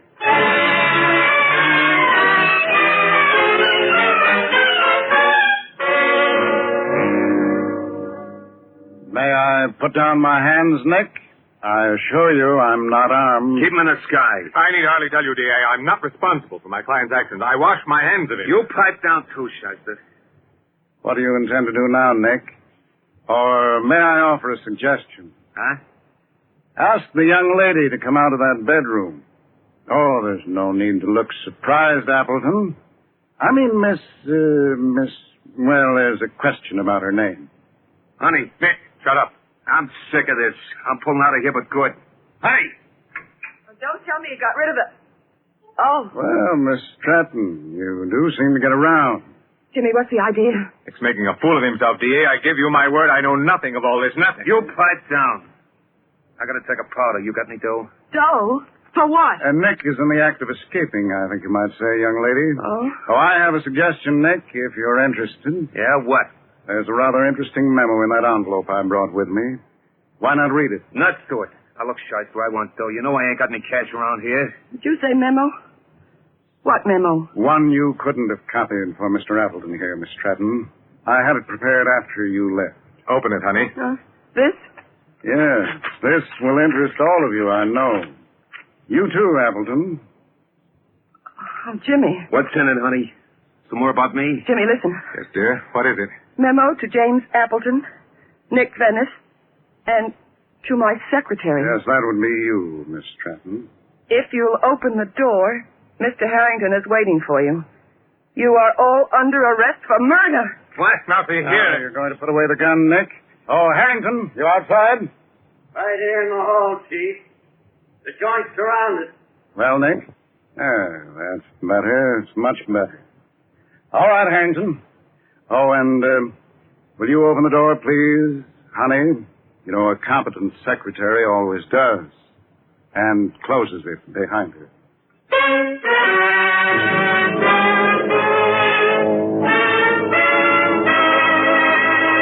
Your district attorney will return in just a moment with an explanation of the clues in tonight's case.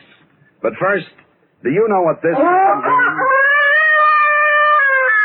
Now, lots of people, that sound says it's morning again with a good day ahead. But, of course, that doesn't mean every morning.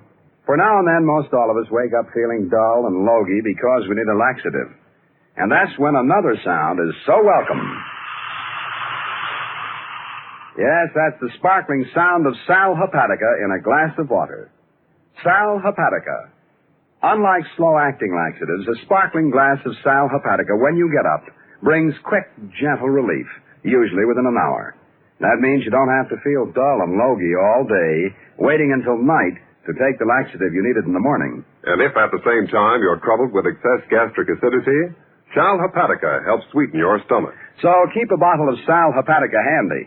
Then anytime you need a laxative, morning, noon, or night, see how much faster you feel better thanks to gentle, speedy sal hepatica.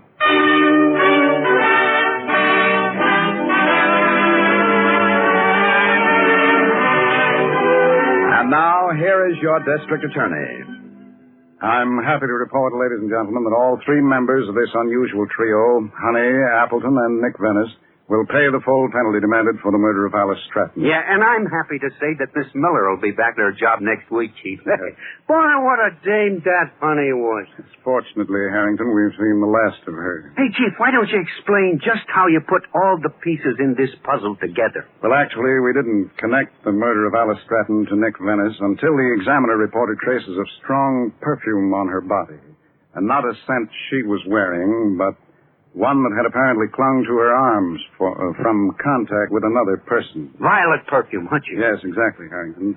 The same cheap scent Venice reeked of. The same, I might add, that we found on the waitress he'd murdered some weeks before. Sure, and on top of that, there was a nice, clean set of Nicky's prints dug into Alice's wrist, huh, Chief? Harrington, and that just about closed the case. I'll say it did. Oh, hey, Chief, what about next week? Well, our story for next week, ladies and gentlemen, is the case of the athletic louse. Timely and dramatic. It's one I'm sure you'll enjoy, and I invite you to join us for it. And so until then, thank you, and good night.